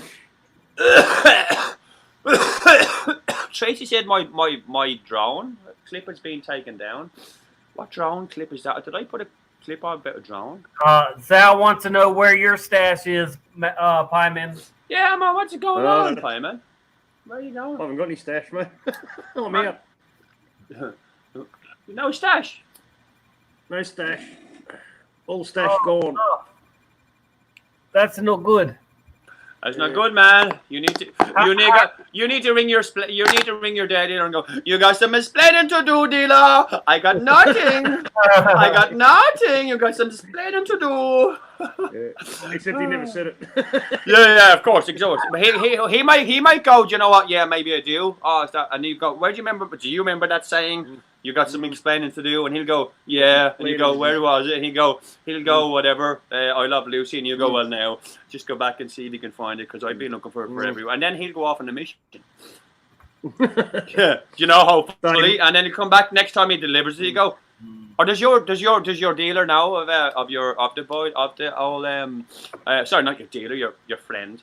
Did they know about the Mandela effect? Is that your beeper? Is that a beeper? It looks like a beeper, doesn't it? It's a little camera, is it? It's no, but you see here, you see how it's got this on here, yeah, attached, right? You know, it's got a little hook there, and then you can flip it on your side, right? All right, nobody figuring out, huh? Hold on. It's hard to find the camera. Okay. Oh yeah. But you know, Yeah. look. Let's see. Hold on. Oh, it's money. It's a remote. It's a All right, remote money. control Is that for the money? garage. Anybody take a guess what it is? What do y'all think? Control for the garage. Remote control. Why did for you the give garage yourself the door. full screen, man? Oh, that would be cheap. I mean, you'll be able to. I know what it is. I know. What is it? No, it's for money. It's for money. Is it? Do you put money into it? It's too much to be just a clip. It's not a money clip. Do you put money into it? Do you put pound coins into it? So I can't hear you, man. Are y'all ready to find out what it is? No. Yeah. No. Let me have a guess. Let me have a guess. Let me have a guess. Let me have a guess. Let me have a guess. Let me have a guess. Let me have a guess. Now see that Tommy tell it. Now all I can see is okay. See, Traveling Truther's already onto it. He's already Googled the name on An it. alarm. Okay, see, if you turn that round to the back, turn it round to the back of it. Turn it round to the back. That's the back. What? So turn it round to the back. Where the bottom? Yeah, no, the bottom sticker looked like it was a pound coin, and it looked like you could put a pound coin. It was a pound dispensary thing. So you put the pound in there in the top part. I can show. All right, you ready? Anyway, go on. Are you ready? Yeah, go for it. Are you ready? You might want to take your headphones off. Ready? Oh. It's a rape alarm, is it? Oh man, yes, it's pretty loud. It's a security alarm. Yes. Lovely. Nice. Damn. Was it loud on your end? The most annoying sound in the world. I took my headphones off. I thought Jim Carrey made the most annoying sound in the world. You told me to. Yeah, it's the most. Yeah. Yes. Fuck off, man. Stop trying to fuck my head up. Ooh, that was loud. Look, you made me go crazy with that noise, man. Hey, yeah. See, Tommy, can I say something to you? Yeah. You're frozen now. Nah. Yeah, Tommy, see that thing going across the bottom of the screen with the titter tape. The tatter tape. If you turn, Yeah, I it might can't not be hear that. you now at all. I think if you turn the signal is every now and again, pop it on every now and again. I think I don't know if you can even hear me because I can't. You froze. The audio's dropped off. Okay. Well, all right. I got you. Yeah, but I can hear you, but yeah, we have problems with connection sometimes. Yeah. Can you see me? Can Yeah, you now hear it might be a little bit better. Yeah.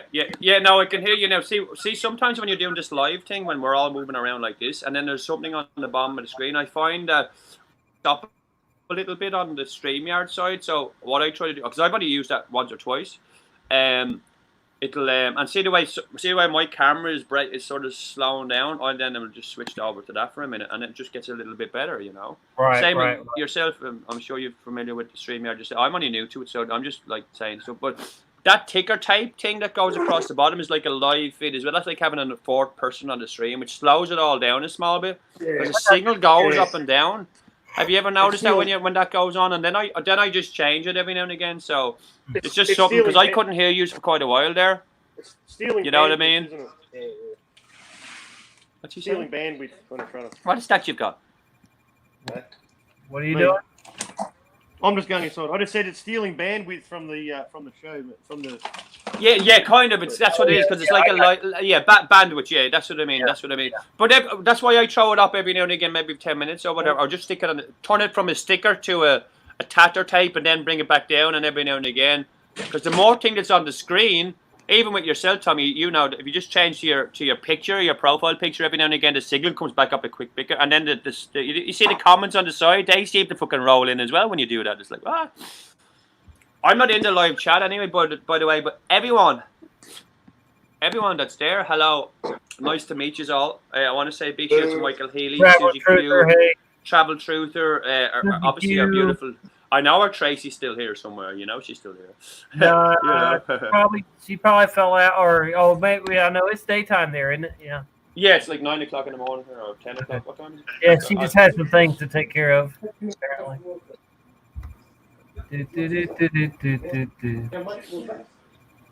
Yeah, I've nothing to take. All care right, of. Michael Healy. No problem. Good Hey, Sal. Good day, Sal good says, day, hey. Zal. Good day, Zal. Good day, Zal. Good day, Zal. Hey, Mike. Good day, mate. Throwing the shrimp on the barbie, mate. He never said that either, did he? That's Paul Hogan and his fucking the Paul Hogan show. What a fucking show that was, man. I love that shit, man. Did you watch the Paul? Oh Hogan yeah. show? Are you kidding me? Yeah, man, I love that shit, man. Fucking hell. That's why they say. That's why they think throwing another shrimp in the Barbie is in these movies. It's not. He used to always say that in his show.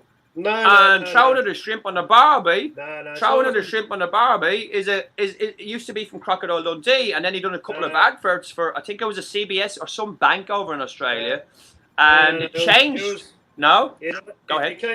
He made those ads. It was an ad for the Australian. Oh, the adverts. That's the the adverts. Was it for a bank or something? No, the Australian Tourism Commission. To bring Tourism. tourists. Yes. I love that shit. Paul Hogan show, man. It was amazing. I grew up watching that kind of stuff, man. You know, I was in Ireland, of course, but a lot of my family are all over Australia and have been for quite a while. We were probably shipped out there, you know, years and years ago when we were bad people. That's how we started. That's how we started, and everyone from every criminal from fucking Ireland was sent to Australia. And if you made it to Australia, yeah, you'd be all right. But most of them fucking didn't. Family, I'm just saying, a lot of families, but I do happen to have quite a lot of relatives in Ireland for some reason. Or sorry, in Australia and America for some reason. You know, So now on my dad's side of the family, they are fucking everywhere. Fuck me, and I mean, in every fucking country in the world, my dad's family have at least 5 or 6 fucking families there too, like, and they own pubs, like O'Sullivan's Bar. I'm sure of O'Sullivan's Bar in I think it's Boston. There was one in New York. There's a couple of other. That's they're related to me, for fuck's sake. One of the biggest chains. One of the biggest chains of pubs in America are. Wow. They came from across the road from where I lived, and they're my third cousin, but they were always in our house. So they're my fucking brother or sister. I get up in the morning, they're sitting at breakfast. All right, bro. So they're in the kind of So we're everywhere, man. We're your fucking legion. Ah! I love drinking with Irish people, Matt. They're awesome. Well, do you know what? If you join in tonight at 7 o'clock, you will see me fucking getting this, man. You will see me open this bottle. I have a St. Patrick's Day party on today at 7 p.m. on my System Failure 2 channel. I'm going to remix a lot of Irish music today, and we're going to have some guests on. We're going to keep it light, have a bit of crack. Open a drink if you drink. Maybe not real crack, but open a non-alcoholic drink. Open a bottle of pop. Just come over, have a song, have a fucking laugh, dance around at St. Patrick's Day. If you're not doing it, someone else is doing it. Why don't you do it as well? No one's fucking looking. Who cares, man? If they are looking, who cares, man? Just dance your fucking blues away. That's what it's for. Right. And if you can't, just drink it a fucking way. Wake up tomorrow and be a different person. Do you know what I mean?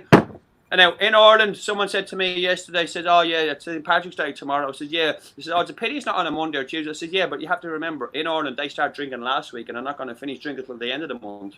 So it is a Monday, it is a Friday, it is whatever you think. In Ireland, people just take the month off. And they just go fucking crazy. Now, we used to go up to Dublin for St. Patrick's Day just to get into the fights, because there's a lot of fights up there. But we used to just go up just to get people, now, I don't mean just normal, I'm going to go pick on someone, but there'd be a big meal up. We might know someone, so we used to just go for it, When you're drunk, fuck it, man. We used to also go to Leeds United matches back in 91 just to get into the meal as well. So, good fun. But that's just, fighting Irish. We get up, shake your fucking hand, and move on. Yeah, that's it. If I beat you and put you down, I'll help you back up. And you shake hand. Are we finished now? Yeah. Or the same. I would expect the same from you. If you put me down, I don't want you standing on my fucking head. Pull me up. Yeah. Okay. Let's have a drink. Fuck off. You know what I mean? Yeah. Do you know? I was thinking last night. I'm going to turn this off. I was thinking last night when the world was one piece, or the world, say one piece, when the continents were all the one, what was that called again? And whatever, they were all the one. I think Ireland was one of the first ones that broke away. Tartaria, something like, I can't remember the exact name of it. Someone probably in the chat will say it. So before all the continents broke up and became the lands we live today, I think Ireland was the one that said, "Fuck that, I'm leaving here. You're all fucking crazy. We broke off and we fucked off." England followed us, and then yous all went down. England just wanted a bit of us, and then they came and tried to get some, and we fucked them off. So just leave us alone, man. Leave us on our little island. Let us fucking go kill each other and drink and fucking be merry.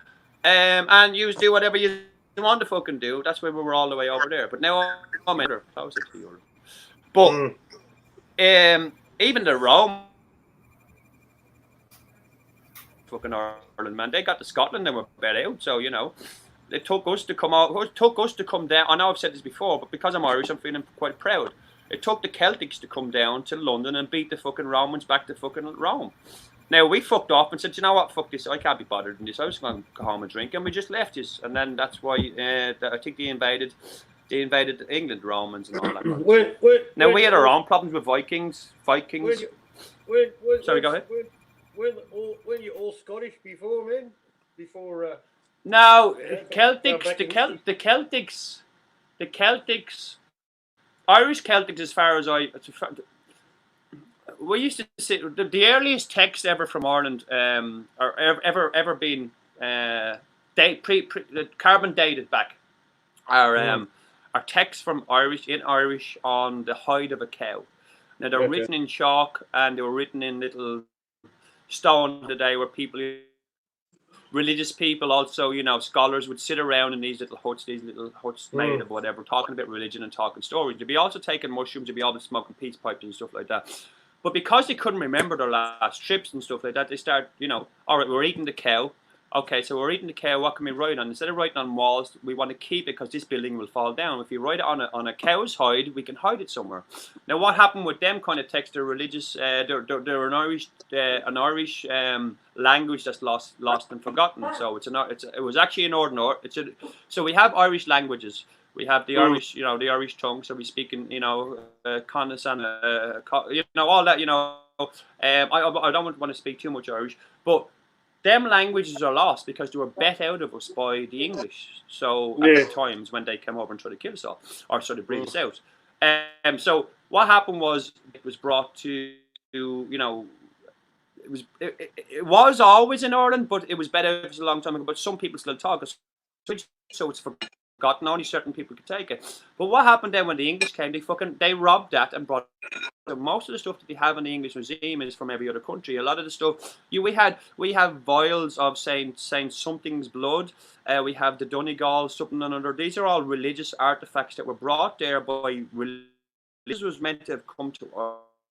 You know, he was meant to have been there and walked all the way through Ireland before he came anywhere else. You know, he's been all over the world. These kind of stuff, but they were robbed from us then through, you know, the bad times and whatever. But we still didn't give a shit. We just said, we just walked around and talked fucking whatever. You know, people just get into a mill and have a fucking couple of drinks. That's the best way to talk about it. If you just fucking come and tell me, we'll sit down, we'll have a drink, and we'll talk about it. If it goes any further, well, that's what it is. But our Irish were just kind of crazy about that. So that's why I always thought, you know, that we probably left the fucking continent first and said, fuck that, man. Let's go off over here somewhere, you know, and do whatever we want, you know. But I suppose I'm a bit very, Irish today. Are we still alive? Come on, just listening. Shit, man. Tommy, they're like, oh, he's gone.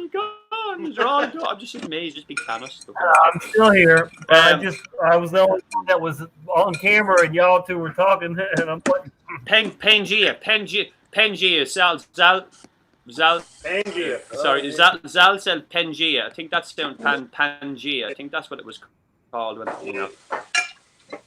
In certain parts of Ireland, there are, you know, only Irish speaking parts. There's places where you go to be learnt and taught Irish. Now, you can only speak Irish when you're there. If you speak English, you get a fucking cane, and I mean a cane, a fucking cane across a bamboo cane, or you have the option to leave. So you know. Yeah, I was a slave. Yeah, of course I was. I was never a slave. If you want to look at my Irish history, where I'm from, my town, it was the only town that they could not take, and we pushed them back to the border. So that's where I'm from. And we're called the pikemen. We're called the pikemen. Listen, I might go for a second, guys. I'll still stay, right? I'll be in here. Cool. Ay. 4 hours and 21 minutes and 41 seconds. That's fair effort, mate. Yeah, I might go soon, mate. I've got to go to work tomorrow. What'd you say? I better go soon. I have to go to work tomorrow. Oh yeah. I feel you. Yeah, I'll probably won't be on here much longer because I gotta get a little bit of rest. You know, I can go to sleep at like 5, 6 in the morning and then sleep till 10 or 11 and be fine for the rest of the day if I don't have anything doing, you know, that morning. And I don't really have anything pressing this morning, so I can go and lay down. But yeah. Yeah, I better Good to talk to you. I gladly go live at 7 tonight as well. You're heading off. Sorry, I missed that bit there, Tommy. You're heading off, are you? No, Matt Simon's leaving us, so I'll stay on Matt. till a little bit. Yeah. Oh, But, sorry, Matt. Matt, listen.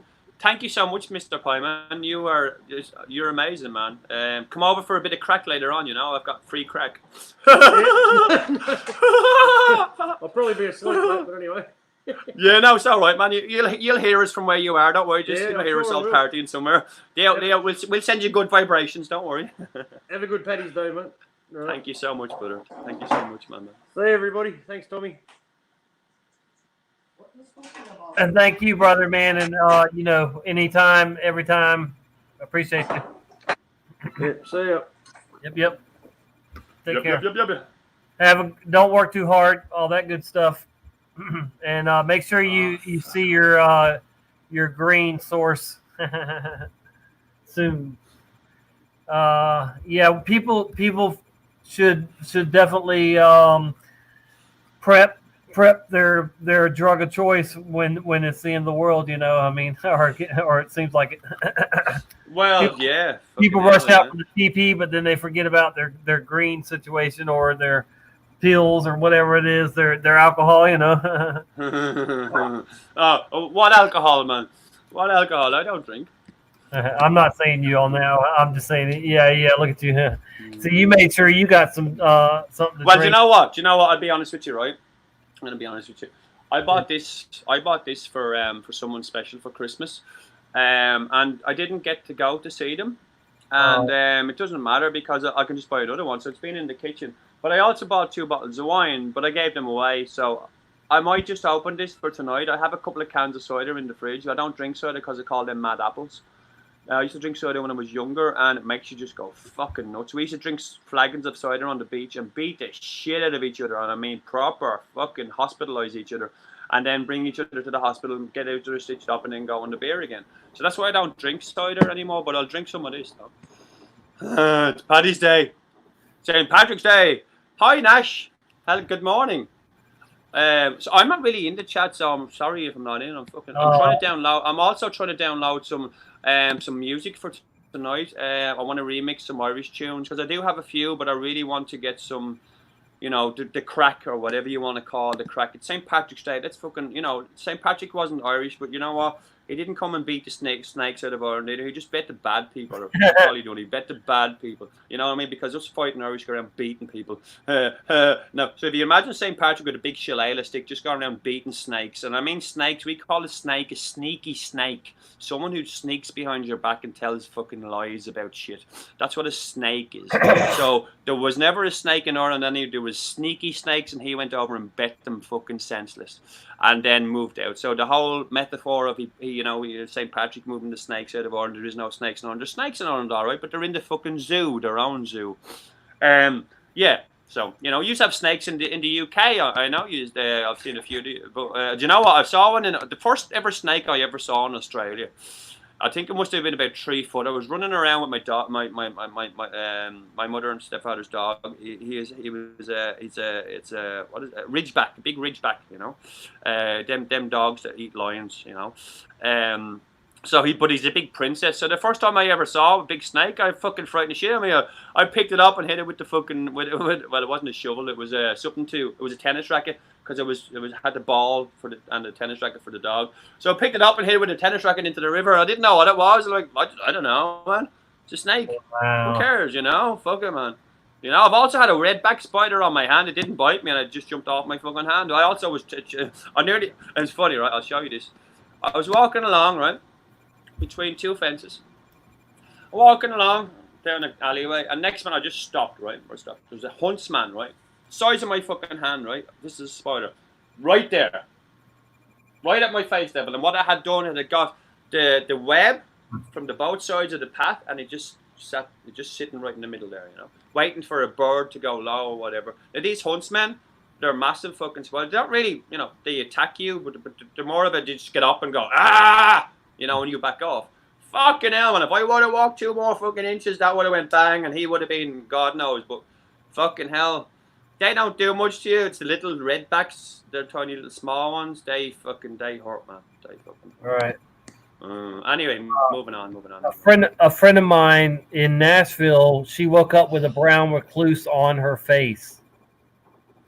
Yeah, that's not good. Oh, wow. Brown recluse is deadly. Luckily, it didn't bite her. So the adders and the grass, you could. Oh, sorry. Go ahead. You're lucky it didn't bite her. But St. Patrick killed St. Patrick's killed the reptilians out of Ireland. Exactly. That's what he done. He killed all the reptilians. He went over and bet out the bad people, man. That's why we're called the Fighting Irish. St. Patrick wasn't even Irish, man. I think he might have been Welsh. He came over because listen, when I used to live, I could see the Welsh mountains from where I used to live. Now I don't know what the distance is, but there's the curvature of the earth there for you right now. Why could I see Wales from my own town? You know, if there's a curve, why Right. could I see the Welsh mountains? Do you know what I mean? Now I always thought, oh well, that's not as far away. I could swim to that fucking shit, man. But I never tried. But you know, I know people who went over in boats and stuff to Wales. We went over on the ferry to go, to go over to Holyhead and get like crates and crates of beer. But what we get fucking bring crates onto the boat, get pissed, get off and fucking Holyhead, get more pissed, get more on, and then try to fucking drag crates and stuff down through Holyhead. End up fucking going into a pub and having a crack and coming back 3 days later with nothing.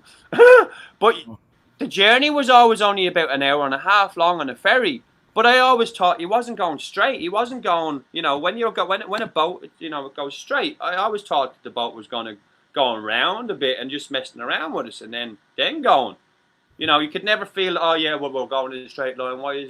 We always, because some of us would be out on deck getting sick over the sides, they'd be patting his back and all the, So you'd be always wondering, well, why? A minute ago we were going straight. If you look at where the trail, the boat leaves behind it, why is it kind of curving around? Why it does look like we're kind of nearly going spinning around again? We're coming back on itself to go off. So if the distance is 140 miles to Wales, why can't I see it from my hometown when we're level with it? Well, I was up a little bit, but it's definitely not what they say it is. But that's, looking back at that now, you have to think, yeah, that's kind of similar to what we're looking at now. The curve, it's not a curve. It's not. It's either 100 times bigger than what they say it is, or it's for fuck's sake, Right. So, anyway. Flat. But then again, I'm not a flat earther. Yeah. I know. Believe it or not, But Yeah. you do help prove it that it is flat. Yeah. Well, do you know what? I just think that put it this way, I don't want to be put a pigeonholed as a flat earther because I'm far much more than that. Do you know what I mean? I'm also a ufologist. We're all better than the lies. I mean, ufology. If I turn around and tell them I'm a flat earther, that's it. You know what I mean? But I know 40% of them are flat earthers. Cool. Very cool. Very cool. Very cool. Very cool. My grandmother's from Ireland, said Michael. Michael said his grandmother's from Ireland. Yeah, nice. I think a lot of people. Since you're showing yourself, I'm going to show myself. A lot of people have got relatives in Ireland. I'll tell you a quick joke. I might have said this one before. So since it's St. Patrick's Day, I'm very. I don't have green on yet, but I've just got up. Are you doing your laser lights? Are you? Yeah. Just you do it. You do it. No, this way. You do it that way, and then I'll go. Ah! You ready? Go on. You shine at me. No, shine it sideways on your camera, so it looks like we're actually in a cartoon together. So if I go like that. Hold on. I got to figure out the camera. Then that's it's too hard to hold it right. Give it to me. Give it to me. Give it to me. Here. What do I do then? Do I do pretend that I've got something off you? So if you pass it over, you would have to have one too. You would have to have one. Here it is. I've just taken it off. Now, do you want it back, Tommy? Yeah. Anyway, let's not play around. Look what the brother says. I'm 66% Irish in spirit. Nice, man. Nice. I'm 99.9% Irish, full on fucking Southern Ireland fucking blood. Now, my granddad is English, so whatever that makes me. But I was brought up in an Irish Catholic town that had fucking 10,000 people in it, and a village that had maybe 2,000 people in it, where my father's from. Now that's grown exponentially, and years ago when growing up, we couldn't walk down to the town without saying hello to everyone and anyone. We knew everyone, which was really, really good. Hello, Susie. Hello, Susie. I'm not in the live chat, but I love you all.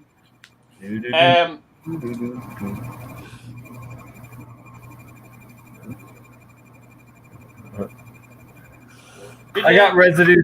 Hey, I got residue sitting here. Look, here's my flag residue. Nice. Yes. Nice. Red. I've got. I might start giving away some of my residue as prizes because I have so much fucking residue. I've I need to clear my fucking flat. Hey, I've also got the game, the Operation game. I've got that Operation game that has the heart on the left side. Oh yeah. Operation. Yeah, that's amazing. I love that. Like, that's Hasbro as well, isn't it? That's the same as the Monopoly guys. Is that the same company? Mattel, I thought. Operation. Mattel. I think it was Mattel, wasn't it? Same company that made that Operation. Mattel. Maybe it was Mattel, but yeah, maybe it was Mattel. I'll have. See, I always try to connect. These different companies and say, okay, 5 different companies have got 5 Mandela Effect covers on their games. The producer or whoever must know something, or must remember it from something, or maybe it was manufactured from, his memory, and now they're not here. You then have to look into who made it, who came up with it, and if they're still alive, if they're still the same person, or if they've moved on, which is, I kind of like doing that, but that's why I have fucking book. I went to the shop the other day, bought 50 fucking books, man, for fuck's sake. 50 fucking books, man. Let me just show you one. I'm going to show you one book. Okay. Oh. Okay, see. No. Let me show you. I'll probably you're not looking at my page. Yuck. Okay, where is it? Journey shop. I'm going.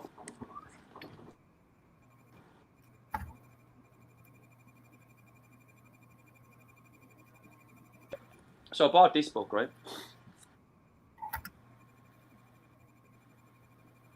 Wow. The Roman alphabet. So it's and called the Roman alphabet. Yeah. Diversities. Derivatives.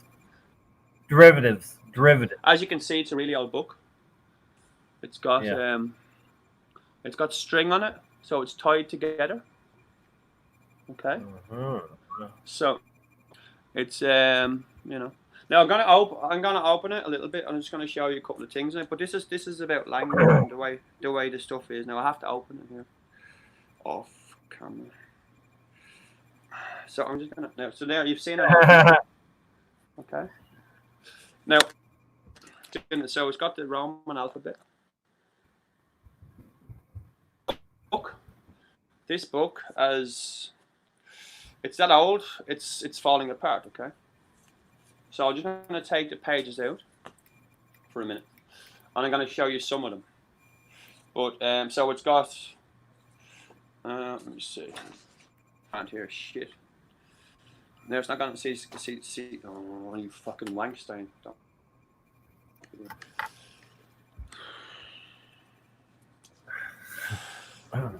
you have this here, right? And you got this here, look. You got this. Oh, sorry. No, you're right. Man. Oh, yeah. Wow. You know, the whole numerology and whatever.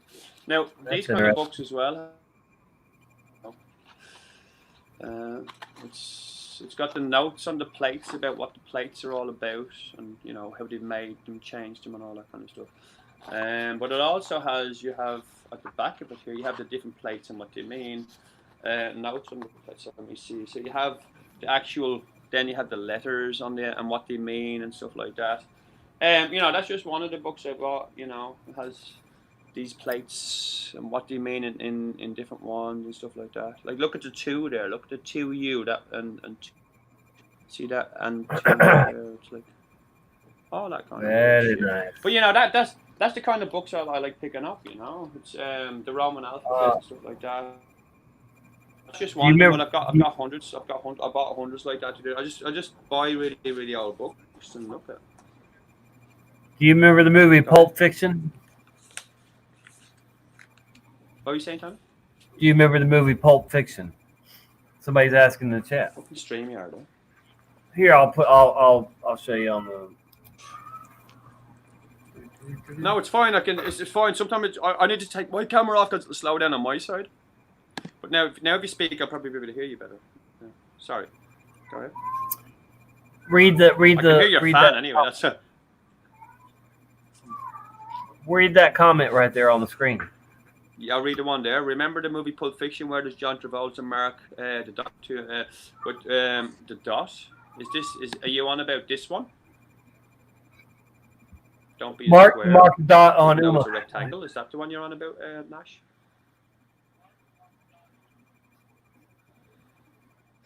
I haven't seen that for quite a while. Mark the Dot. Oh yeah. Oh yeah. Oh sure. Yeah. True. Where he puts the thing in. It's here, isn't it? Isn't it here? Now he does say. I remember. See, I'm having Jewel on that, and I don't want to download it, but I remember the dot being here. In blue marker, and they're having an argument. Oh, why are you using this marker in the garden? Is that what you're on about? And she comes to and they go off to the hospital. Is that what you mean, Nash? Probably is that what you mean? That's the dot, I think. Have you ever heard of Elon Musk's blue dot theory? The giant needle. The giant needle. Yeah, the giant needle. Yeah, that's there. I think it's just or there. When it says it is definitely marker. more red marker. Yeah, it's more to the left. Yeah, definitely. He said color doesn't matter. It's where. Yeah, exactly. It doesn't really matter. So it's more. No, I'm fucking telling you, Natch. Relax, you mad bastard, right there. Yeah, it's where the heart was. Mm-hmm. Yeah. Where the heart was, yeah. Where the heart was. Yeah. There's quite a few Mandela effects in Pulp Fiction. Let me see if I can think of the other one. No, it doesn't matter. There's a couple of lines dropped out of that as well, but that's not for me to say. Oh shit! What am I doing? I'm turning my camera off, so you don't have to look at me anymore. Why are you saying? I remember the. Never mind. Why did he say never mind? Yeah, I don't know why you said never mind. Yeah, I answered. Maybe it's just early in the morning. I guess Maybe you can't hear me. You see, it's because you see that this StreamYard. I've actually found another. I found another stream thing. I'm going to send to you, Tommy. If I put it into the private chat for you here, you might want to try it out. It might be free. So let me see if I can find it for you. I'm going to put it in the private chat, and I'm going to also put it into the chat as well. So if anyone wants to see if it's free, it's a new StreamYard stream thing that a friend of mine is called Multistream. It's called. Let me see if I can find it. It's called Restream. Restream. Have anyone ever heard of Restream? Let me see if I can put it into the chat.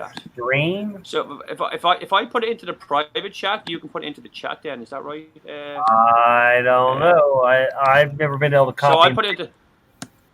Okay, well, see if I can get into this. But I see it. I see what you got. Restream. Okay. There we go. There it is. Yeah, Restream. I put it into the chat as well, guys. I don't know if it's a free streaming thing. A friend of mine uses it. I'm in their live chat now as well, by the way. A friend of mine uses it, and he uses it on many things. So it's there in the chat, guys. Hey, Voynich, make an account and it might be free. Hey, man. I'm back in the. So Nash, that is the John going to this apartment. Went missing. The main one is John going to the apartment. So yeah, that's the one where he goes to the apartment. John Travolta. That was all. See, that movie for me was chopped around as well because they took that bit out and they looked at it from the point of view where what's his name came into the apartment to get his watch back. If that's the bit you're on about, where he got Bruce Willis goes back to get his watch back, and then isn't he in the toilet? In the toilet there, so it kind of cuts in on that scene where the Pop-Tarts go out. He comes out of the toilet and he shoots him by mistake because of the Pop-Tarts. But yeah, there's a lot of scenes that were cut and moved around and that. But I find that a lot of countries change around. Oh, Voynich is in the house. Hi, Voynich. A lot of countries change around the message to in the actual in the movie to change the narrative. So like The Professional is called The Professional in the UK, in England, or in America, but it's called Neon over here, or Leon, which is it's a movie about a hitman. What's his name's in it? Rene, whatever his name is in it. Really good movie. You're muted, Tommy. Hi, Voynich. I love your picture, man. Yeah, I knew I was muted. Go ahead. Yeah. Sorry. Hi, Voynich. Hi, Mark. Hello. I'm sorry. All right. How you doing, man? Are you all right? Yeah, I'm okay. I've been sick, like in the intestines for 2 weeks now, so I really have to take care of what I eat and drink. So yeah, Okay. and sometimes I still sin. You know, I drink coffee and I shouldn't. So when I drink coffee, I'm up all night having stomach aches. So I really have to change my diet. Yeah. Have you changed it lately, though? Have you changed it? Yeah, I have. Well, Yeah, I that's probably have. why your stomach is bad, because you're No. No. No, I changed it. I changed it because I got ill. So Oh, right. Okay. So you hadn't changed it before that, though? If you wanted no. to. Okay. I always look. What's that, man? Oh fuck!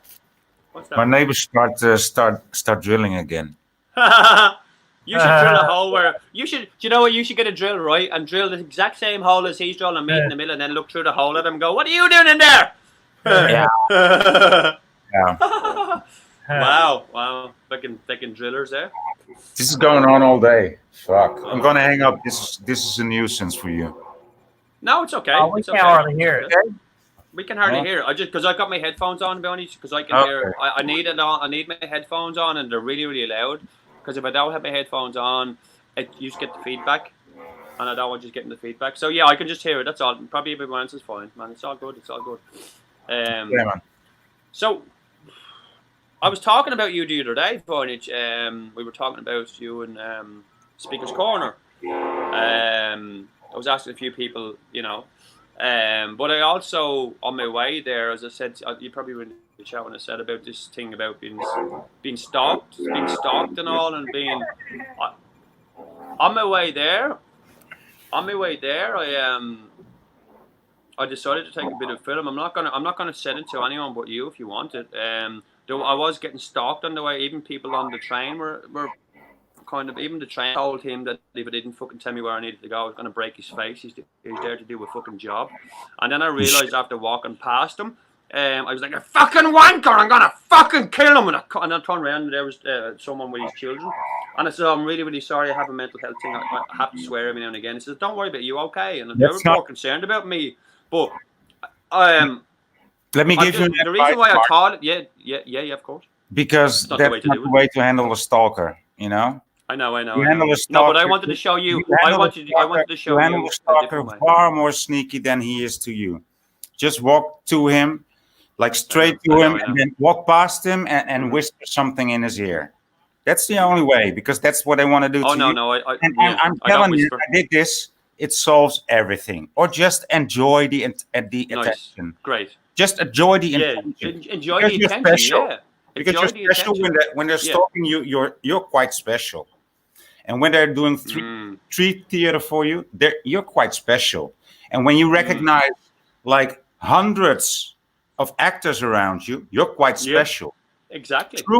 The Truman Show. Truman Show, yeah, the Truman Show. Yeah. One. You think he's getting played? No. Yeah, he's getting played because he needs to be played. He's the special one. Yeah. He's the one that's going to break free. Oh yeah, that's it. That's it. They're just trying to stop it from breaking free. That's the game of this world, guys. I'm like a bull right now because I don't know the rules, so I want to break every fucking rule first. But I do that anyway with anyone. I will do that, and if I think you're talking about me, I'll go straight up to your face and say, "Are you saying something about me? Are you sure you're not saying?" Because I'm sure I heard you say my name. So are you sure? And see that lad over there that is your friend, and I know he's your friend. He's even turning around right now when I'm talking to you. I'm going over to him next. So if you want to tell me he's not your friend, I'm going to probably go over and smash his face in while you look. So if you want to protect him, tell him he's with you or not. Now, I don't usually smash people's face in. I probably don't even use them words, but, you know. No, I do that because I do that normally because I'm crazy. And I've been, you know, I have people that walk behind me and around me that protect me, that I know that are protectors because I know quite a lot of people in my town and from around my town. And if put it this way, if something breaks out, I might get maybe 2 punches before one of my friends comes in and attacks them. So I don't really care. But then again, I'm already dead, so it doesn't bother me. If I die, I'll just come back and haunt you. Whoever kills me, I will haunt you. So, you know, if I can, I will. But if I don't haunt you, I'll come back the next time, and my mission will be for you, whoever tries it on me, just come toe to toe. That's my mission. That's the way I am. I do love the attention. I do love the whole we're in a Truman Show type of thing as well, and I do love it. It's kind of funny because it's kind of yeah, it is. We are special. Why are they doing this for us? Because they're doing something for us. They are They're doing making it us for more us. aware. They are doing it for us. They're doing it against us, but. Yeah. Hi, Ali Peak. Hello. Yeah, she's even saying you're special, man. Every subtle suggestion, every kind suggestion, every kind gesture, every cuss word, it's all a fucking play. Why do you think that monks just go silent? They just retreat. Why? Why do you think that is? Because they know. What do the monks say? What do this monk say? It's all a fucking illusion. Did I ever get it? Did I ever get that this world was an illusion? No, I didn't get it. Until I found out everyone around me is a fucking actor. Even my stinking mother. Yeah? Even my stinking mother. Don't say that. Yeah. Hey, I'm telling you. I mean, it goes that far. Yeah, but It just goes say that mother. far. Just say mother. Just say mother. Yeah. You still No. She's an actor. She is an actor too. She's the But best listen- of all. She's the best of all. Okay.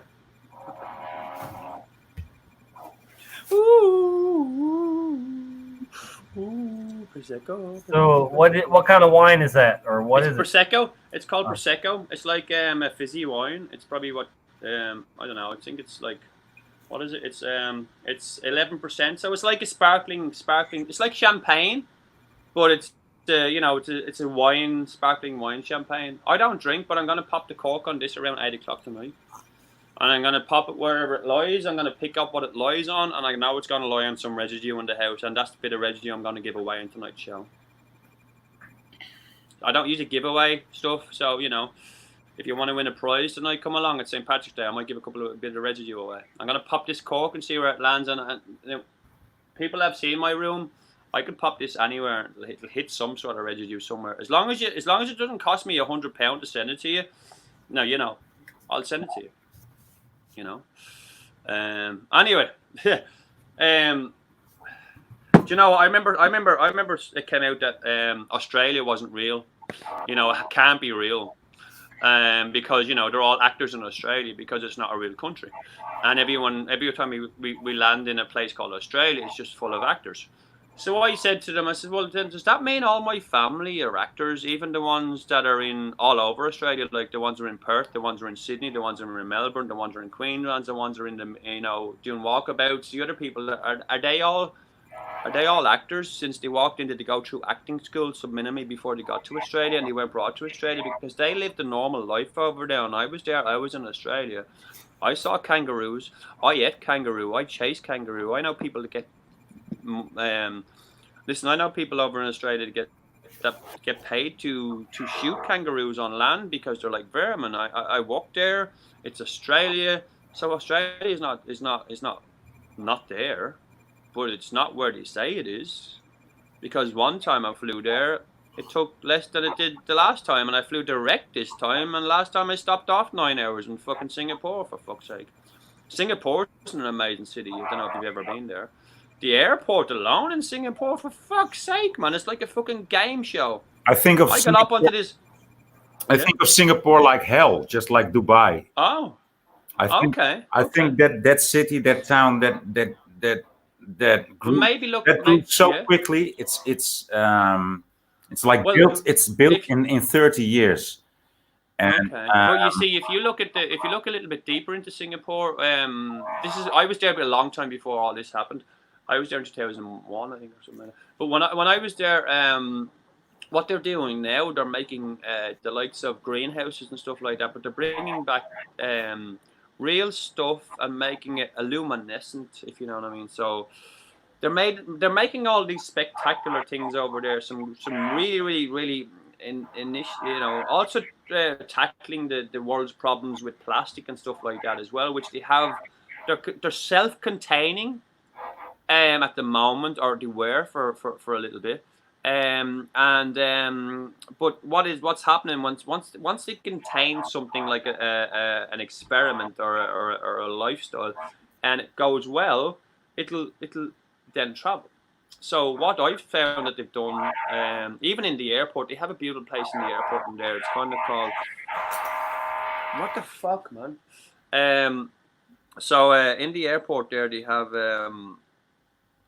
it's kind of like an indoor woods. It's an indoor forest, but it's inside the airport, and it's like full of beautiful creatures, beautiful birds and stuff like that. So but Singapore's false as well.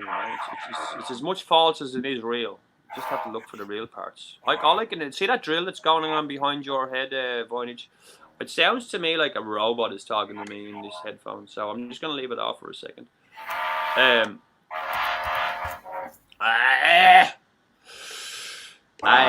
It is noisy, yeah. Everyone's left but me. I'm gonna take my camera off, you fucking wankers. Stop looking at me. Let me just go with the green eye for since we are Irish today. Woohoo!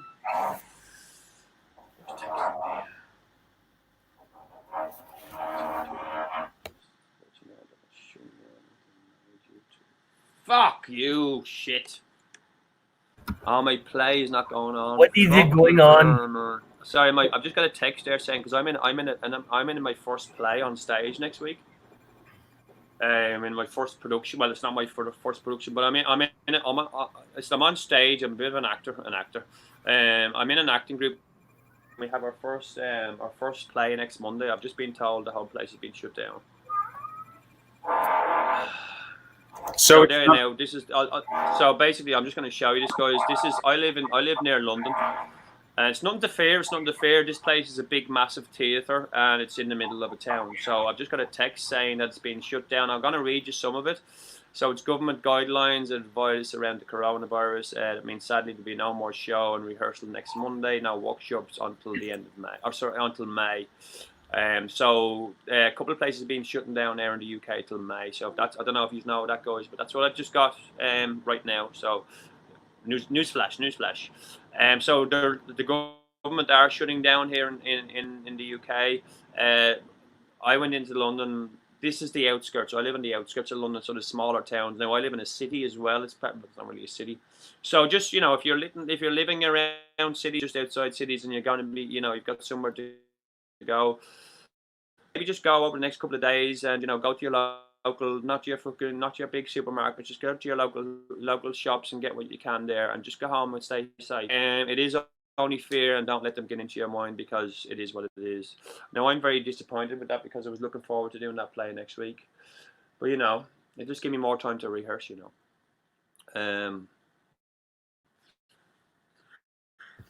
What's Fucking that? bastards! I want to get up on that fucking stage and fucking say my fucking sorry. Did you not listen to me? No. Of course I have do. a play next week. A play next I know. week, right? I know. And it's been shut down until May because of this fucking virus. So I'm just saying, in London, places are being shutting down. If you're not from London, that's what you're letting you know right now. It's been shutting down for the last couple of weeks, but where I am, this is part of what I'm involved in. That's fine. No worries. I'll just fucking sit in here for a couple of weeks, or sit somewhere else with a beautiful lady somewhere for a couple of weeks, So I'm just telling you that's what I've just got there now. This second, I've just got a text saying I can't go to my play next week because it's been shut down. So just be vigilant, guys. Go out there and get what you need to get, and don't worry, guys. It's just it'll roll over. It'll be roll over. By the end of June, it'll be on to something else anyway. And then they come back with it in fucking September and say, "Here's take a fucking needle in your arm." This is just like this is actually it makes up your arse to the left. That's what I fucking say is cunts. It reminds me of school shootings. This one. This is gonna happen. This is gonna happen more often. This is gonna happen. Moving on to another book. Once or twice a Let year. me show you. Once or twice a year, this is gonna happen. I think. I like this. I don't know. Listen, I think they feel like if they let go of it, let go of this opportunity now, they won't get another opportunity now. Because if this fails on them, then we won't probably believe it again. There's already so many people not believing it, or not believing in that it's real, whatever. or real danger. So I don't know. They might not ever let up on this thing. They might declare martial law and try and, who knows, man. I mean, just don't be surprised if this thing doesn't go away. Virus might, but the bull crap from them might not. I'm in the live chat now. What's his name? Scooter. Hi, Scooter. Scooter says you can tell us your lines here if you loved you. We love you, man. I'll tell you my lines if you want. I can do a couple. I can do a bit if you want. No problem. So I'll do a quick rendition of my lines. So I'm not really. Yes, Nash, it does suck. Sorry, I know it does. I'm getting a little bit fucking pissed off at the whole to the government and blow them all up. Sorry. I'm not really going to blow you all up, guys. I'm just joking. When I say blow you up, I mean blow you up with kindness, okay? I'll give you kisses. Fuck you! Anyway, so, okay, a few lines. We are gathered here today. Well, put it this way. The play is about a seance. It's about a butler who died in 18-something, and the place where we are up a bit of a con man. Well, I'm not a bit of a con man. They're 6 this time to set this up, and I have an actor to come in to pretend that he's possessed and whatever, just to make it a little bit more. But what happens on the way in is he does fucking get possessed. He does feel it. A lot of people feel it, and then the end scene we kind of run out. But we have a ghost. The ghost walks in, and the lights flicker on and off, so she's not there, and she is there. Goes off when she walks past, but they don't see her. They're like, "What's going on?" But I won't give you the ending away. But that's kind of what we're doing. We're doing the seance kind of thing, which is kind of a bit of fun. It's a bit of comedy. I bring a bit of fun to it, and then there's a lady, and I'm not really say, but it's one liner. She does. She's the wife of my brother who gives up one liners. She called him a mug. You're a fucking mug. And I swear to God, I nearly pissed myself laughing. Everyone just had to turn around and just nearly run out the door. They were laughing so much. It was like, what the fuck? Where did that come from? So, well, he is a fucking mug. If he's giving you fucking money, he's a fucking mug. I'm like, yeah, but it's a play. And I know it's a fucking play, but fuck it. I'm like, fucking hell. Just keep saying shit like that in the play, of course. And bringing it together on this play. So there's my lines, Scooter. Hi, darling. Hi, Ali. Anyway, so yeah, that text is just for what I've just got around London, major cities, and have plans for this week that, just stay safe. If you've got children and you're not happy about bringing them to school, let them be at home. Let them stay at home with you. Enjoy your fucking life. Enjoy. If you're off work and you're over like the 70s from doing stuff, do you know what? Don't worry about it. Just go out and enjoy. Go out and man, go do some gardening. Ground yourself. Go out in nature.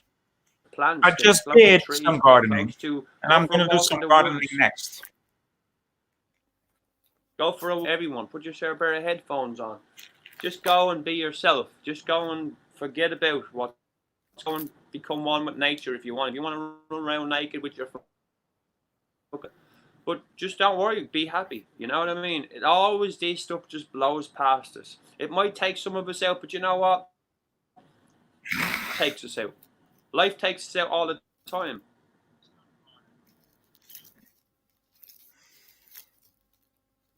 On my side, sorry, man. Your windows open. Let me just close a couple of windows here. On my side. Life happens. I'll just do that one as well. Yeah. Oh, okay, that's that one.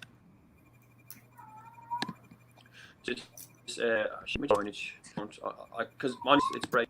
So all the coffee shops closed in Holland. How about that? So I can't buy my weed anymore. That's not nice. Wow. Are you serious? They're not. What about delivery or anything, or no, or yeah, it's probably still available, but I don't have all these numbers. I don't have all these. I don't know all these people anymore. Man, But they closed down all bars, restaurants, and coffee shops. Oh, do you know, I done a post yesterday, man. Can you imagine Ireland being shut down today on St. Listen, put it this way, if I'll give you one where we go? I'll give you one bit of advice, Irish government or whoever the fuck is over the pubs in Ireland. You shut down the pubs in Ireland today on St. Patrick's Day, you're gonna have fucking riots on your fucking hands. Do you know what I'm saying? Yeah. And even if you do shut down the bigger ones, the people with the smaller ones will be just taking your money. Business-wise, they're not going to shut them down on St. Patrick's Day. And every Irish bar in the world will be open for a fucking pint. And if it's not open, just go knock the fucking door and say, I'm out shocking see or something. They will stop us. Yeah, are you frozen? Smiling, we all are all giggling. Fuck off, you bastard, you know. You froze. High flat earth water down Newark. Oh, what is it? Let me see if I can do a song. Let me see. Get fight you like a man. We fought you for 800 years and we'll fight you for 800 more. Oh, but that's really a rebel song. I shouldn't be singing that kind of stuff. Oh, the Irish! I hear green beer kills Karachi. Karachi? What's Karachi? Karachi. Nash says that I hear green beer. Green beer solves a lot. Beer solves a lot of stuff, but only for some. And you always wake up with a fucking sore head. This coffee shop for him is 20 kilometers. Have a big jar of coffee, Nash. Right. Ouch. You frozen on my side, Tommy, or are you just gone really? I shouldn't be. Yeah, it's gonna. This StreamYard messing me around now. It's because I've got you open on this side as well. You know, it's all the extra people online. Well. I'm just gonna close the live chat, guys. There we go.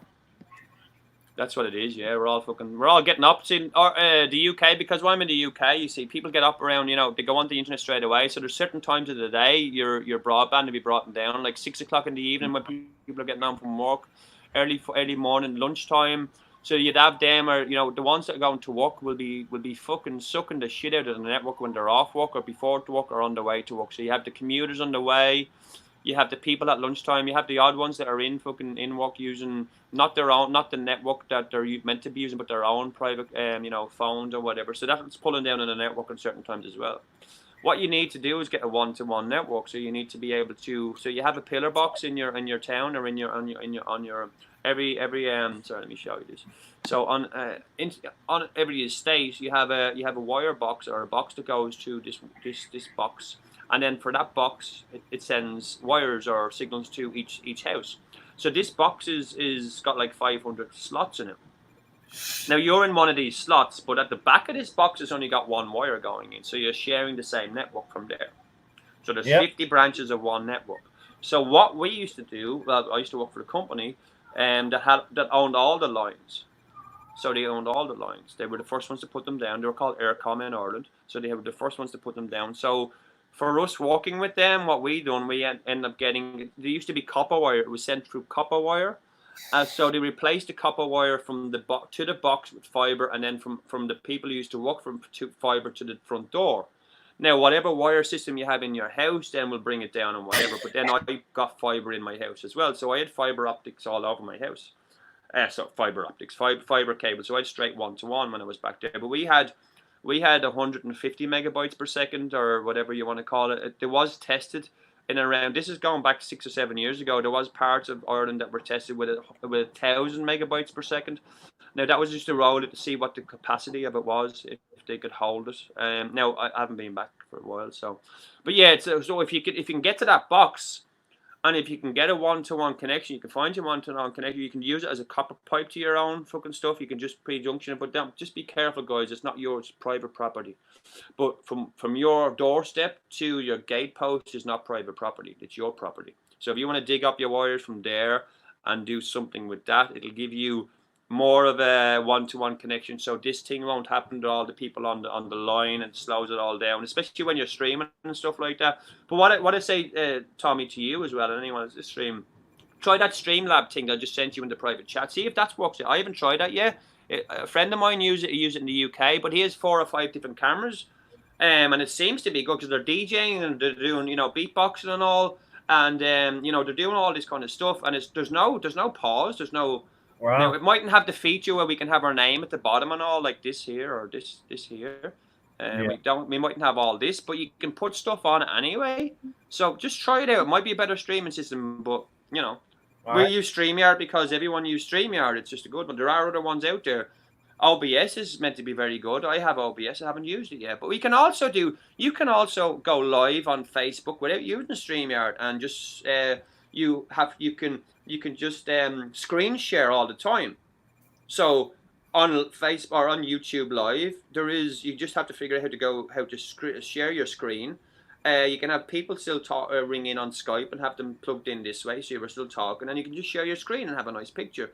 That doesn't cost anything, and it's not as bad as this, I don't think. Because StreamYard is very congested. Have you noticed? I don't think the servers are that good anymore to be fucked. Right. You know. But anyhow, yeah, let me get off camera there. Sorry, guys.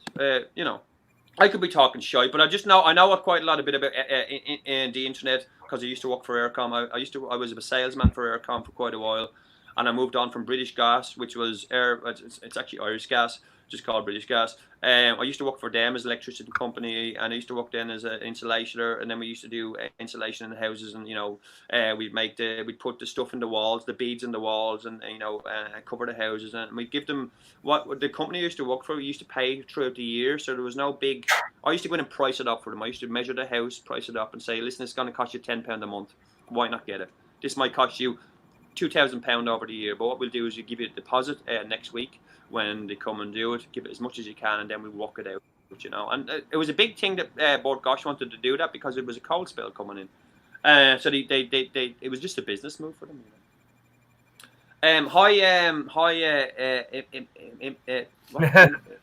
Tard, something imitard, Emery. Sorry, I'm really bad. Marie.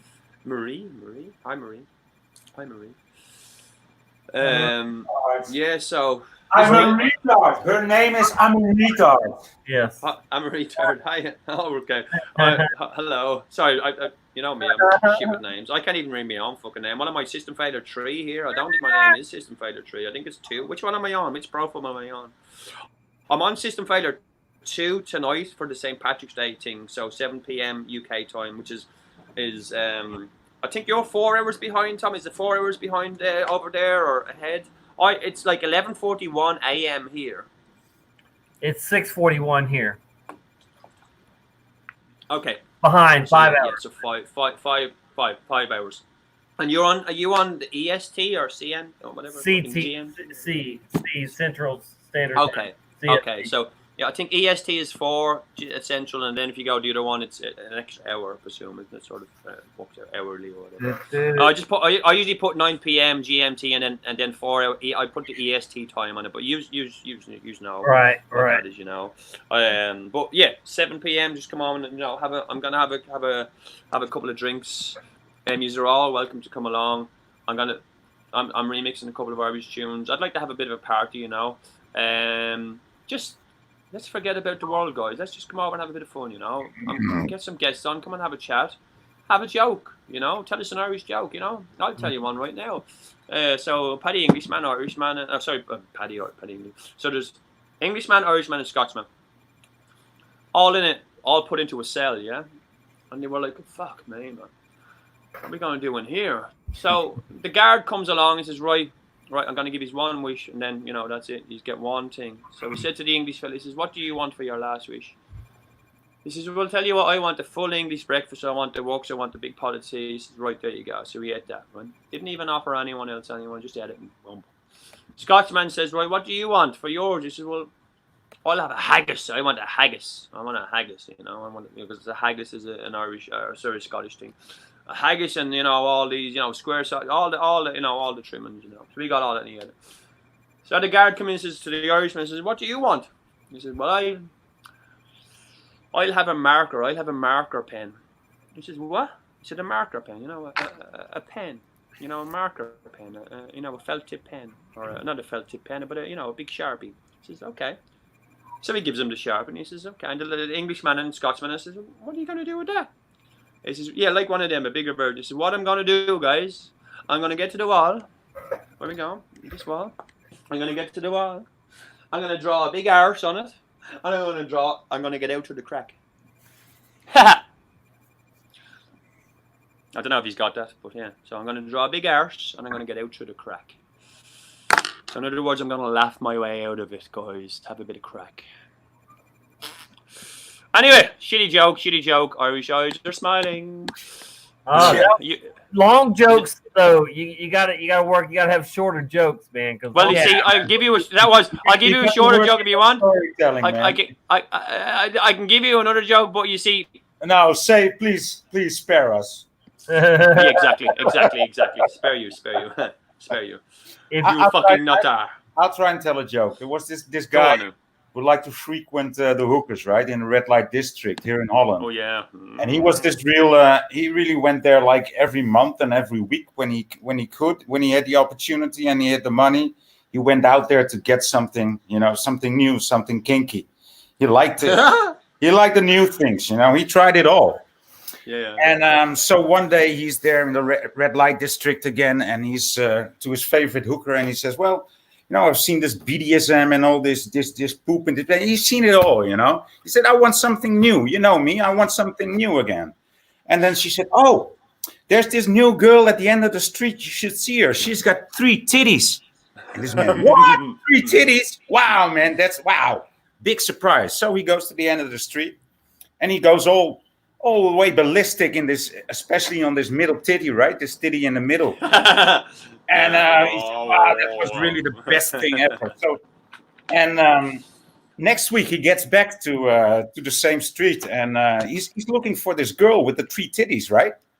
And he just doesn't see her, and so he goes to this other hooker again, and he asks this hooker, like, where did she go? She's here at the end of the street. She's working today. I saw her. So he goes there again, and he sees this girl that sort of looked like her, but you know how it is with hookers, they can look different. So he asked this woman, like, listen, I'm looking for this beautiful girl, and I had her last week, and she had 3 titties. And she said, "Oh, are you the freak that sucked empty my carbuncle last week?" Okay, fuck you. So I'm a bad storyteller too. Okay. Is that it? All these long jokes. What's up with the long ones? Why? Is that it, man? You gotta have quicker jokes, man. Is that it, man? Is that it? Here, I'll give you a quick joke, right? This man walks into a bar. Ouch. Yeah, I mean, not that quick. Right. Not that quick.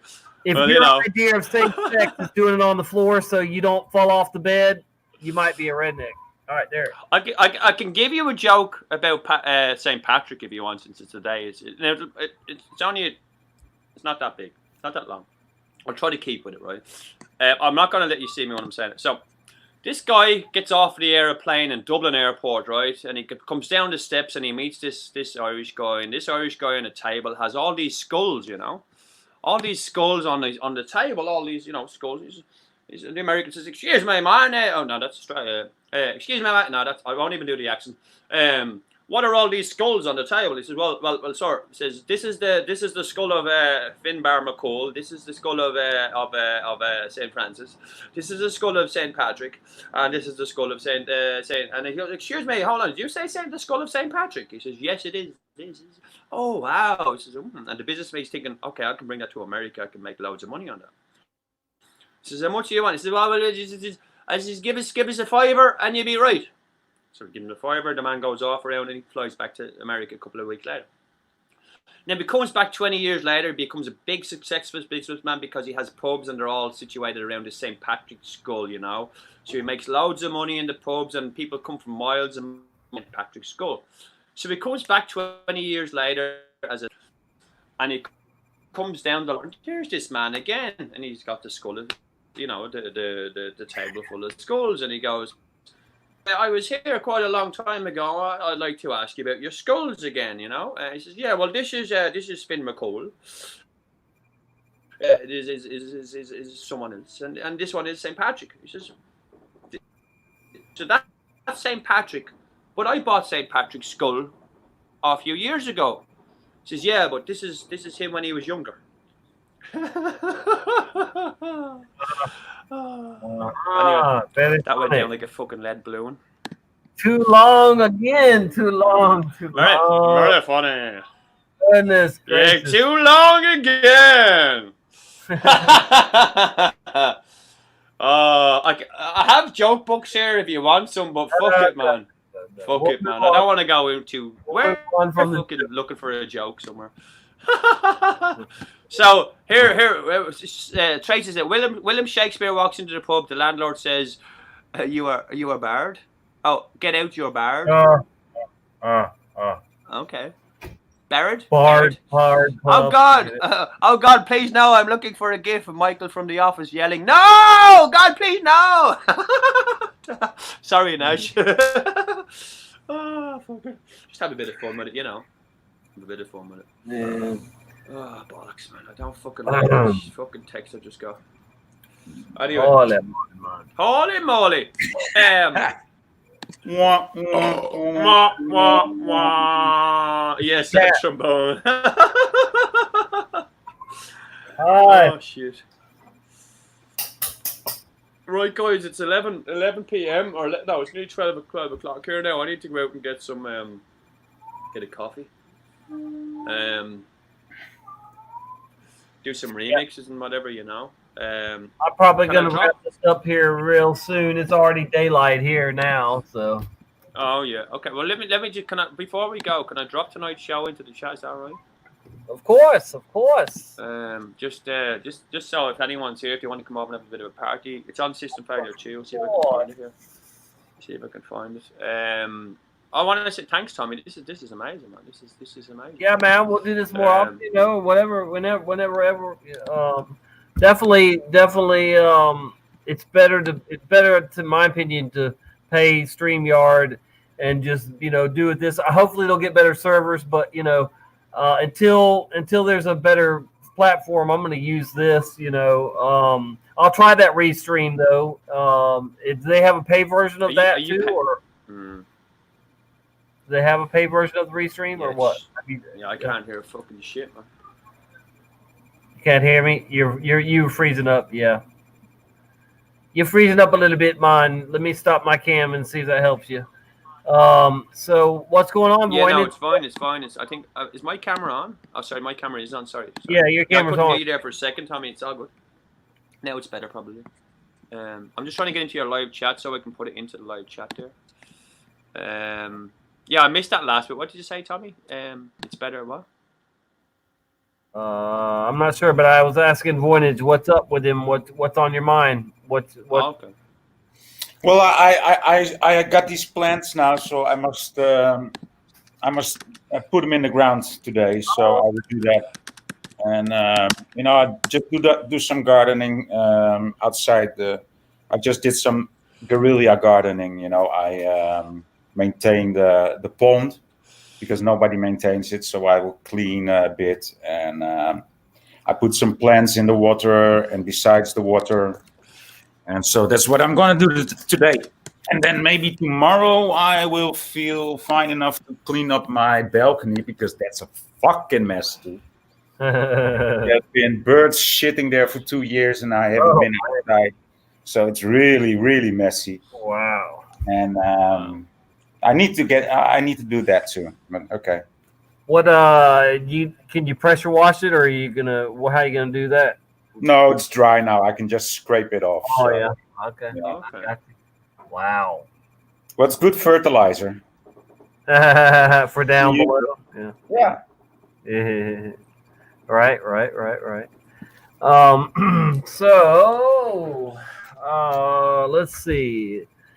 Anything else anybody want to add on the scare hype, on the scare tactics, the virus? Yeah, we need to think about where we're heading. Everybody needs to think about where we are heading. But And, see, if we do that, then we're doom and glooming, probably. No. We need to know where we're heading, not where we are being pushed. We need to know. We need to think about where we are gonna go. Yeah. Because we're not gonna get pushed in there, and we need to keep that in mind, and we should not focus on this hype, and we should use the panic and the ease the panic gives. No, not the panic doesn't give ease, but it gives the restrictions give us the opportunity. They give us time to talk to people, to make people, to drop some seeds. Because there's less people working, less people going to schools now, so people have free time. Yeah. There's more conversation going out on the street, so there's more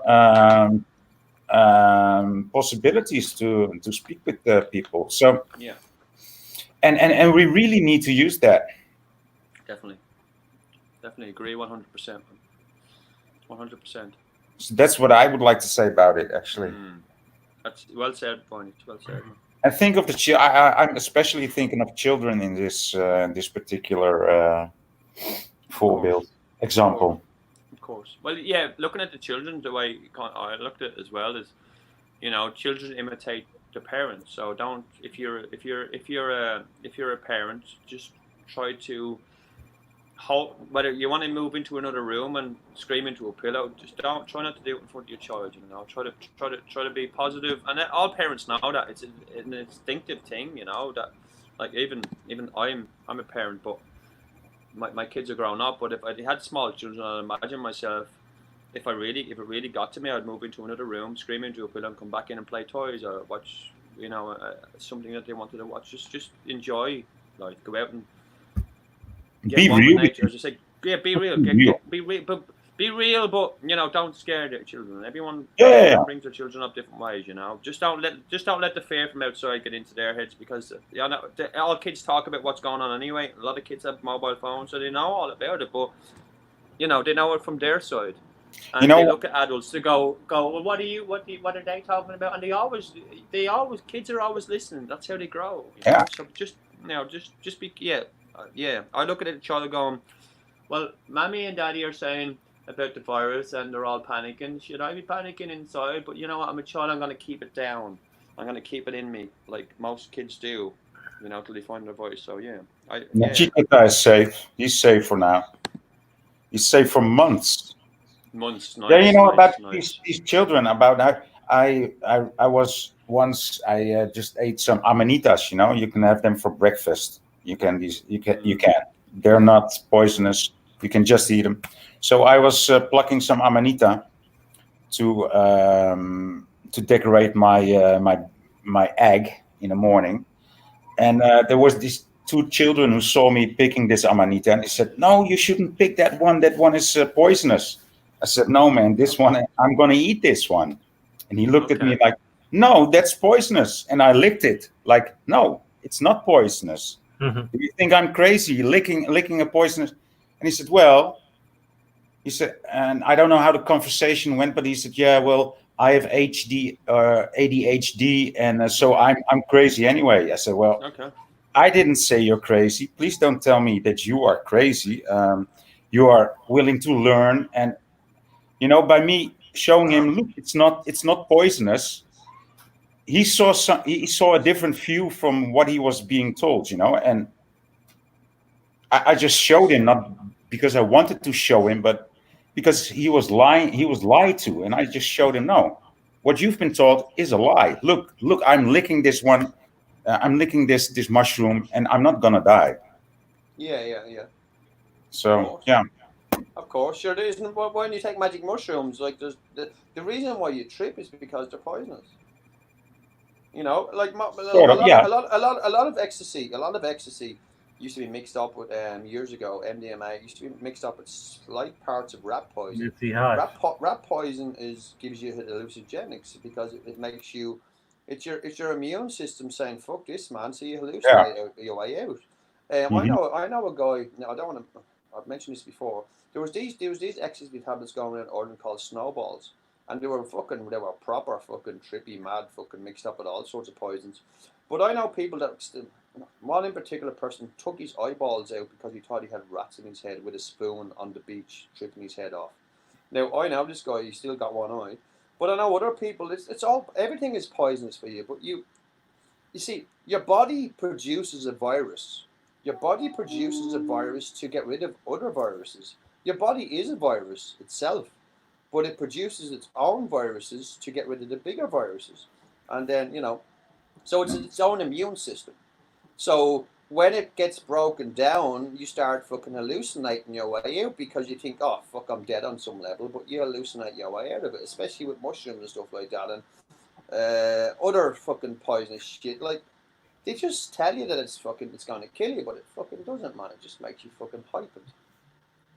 For fuck's sake, man.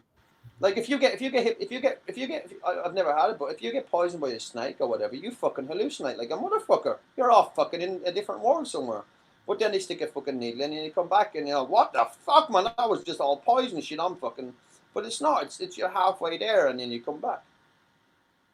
It's crazy, on a tripping level. I've died a fucking 1,000 times on a trip, but you know what?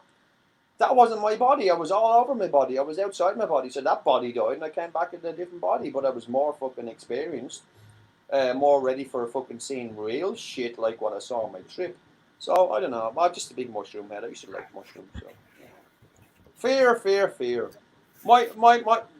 My last word, I suppose, on the coronavirus is just stay safe, guys. And if you don't think it's there, it's not there. What you don't know doesn't hurt you. So stop fucking looking at the news. Turn it over. Put a fucking DVD on. The news creates fear.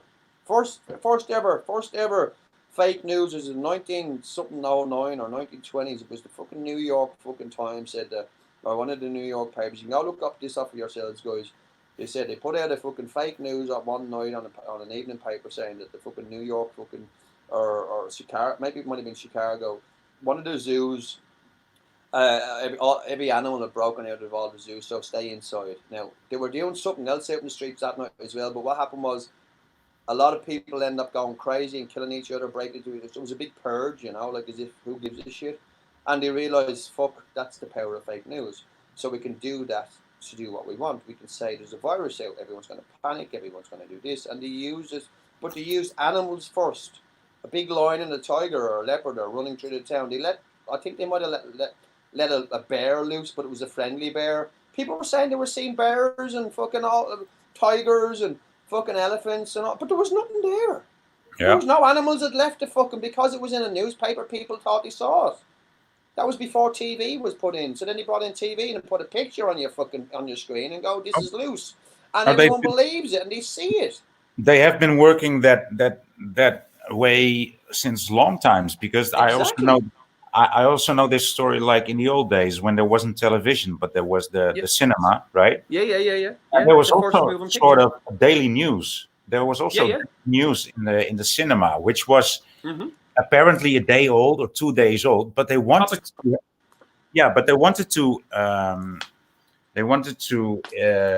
to be as current as can be, of course. So if there was like, let's say a riot or a strike in a factory, then the outcome would be rather a riot or an agreement.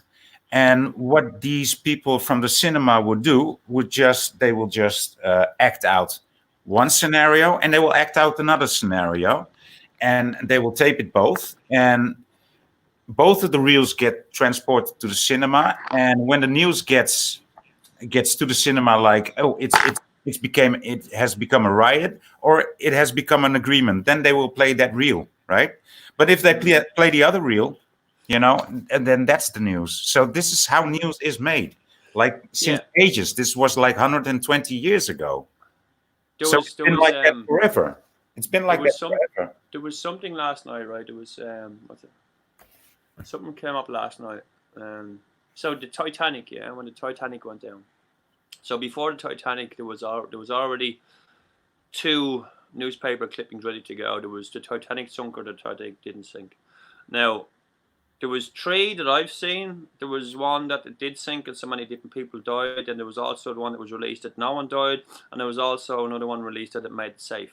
But that they were already printed on a press before the Titanic even left the fucking port.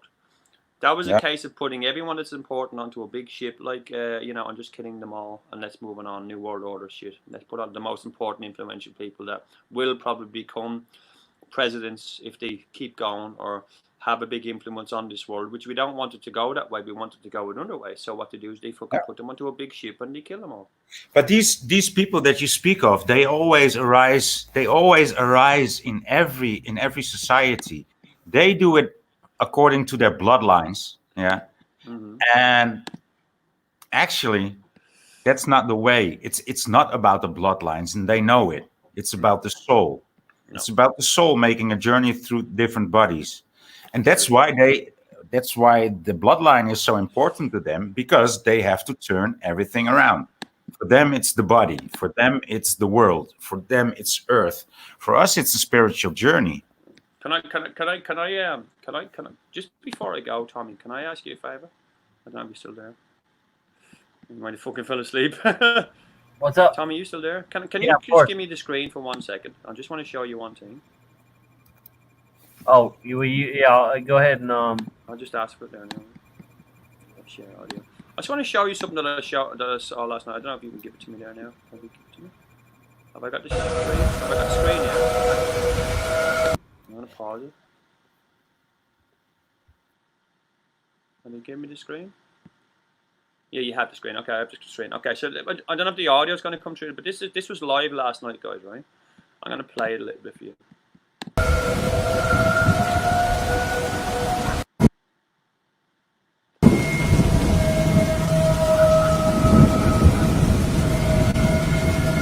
Now, I'm going to go forward a little bit, and then put a lot of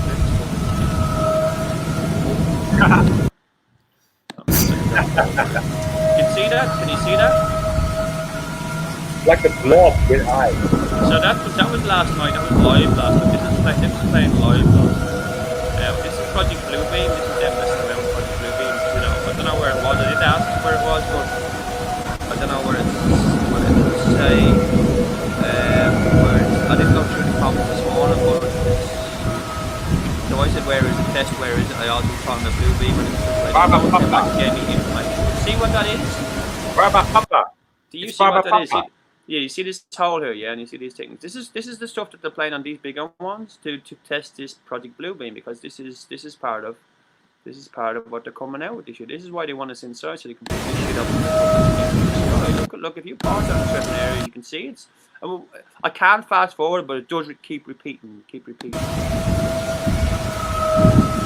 You know. So. I'm not trying to freak any. That's the kind of stuff that they're big on. That might be the stuff that you might be seeing next year in the sky. But remember, it's fake. These lights might be real. These might be two little man-made spaceships that are projecting lights. But all this here is just technology that's projecting something. This is all a projection. This is why these clouds are all. It looks real, but it's not real. It is. It's fake as fuck.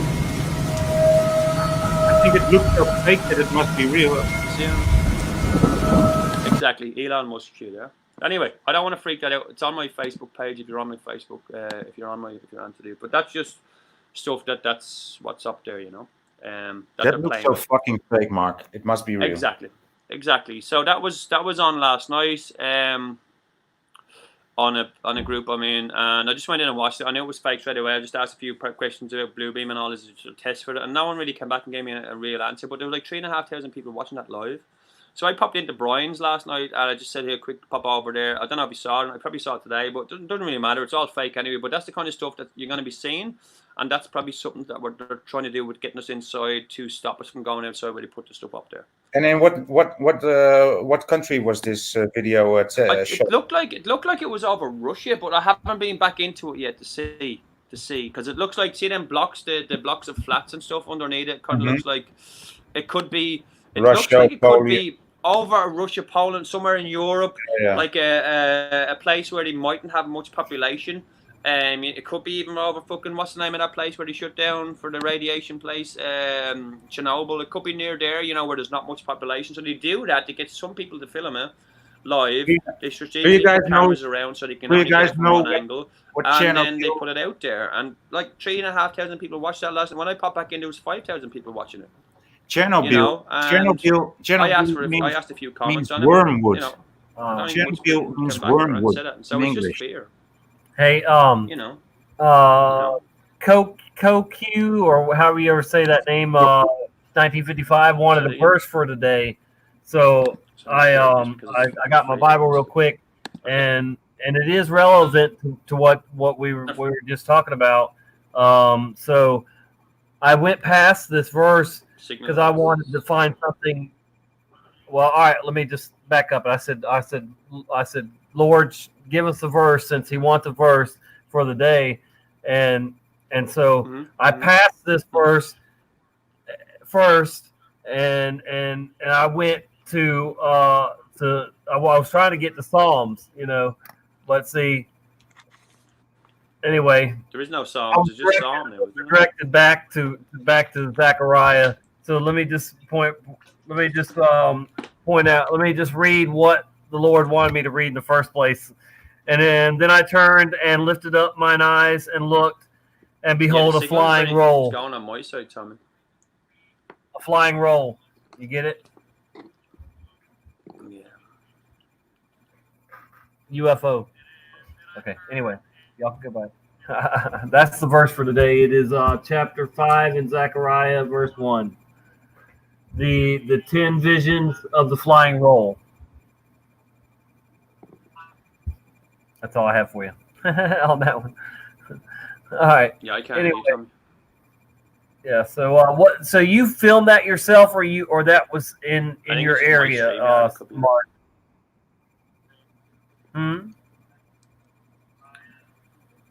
Mark, yeah. What you shared with us? Did you film that yourself? It was probably in Russia or in Poland, yeah, according to Mark. Okay, I got you. Yeah. I got you. Yeah, it seems like the internet is like heavily stressed from all the people not working, and being home or working at home. So that's probably a good sign. They might be panicking, but they might also be like researching more or less. I hope. Yeah. Right. So that's a nuclear weapon. What was he talking about? Everything is ready. Appreciate the shot. Appreciate the love, CJ Blaze. Everybody should definitely sub and bell there. Do. Have you ever CJ Blaze? No. I think so. Okay. Have you heard about this guy? What's his name again? He was also in chat today. Michael Flat Earth. This guy who flat smacked the mayor. A Flat Earth, Watertown, New York. Watertown. You talking about Flat Earth, Watertown, New York? Yeah. Yep. He flat smacked the mayor, right? Successfully. Yep. You're back. I'm sorry. Yeah. You're okay, man. You're all right. My StreamYard just went off. I couldn't hear you for a little bit, so I think then just kicked me out. So the signal was probably bad on my side. That's all. But I just wanted to come back in and just say goodbye, guys, because I know you want to shoot off. I need to do a few things as well, but I want to wish you all let me just show you. Wish you all a happy St. Patrick's Day, and just stay safe out there, and do what you do, guys. It's amazing, these live streams, being able to get up and just come on and talk.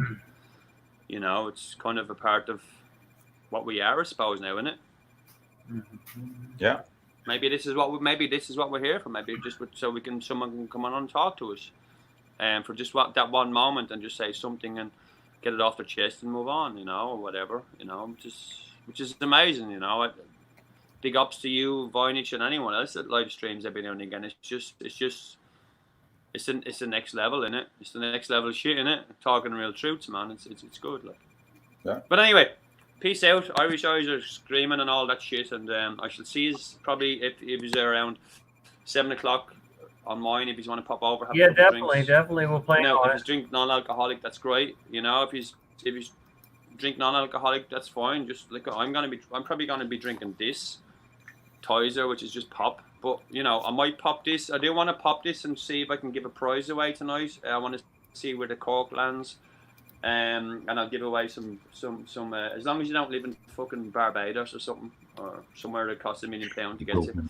I'll send you some one more Barbados. Y'all should definitely getting what is it? Getting naked. Going back to Barbados. I just dropped CJ Blaze's link in the chat there. Y'all sub and bell.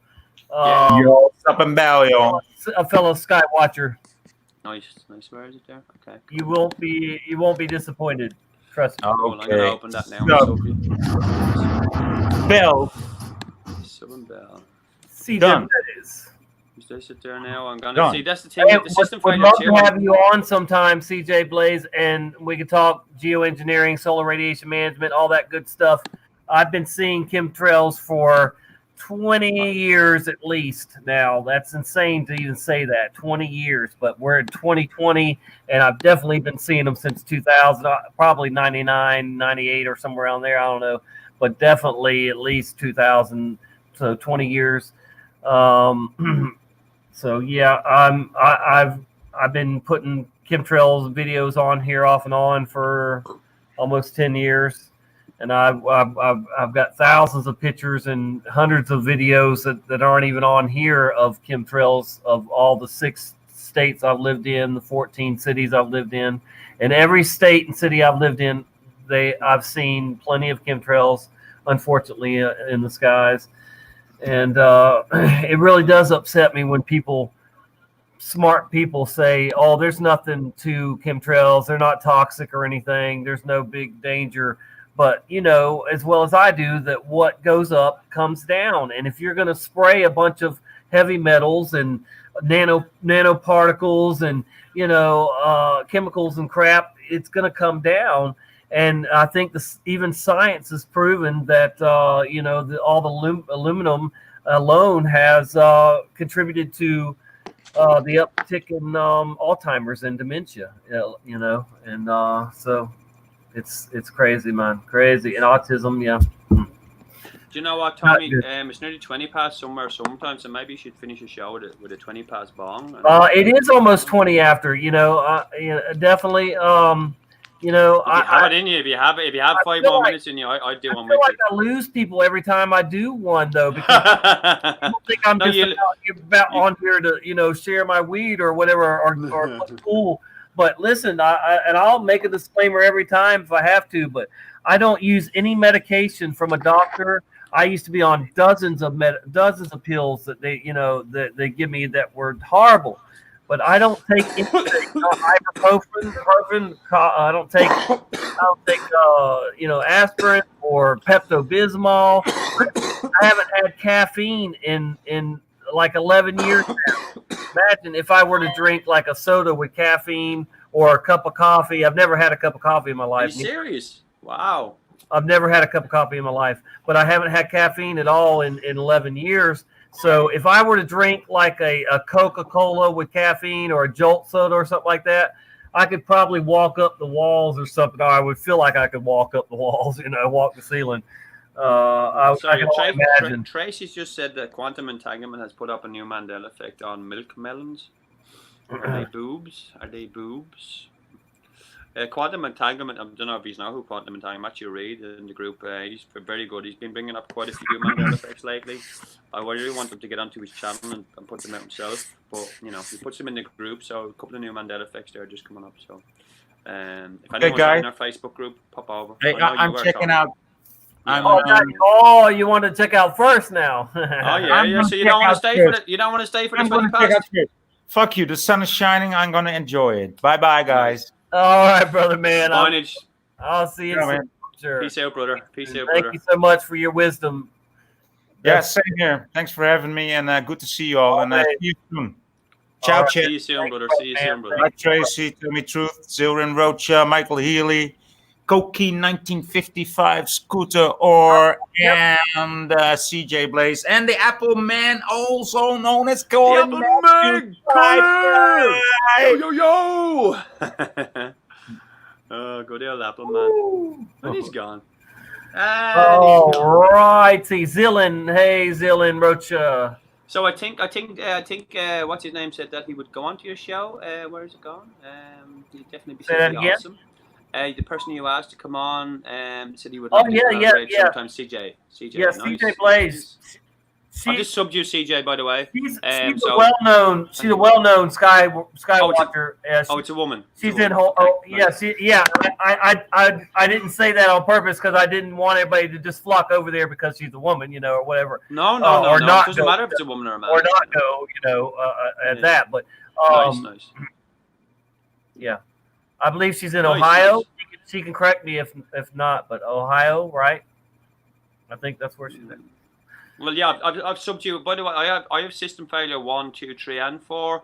System 1 will be back up on probably the beginning of April. I'd say my ban on that one is the 30th. I found here's a funny story. I found the man who banned me, who copyrighted me on Twitter. Now I found him, I tweeted him, and he said that a couple of people have used these tunes, and I said, well, I'm really, really sorry. I didn't know. I don't know the rules here. Please forgive me. And if I knew the rules, I'd make my own music. I would use my own music, but just being nice and whatever. I don't know if he's ever came back to me, but I found them. And next time I'm gonna have the certificate from the fucking person who wrote the song. So next time someone comes back to me and says, "Oh no, sorry, you can't play that song," I'm copyrighted by this man here, and you see that there? That's his signature right there, and it says, see that? It says I can use his tune wherever I want.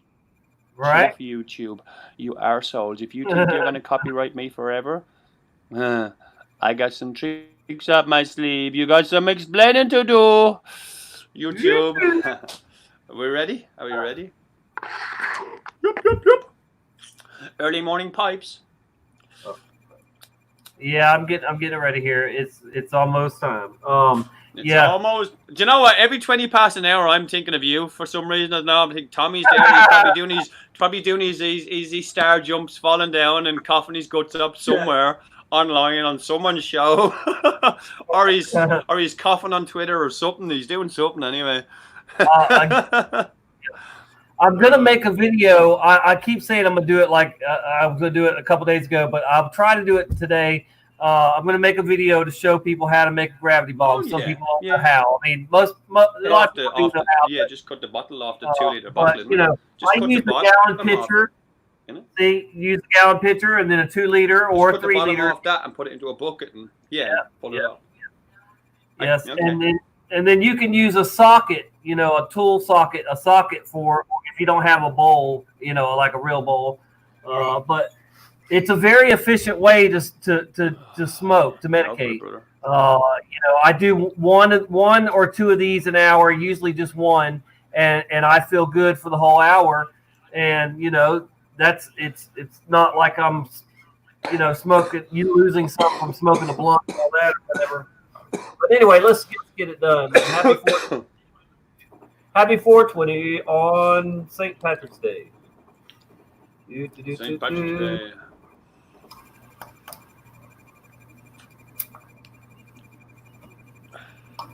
I'm probably going to do a bit of a story about St. Patrick about later on as well. I just have to read a couple of books. So it'll be a bit of Irish history, a bit of Irish fairy tales as well.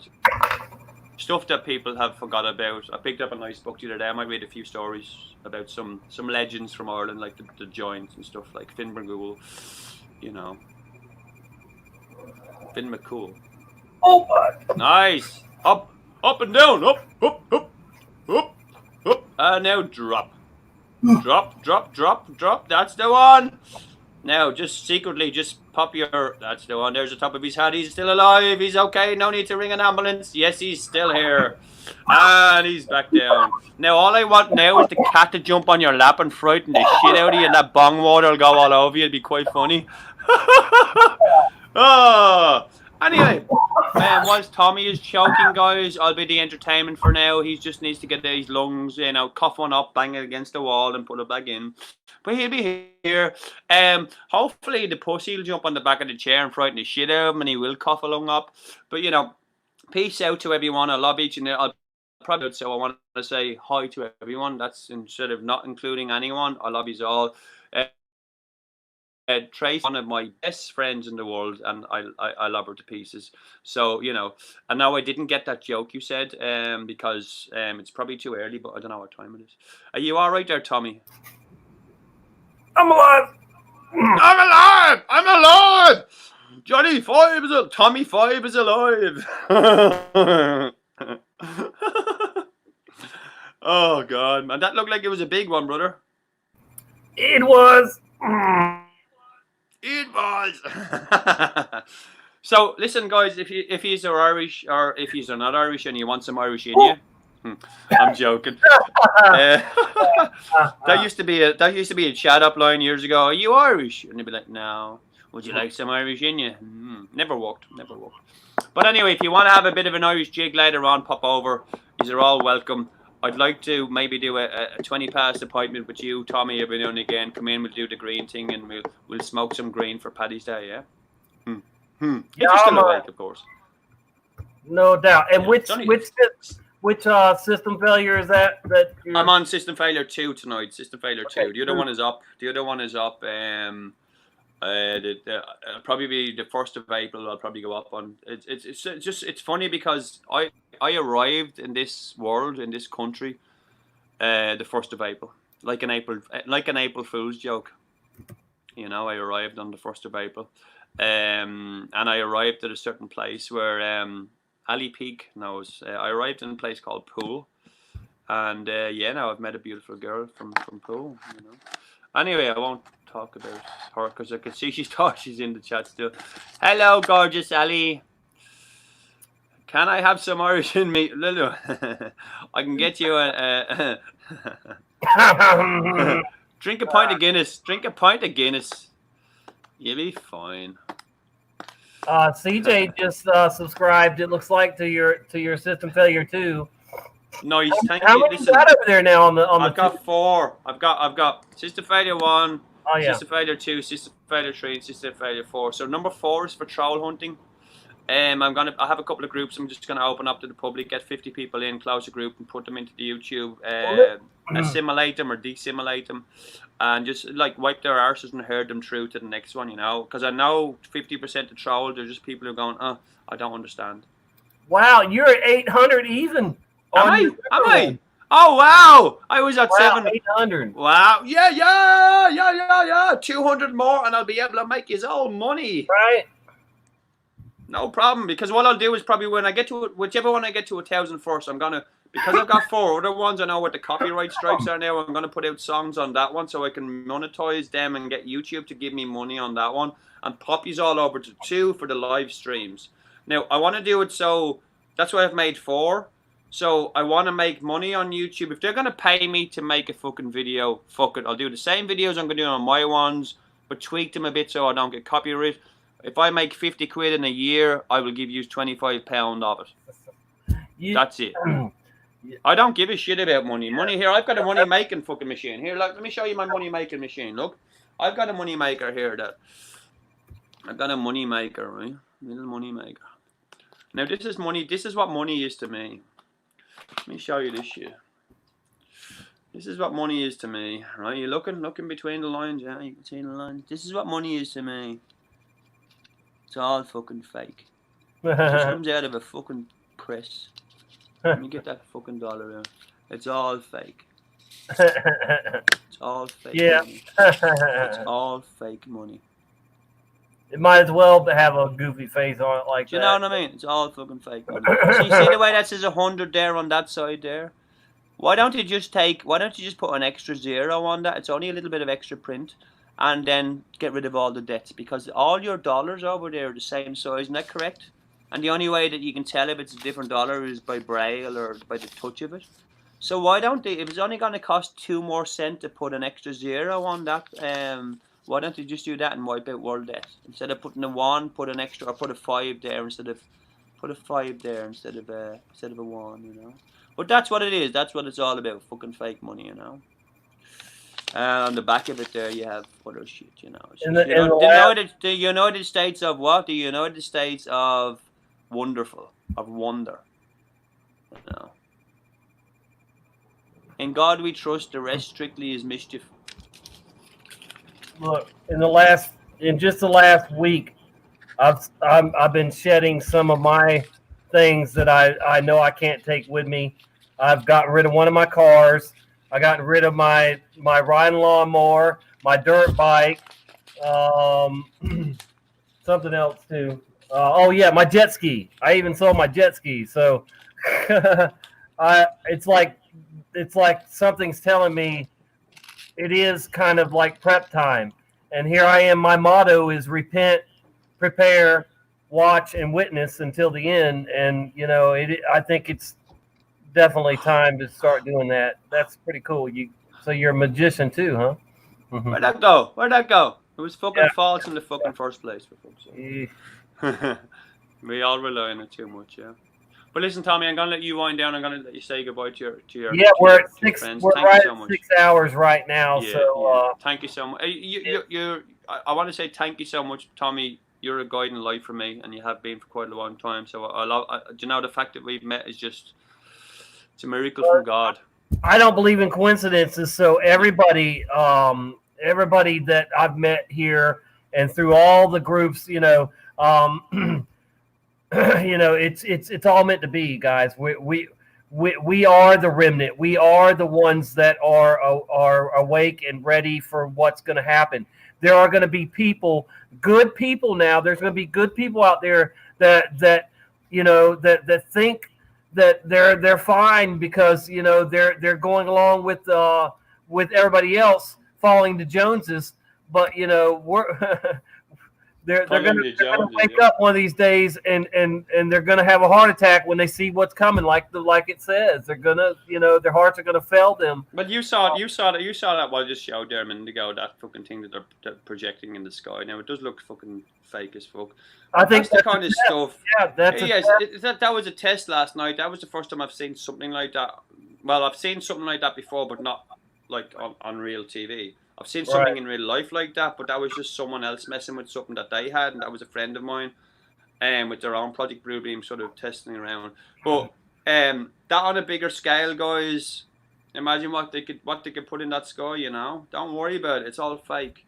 Now the things that are here already will be interfering with them, so you'll be seeing them and you'll be seeing them glitching and stuff like that.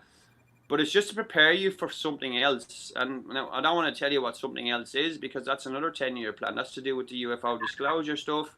Whether you want to think it from space or intergalactic or interdimensional, they're already here, and they've given them the technology for this Project Bluebeam. So, but it's, you know, in a long term, it's not a quick game for them. This is being on. Time does not exist for people outside this realm. You know, so if you can imagine. They just put it here a long time ago for us to fiddle around with, and now we've got to the stage where they fiddle around with it so much that they're messing the things up for us and them. So what the powers will be will come down and take them out of here. New World Order, yeah, they'll have a New World Order, but they'll have it in their own fucking hell, not our fucking hell. This isn't hell, this is heaven for us. So stop trying to make it hell, guys. Not you guys, but you know, the governments. All the people who are saying we're lying, all the people who are trolling us, all the people who are trying to say that we cannot tell the truth. We have the right to say what we want to say when we want to say it, because that is the God-given right. When you take away my human right to speak, I will show it to you in your pictures. If you blind me, I will come and take your eyes and let you see the world through my eyes, because we do not have eyes. You have an eye right here, guys, that you can see, sense, and everything with. It's being closed right now with fluoride and chlorine and all that and all these chemicals. But you know what? It's not only here. It's here. And this bit here protects this bit here. So don't worry about it, guys. It'll all be okay in the end, was my favorite saying. Anyway, peace out. If you get one of these little lasers, Yeah, then yeah. when I pointed at you, you could have it pointed at yourself, you know, and then it Yeah, would. I could do. Yeah, that's what I mean. What? Oh shit! It's a SAS trying to shoot me now. Yeah. All right, guys. You know, yeah, we should. That's what I like. Trying to playing with that kind of stuff, where I go like that and I hand you something and you have. Oh yeah, something when on you the and camera Ali did that scene, that was. Oh so- yeah. that was. Do you want a beer? Yeah, that was That fun. was That was really like good. messing around with that, you know. That was pretty cool. But anyway, listen, I want to peace out because I want to get me coffee Yeah. and all. But listen, thank you so much, All right. everyone, and Thank yeah, you, brother. I love you all. And Tommy, do you know what? When I meet you, I'm buying you a pint. And I Well, mean, I haven't probably had a beer or an alcoholic beverage in like a year, a but big pint full of weed. I do have them occasionally with you know in a social thing. So I would have one with you, brother, if we definitely met in person. And that, absolutely, man. I actually like the taste of beer and some alcohol, but I've never been a daily drinker or an alcoholic. Yeah, no, or no, anything, of you know, I've had a lot of alcoholics in my family and seen the damage, you know, and Yeah, me too. Me too. I watched a woman drink go from drinking a pint of whiskey a day to a half a gallon a day every day before she died. Yeah, in 2 years, my mother-in-law went from drinking just a pint a day to a half a gallon every day. Wow. That's insane, dude. Could you imagine drinking that much liquor Yeah, I have. in a day? Yeah. A half a gallon or whatever, the biggest size or whatever. In an hour, man. In an hour. We used to drink two. We used to drink we used to go down to the beach with 6 liters of cider, and Wow. maybe 10 cans. And I'd say after about the second 2 liter of cider, we'd be kind of like, you know, fighting each other.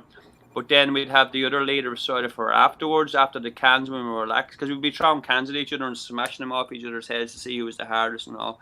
You know, boxing walls and shit like that. So then we'd have the last bottle of cider. So what we would do, we would drink that on the way up to town, and we'd meet the rival gangs and beat the shit out of them then. Mhm. So that's, yeah, definitely a lot of fun. But you know what? I think I might have had I think I had metabolism then, so I never really got fat from drinking, because you know, do we get bloated? Because I was a young lad. Yeah. But then I think I went through a stage where it all just hit me, and I was all puffy and all. I thought, oh, you fat bastard. And I went to the gym and whatever. And I do drink occasionally, but some of my family do have problems with drinks and drugs as well. But we all have people like that, whether distant relatives, whether close relatives. It causes a divide, but you know what? There's no divide with me for anyone, no matter what you've taken, no matter what you've done. Now, if you've killed someone or done something weird to someone, of course there's a divide. But if you want to sit down and talk about why you did it, we'll listen. We're not going to put you into a cell and hold you there. Now, when I say we, I mean the law. The law shouldn't. They should sit down and talk to you, which they don't. They just fear you and fear you and fear you. Get bad cop, good cop, bad cop. But remember, they're all 15 steps ahead of us, but remember, we're 100 steps of them too. Us, not us. Us as in me and this dad Tommy over here, and all yous in the chat. We know what's going on. So let's stick together and do what we do. 609, 605, 605 hours, man. Are we gonna go 60666? No. Have you ever seen or heard of the movie Looking for a Friend for the End of the World? Yes. Okay, I'm gonna put the trailer in the chat there. Yeah, But, that's a good one. yeah, that's a funny movie, man. Yeah. Or there's a series called Oh Fuck, It's the End of the World. I think it's on the 2nd season or something. It's about a young lad, he meets a girl and they just go and they don't give a fuck. Now I haven't watched some of it, but it's like, you know, it's a mini series. It's good, quite a good actor in it. It's very good. What did I watch the other night? Star Wars. I watched the other Star Wars one. I have a few movies set up for today, but I'm going to concentrate on Darby O'Gill and the Little People kind of stuff for tonight's show. You know, put a bit of Irish jig with it. I want to show a few Irish folk tales that are. I have a book here that I bought the other day. I'll just show you before I go. Actually, it's basically. Oh, where is it? No. I'm reading some stories from this book. So it's the Celtic fairy tales for children. And now, the reason why I want to read some of these books, I'm not going to show you what's in it, but I'll just give you some stories, what the names of stories are in it. So it's stories about the leprechaun's gold. It's all about the Donegal Fair. It's all about the Giant's Causeway. You know, the Dolph, the Demon Cat, if you want to go demonish, the Lost Kingdom. You know, also there's other ones, the Tales of Ivan.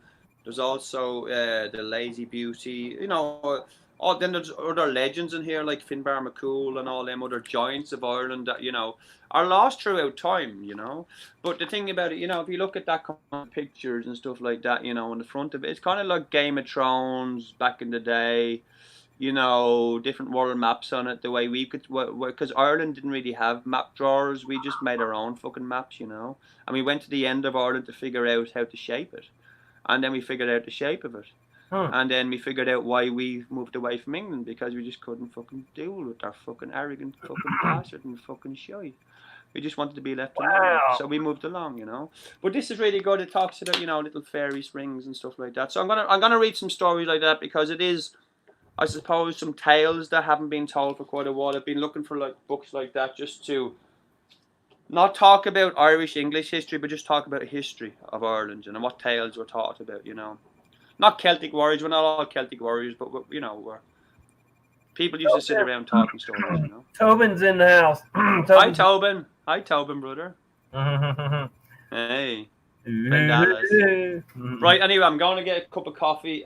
Thank you, Tommy. I'll just finish this pipe really quick before I go, because I know I need to suck some more out of it. And then all right, I'll hit my wax pen then. I've got tropical train tropical train wreck. Train wreck coming. Yeah, I'm not a train wreck. I need some sleep now. I am getting a little tired, but yeah, no, go for it, man. Go for it. My eyes have turned green. Look, oh fuck.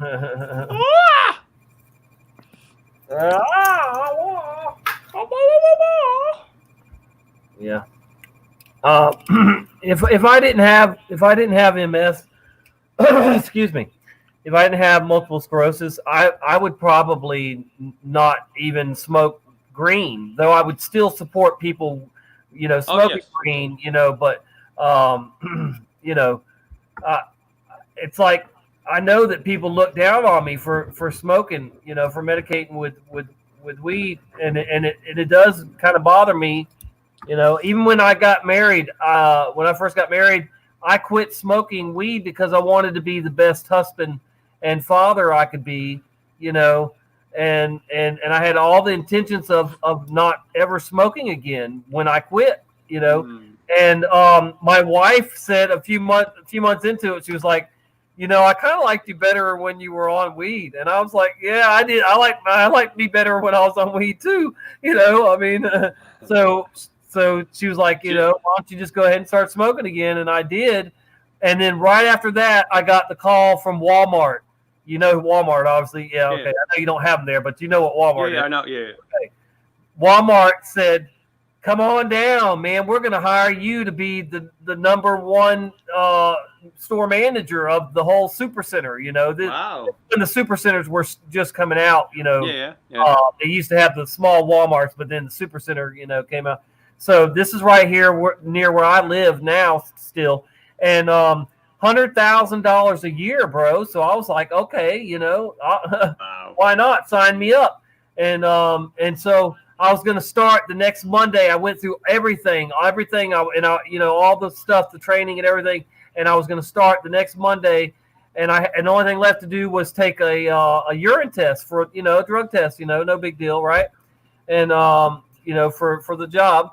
And I knew I would have some pot in my system. So I went to a local head shop.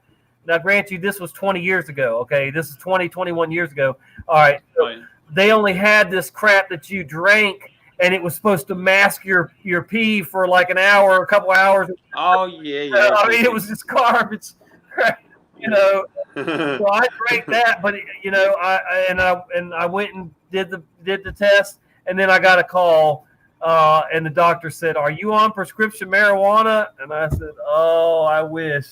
And so, so there I was about to start $100,000 job, you know, a year, and Walmart said, "No, we don't want you now." They were in love with me, dude. They wanted me so bad, and then just because of pot, they said, "Oh, sorry." and that was Well, it. then they didn't want you to. Then they're just testing you, man. They're just testing you, man. They probably just wanted you not to be mind expanding fucking pothead or something somewhere. Well, see the way you said people looking down on you because you were smoking pot. Yeah. You know, the way I look at that is that's because they're on a pedestal that they made for themselves. You need to knock that pedestal down and let them look across as you knock down. All right. You know, no one ever looks down on you, looks across at you from a different angle. They're on pedestals. You either build in your mind for themselves or they build them for themselves. All right. Well, the way I look at it, because you know, people looking down on me, well, you're not looking down at me, you're looking across at me and you're looking through your own shit to see me. So, you know, if you get past your own shit, well, then we'll talk, but you can look down at me all you want. I know God is looking down at me somewhere, but I'm not going to tell you to him. But you know what I mean? I just terminologies like that, people looking down at you because they're bigger in society, they can't tell you not to smoke this. You're in your own home doing whatever you're doing. You know, you've got the legal right to do whatever you want to do whenever you want to do it now, but it's going to come involved in jobs and stuff like that. Them jobs are not for you at that time, you know. You might gain experience and pretend, not pretend, in your mind, go, what would I be now if I had that job? But the thing is, it's not what you'd be now if you had that job. It's what you are now without that job is make you, Tommy. yeah. Let me finish then on that part. Yeah, because I kicked myself for a number of years that I didn't. You know, I made myself. See, I was the instant black sheep of the family too. Yeah. I had two family members that worked at that store, and then I had other families that worked at other Walmarts. I was the last holdout. We were all in grocery and retail, you know, and I was the last one to go to Walmart because like a lot of us worked for a store called Del Champs, and then I was the last one to work for Del Champs in the family.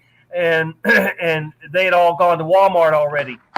But listen, at first I was really upset with myself for not getting it. But then, you know, as time went on, I saw how crappy Walmart is, their stuff, and how they treat their employees, and how they have rituals. They have kind of like almost like voodoo ritual type stuff they do, you know, chanting and stuff, you know. Yeah. They do that in a lot of sales places. When I was doing sales in Australia, they had the bong and all that kind of stuff where you come in, if anyone had anything, they'd ring the bong and they'd be like, oh yeah. It's kind of rituals all over the place. Look at the pussy. Hello, pussycat. Meow. She's in heat. She's driving me crazy. Is she trying to climb your leg? But I haven't had. Trying to get her out the windows. Is she? Yeah. Well, yeah, but no. Listen, now I had a male cat, and he would try her when she was in heat, and she would attack him. So she thinks she wants it, but she don't want it, or I don't know, whatever, you know. So she, you know, but yeah, she goes through it. This is the first time this year. So it's like she wasn't in heat all winter, and now she is, and then like every couple months or whatever it is, you know, that she goes through it for a week or two. And my auntie used to have a dog that used to go on heat, and she used to put nappies on him. Yeah, she's driving me nuts though right now. I love her to death, but and I can't really have her in my lap because she's a female who's in heat and she's got, you know, leaking issues. Yeah. Let's just put it that way. Yeah. Exactly. Yeah, poor thing. I pet her, and you know, she knows I love her.